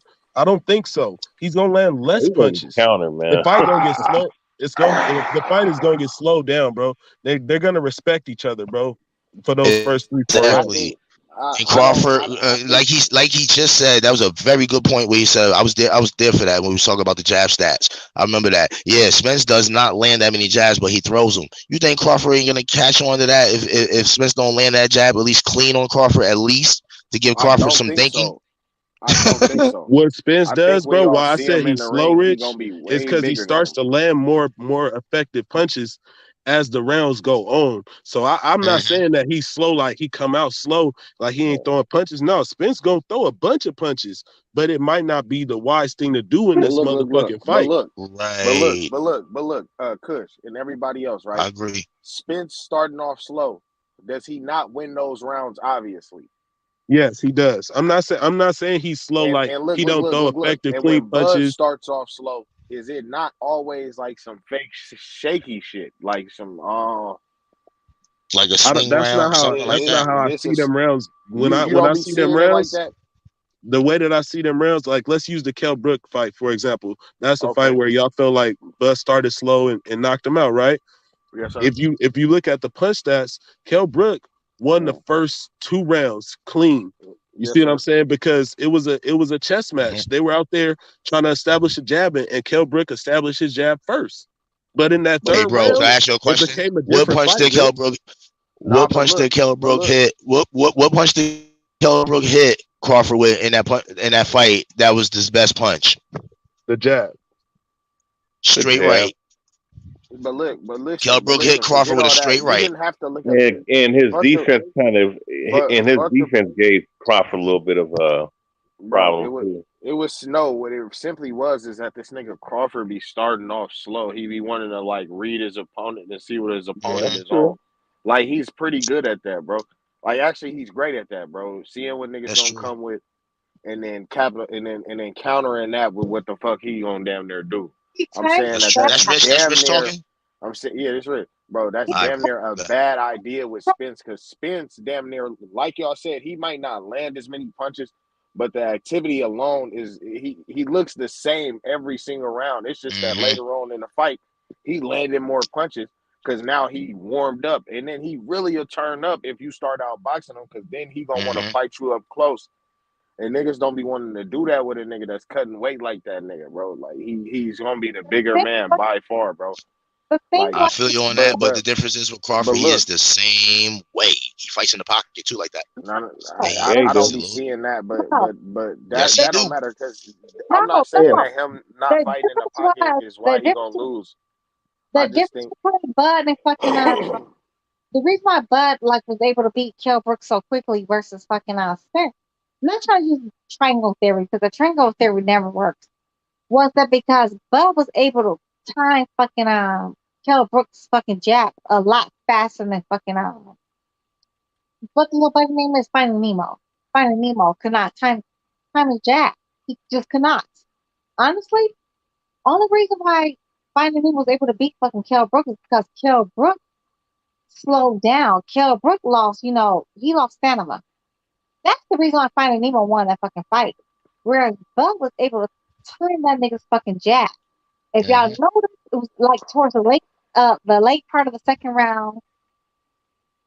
He started unraveling fucking Kell Brook. He started timing that nigga's jab. By the third round, it was pretty much a goddamn, Bud round. And then the fourth round, you already know was over. Weighing his ass down. See, Yeah, this is that's the really difference. this is what happened, bro. Speed any That day. nigga did not. Speed any day. I don't give a damn how fast y'all think a goddamn, what the little button Finding Nemo is. He's not even that fast to me, but people seem to think he's fast. He throws like a whole bunch of punches, whatever. And Spencer's gonna realize he got power. No, he not fast. He every punch that he throw, you can like see exactly what it is because it looks it's kind of slow, but it looks damn near perfect the way he throws it. But he got accurate it's real punches. technical, but that's not even like with that whole Kell Brook shit. Kell Brook was even winning the beginning of that third round, and then after that, Bud must have he just something just clicked for him, and then that was just that. After that, he served him, but you didn't have to look at the punch stats for that. That shit happened in real time. Like it was like I didn't see Kell Brook. same I with didn't the see Kell Brook Kavialaskas, decisively winning the third round, Rich. That's all. No. How I seen it. At first he was like the first minute and a half he was, and then after that, Bud must have like switched. Yeah, he switched to southpaw, and then he started, and that's when he countered the jab, and then that is exactly what happened. And then that's what it was. He just started serving them, but that type of shit. To be like honest, in my opinion, Bud last two fights been underwhelming because these dudes that's supposed to be top level guys, they can't even hold up to the punch. When the first real punch land on them, they can't even hold up to the punch. So that's why this old shit about Terence Crawford not having power. I would love to see what have happened if those fights had ensued. If Kell Brook could have recovered. If Sean Porter dad didn't throw in the towel, I would have liked to see what y'all would have said. Nah, hey, Kush, you know what's so funny about that? Hey, let me say something about that real quick, Rich. You know what's so funny about that? With Terence Crawford, a lot of the last couple fights have been looking like he's been coasting, bro. Just sitting in the damn backseat, fighting in the pocket and shit. And he's like, okay, then I'm gonna turn on when I most need it. You know what I'm saying? Because the level of opposition is just not there against him, bro. Exactly. You're right, brother. And we saw, and you know what? That shit with Sean Porter pretty much sealed the deal that, nobody ain't fucking with him at 147. At least not the current contenders now. As far as Virgil Ortiz and Boots Ennis, that's a different story. I think those are two lions that will give Errol and Terence Crawford a run for their money because they're young lions and much more hungrier and much younger.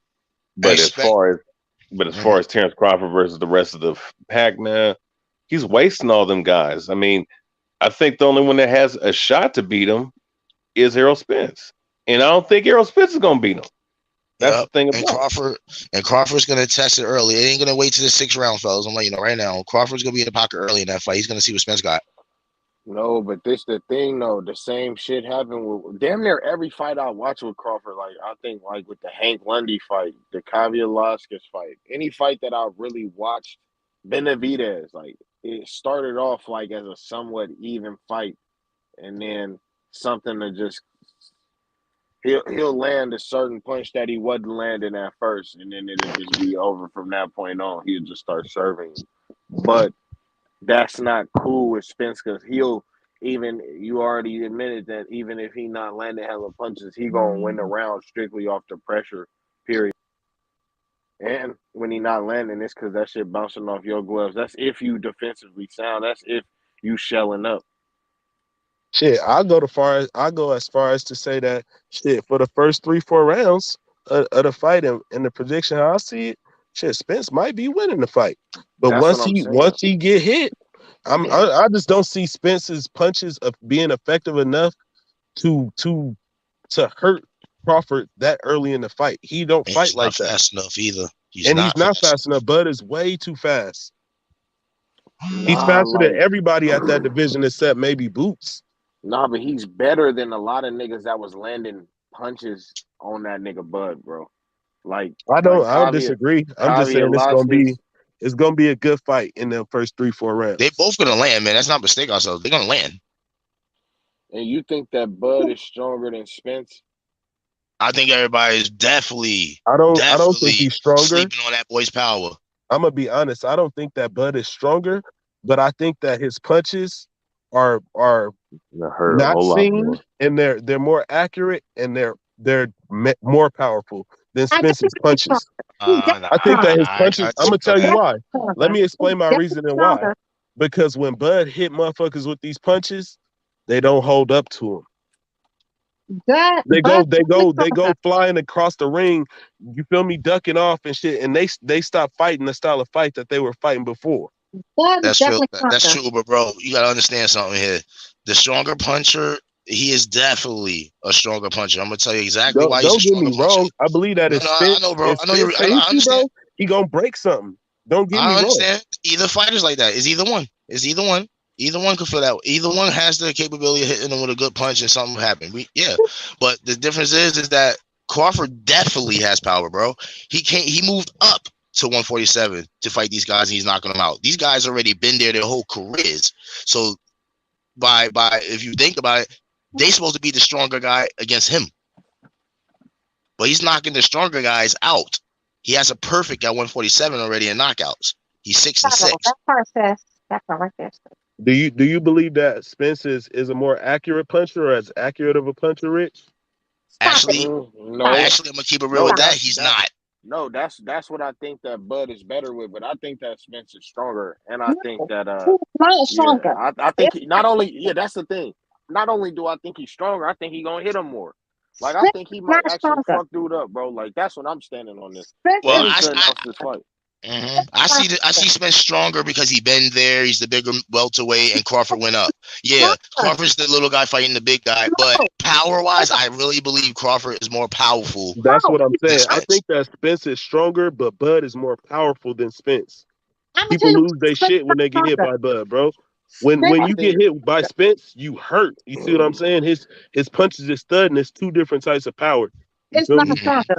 I think it's that Bud is more precise. He's more right. No, Destiny. I'm not talking about power with punches. I'm talking about weight wise. Like Spence will be considered the stronger guy because he's been there his whole career. He's been in 147 his whole career, and he looks big. You know what I mean? But Crawford moved up, but his body, he's like, damn, he's ripped. That boy's strong. That don't have anything to do anything, AJ. Though that has nothing to do with nothing. Go ahead, speak your piece. Y'all gotta see how, like, how Bud handles, like, bigger people. Like, y'all have to remember, this man's a wrestler. That's the first thing everyone wants to do is wrestle. I don't disagree. I seen Spence and Blue Ray's workout shit and regimen. But Kush, can I finish? Go ahead, Des. I'm sorry. Go ahead. Literally, Bud has definitely that's his first thing he's ever wanted to do is wrestle, right? So he knows how to throw body weight correctly and actually apply it, in the correct kind of way. This man lifts fucking I think it's 300 or 400 something pounds. This man has definitely he's always bullied dudes that's been stronger, so-called, bigger and stronger, whatever they consider. Look at how Sean Porter handled fucking Spence in a fucking fight they had, how he was bullying fucking Spence around the ring. He was not able to do that against fucking Terence Crawford. What fight was y'all watching though? Because I don't remember Sean Porter doing anything except for not totally getting his ass beat. I get you. Can I finish? Sean Porter was definitely tossing fucking Spence around that ring. Sean Porter had his fucking way in that fucking fight. He was definitely having his way around in that fight. He was definitely, exuding his fucking strength and power. Before he got knocked down, he was winning. I mean, I just want to point out something in they won 3 rounds. Go ahead, Rich. You go ahead and I'll go. Y'all got it. Go ahead. Go ahead, Rich, then I'll go. Go ahead. Yeah, y'all got it. Sean Porter won 3 rounds. He did a good job of making the fight competitive and shit, but he was obviously losing the rounds. I don't know where niggas get off at saying this. 3 rounds. I don't know where y'all getting off talking about this nigga was winning or anything like that, bro. That man was that fight was close. He didn't only had 3 rounds that whole fight until then. It was competitive. That shit was competitive. It wasn't a close fight in terms of we counting rounds up and we got to count a round off. Hell no. Right. I agree with that. What I was trying to point out was where their power seems to be generated from based on their training. Bud runs stairs and shit, deadlifts. He has his power come from his legs. You feel what I'm saying? He's an accurate puncher. Power come from his legs. Spence, when you look at how he trained, especially with Blu-ray, bro, he doing push-ups and you feel me, polymetrics and fucking guppies and shit like that. He's powerful up top. Look at his back, his shoulders. The motherfucker's big. His power is generated from up top. Bud power come from his legs. That's what I see.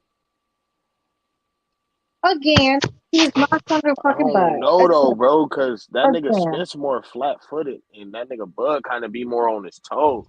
Right. But That's the but crazy part that Spence, he throw punches everything the correct way. You feel what I'm saying? So it's it a kind of like could throw you off a little bit. I know he is flat footed. His power, he do throw punches from the ground. Bud don't. You feel me?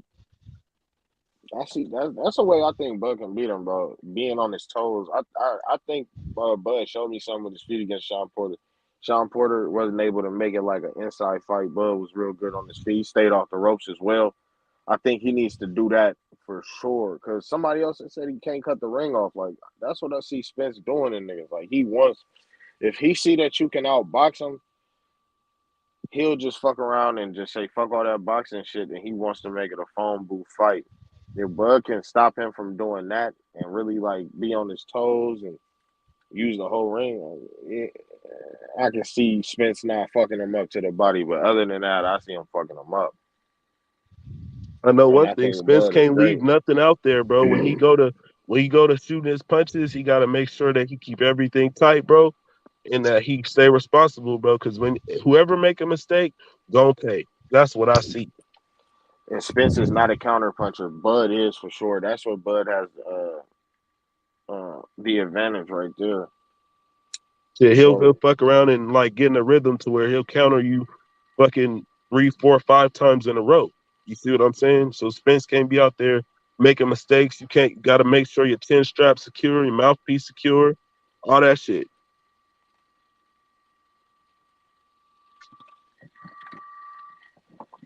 Real factors of the fight. Sounds fucking good. Sounds real good. But again, your boy fucking out finding Nemo strong, not strong enough fucking Buzz. That's what it is. He does not know how to distribute his strength or weight properly, like Bud does. Bud was a wrestler first, which means he knows how to throw his fucking body. That's gravity. That's Quincy P. Newton, I believe that his name was.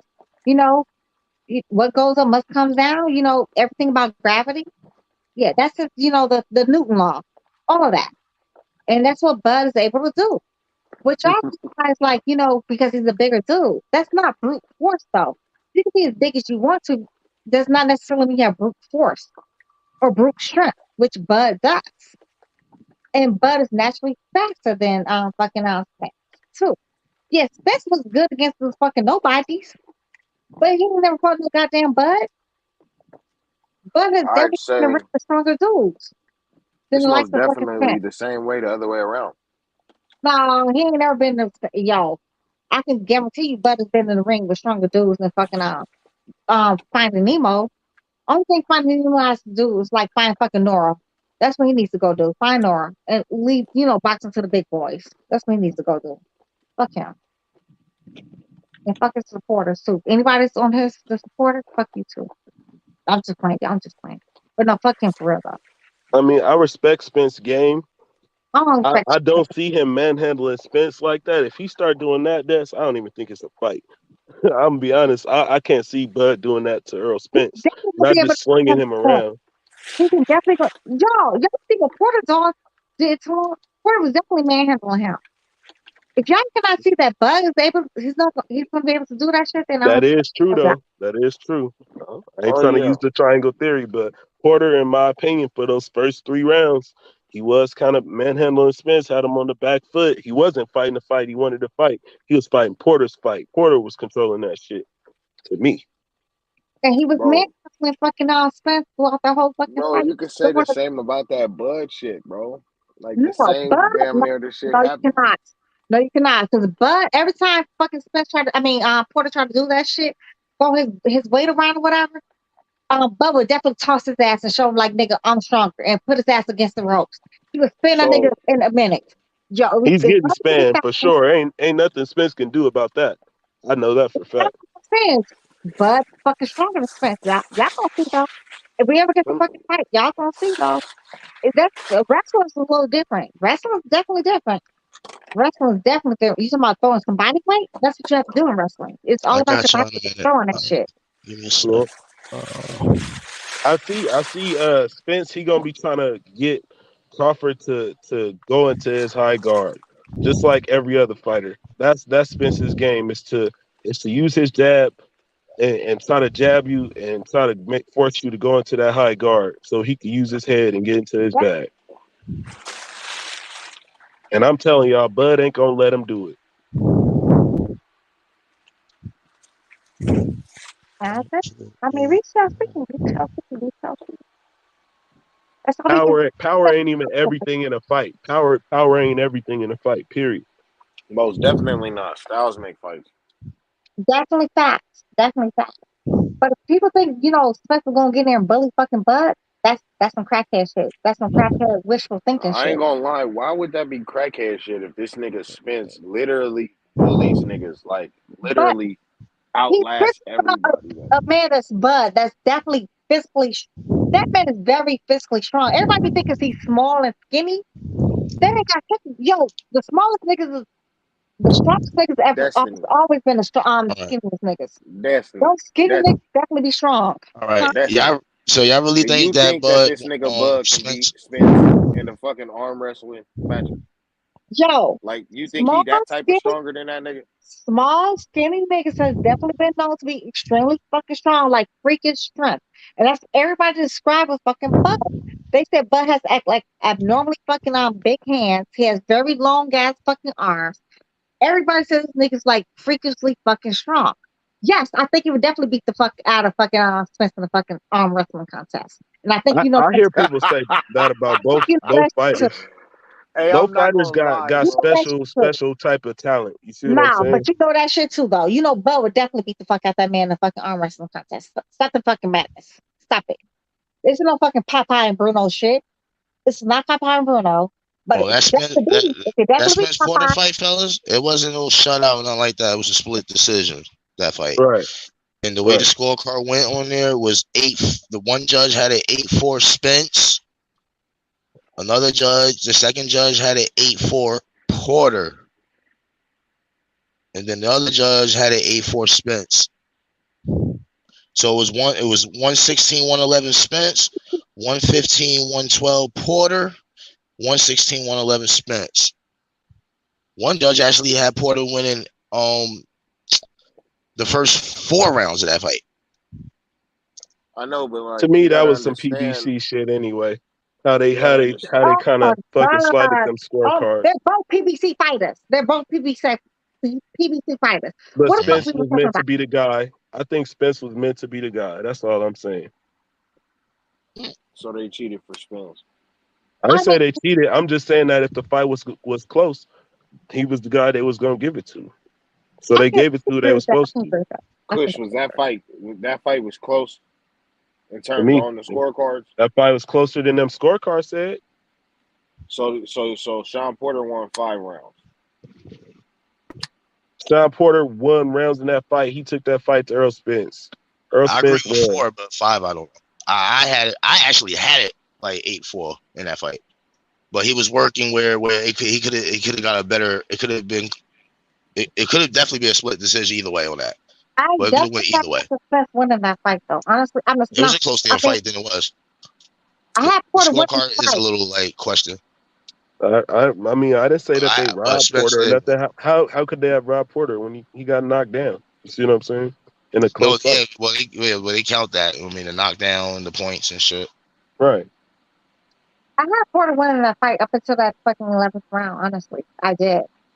I definitely. A lot of people had Porter in that situation, and some had Spence. That's what I'm saying. It could have went either way. That's how it looked. Like with the split decision, like no split decision, anybody could win when they tell you a split. That's how I saw it. Seen that fight a bunch of times. So when you hear the word split decision when you're watching a great fight, you're like, oh shit, it's a split, either one. Either one gonna win. Just general. Like, Honestly, it's the like that. 11th round, I'm fucking Porter win in the 11th round up until the fucking knockdown. And I was about that, that took me by surprise and actually knocked fucking Porter down. I was like, Look, yo, what the fuck? Because Porter was whooping that ass in the 11th round too. Like, literally. I agree with Porter's it's a, assessment of the fight. I agree with how he saw it. Okay, what did he say? He was in that fight. He was winning that fight. That knockdown determined whether or not he was gonna lose, and then he didn't do enough. He didn't do enough after the knockdown to try to come back and win the fight. He was down. That's how I looked at it. I thought Porter was winning. I thought Spence was losing that into that round, but when Porter got knocked down, like those 2-3 points to end the fight type like that is what messed up Porter. Right. And I don't think that's crazy to say either. I don't even think that's crazy to say. Like, how's that crazy? I think that's crazy because there was no domination in that fight. They both was at it. Like, I'm not saying that Spence was outclassing him because he didn't. He didn't outclass him. That's not what I'm saying. I'm saying those rounds were real close. But at the end of every round, I had to say one person won the round. Like, every round is a fight in itself. And at the end of every fight, I had to say, all right, he won that fight. Yeah, but the next time they fight, he won that time. But yeah, no, and damn near not every time. The least I would go with was 8-4, but I couldn't see nothing like a 7-5 even, bro. Like, he didn't win enough rounds. He had moments in every round. He looked good in every round, but did he win the round? Hell no, I didn't see it. But them same type of rounds is the type of rounds that a lot of people said that Sean Porter was winning against Terence Crawford. Like, that's how he looked in that fight. And they gave him credit for them rounds. That's my issue. No, it pretty much was like that though. Sean Porter, Sean Porter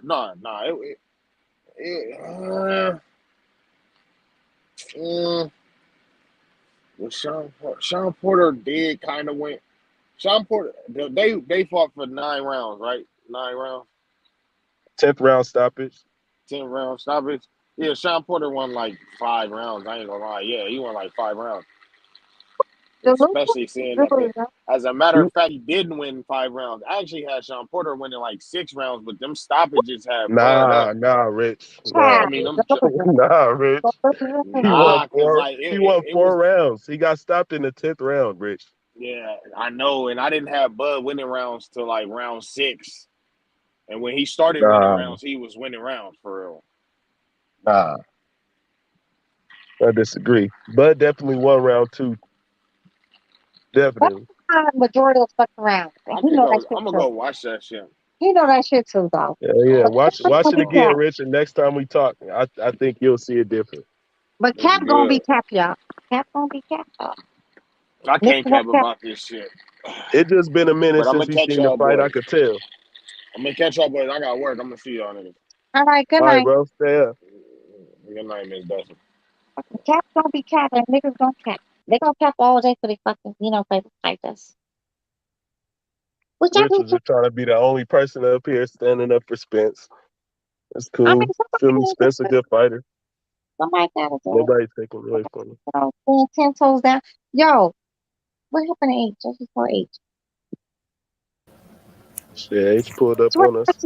My boy Jay. Jay left us. H. Nah, he gonna come back. He gonna come back. Okay. Cause Jay, he definitely left us with his captain. Cap 19 shit. Run that nigga up out of here. You gotta come prepared. Come with your sword. He came on here telling good lies and alibis. This nigga didn't know the difference between a contract and a town sheet. Yeah. He didn't know what the fuck the shit was until we educated him. I don't want to hear it. The judges was for the fucking fight. Who judges what? Larry Hunt. He said dude named Buster. No, when he went to look for the shit, like, no, pull the tab up you just had, my nigga. That shit was funny. Come on, bro. Where did you get that dude from, yo? Nah, he be coming. He be talking that shit. He riding with Spence all the way. Like, he hardcore Spence. But whose man is that, though? Like, whose man? He ain't had no smoke, though, H. Like, at least, like, come off like Ben, dude. That's why I respect Ben, bro. He come with the heat. There's some bullshit too, though. But at least Ben would stand there Right. Yeah, Ben would be full of Tech 19 too, though. Hey, Spence a beast though. I can't deny Spence a beast. Like he a natural welterweight. He much bigger than Crawford.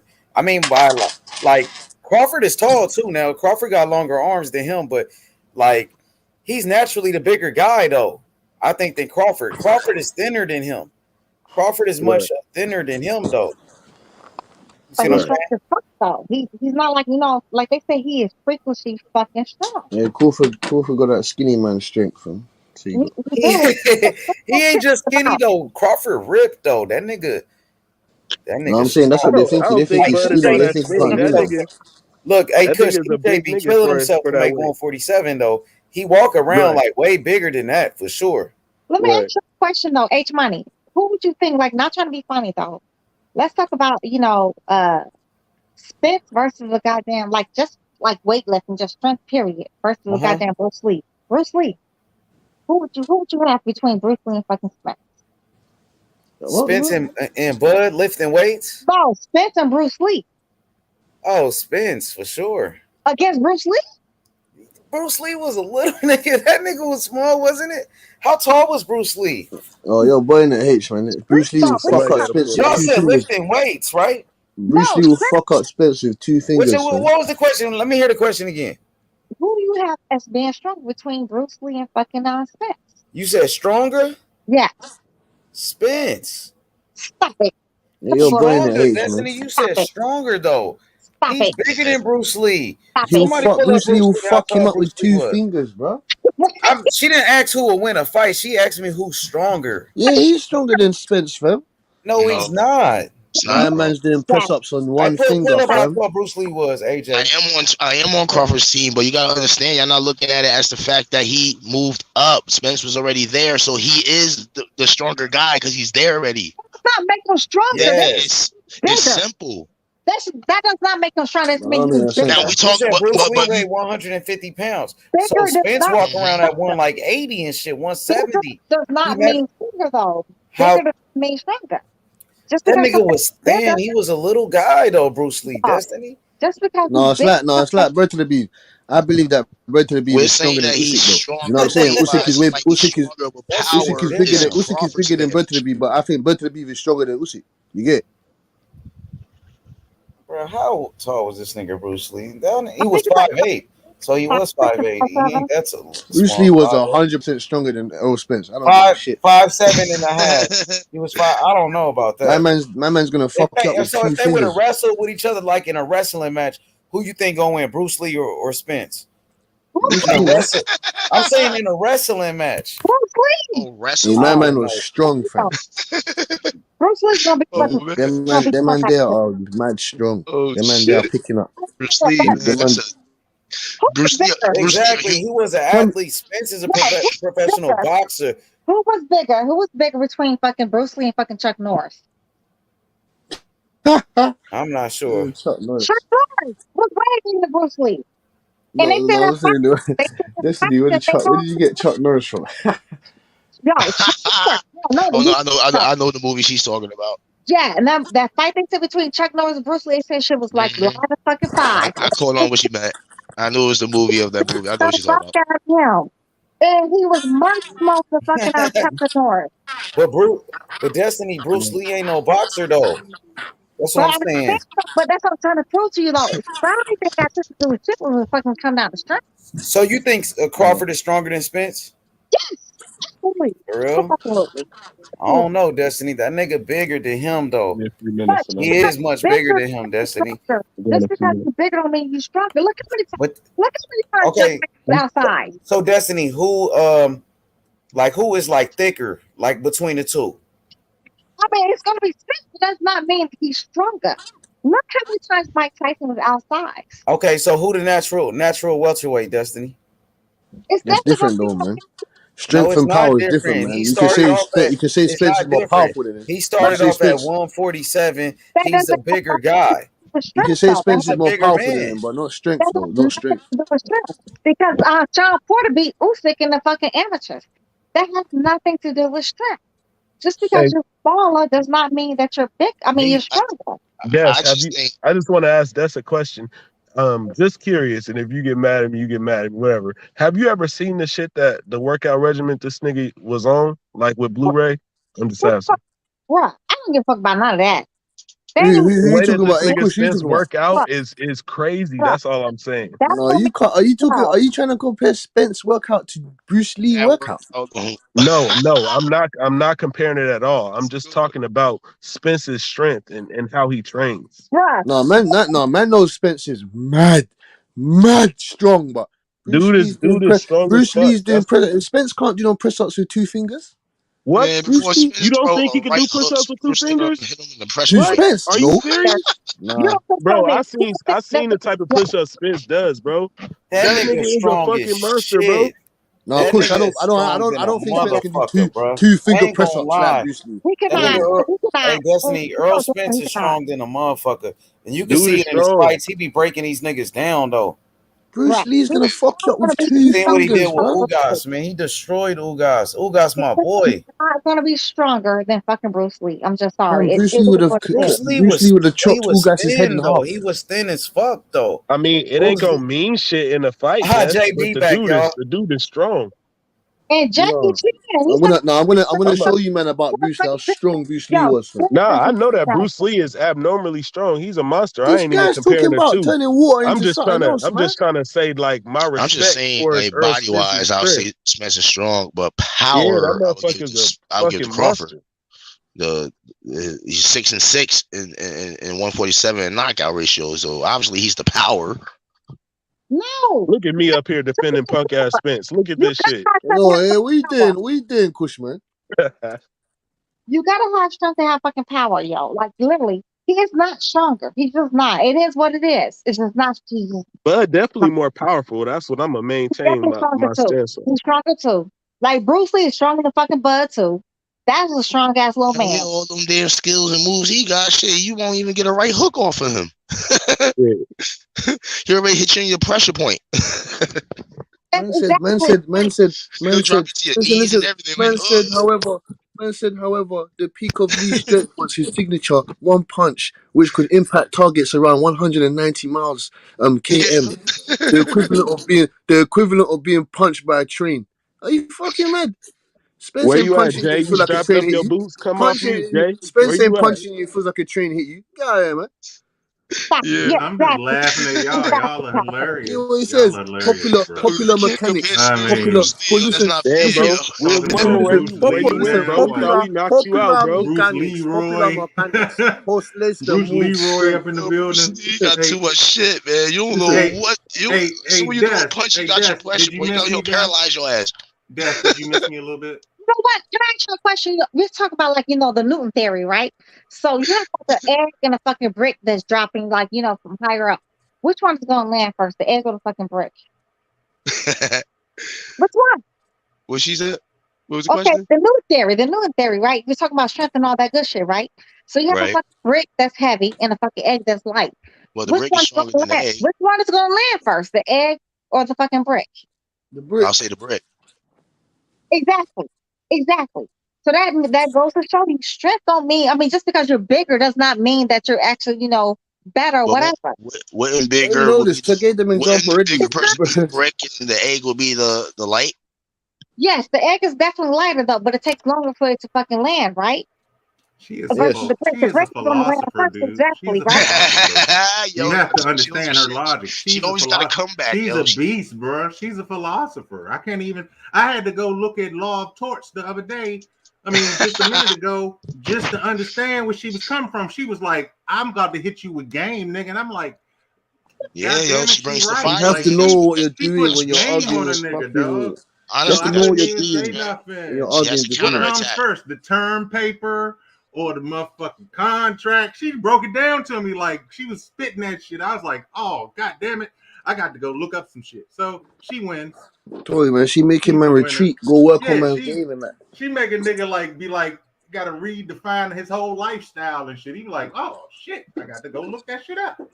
Yo, I keep trying Even to take down the though fucking one map. thing I don't have to look up is that motherfucking Errol Spence is gonna beat the fuck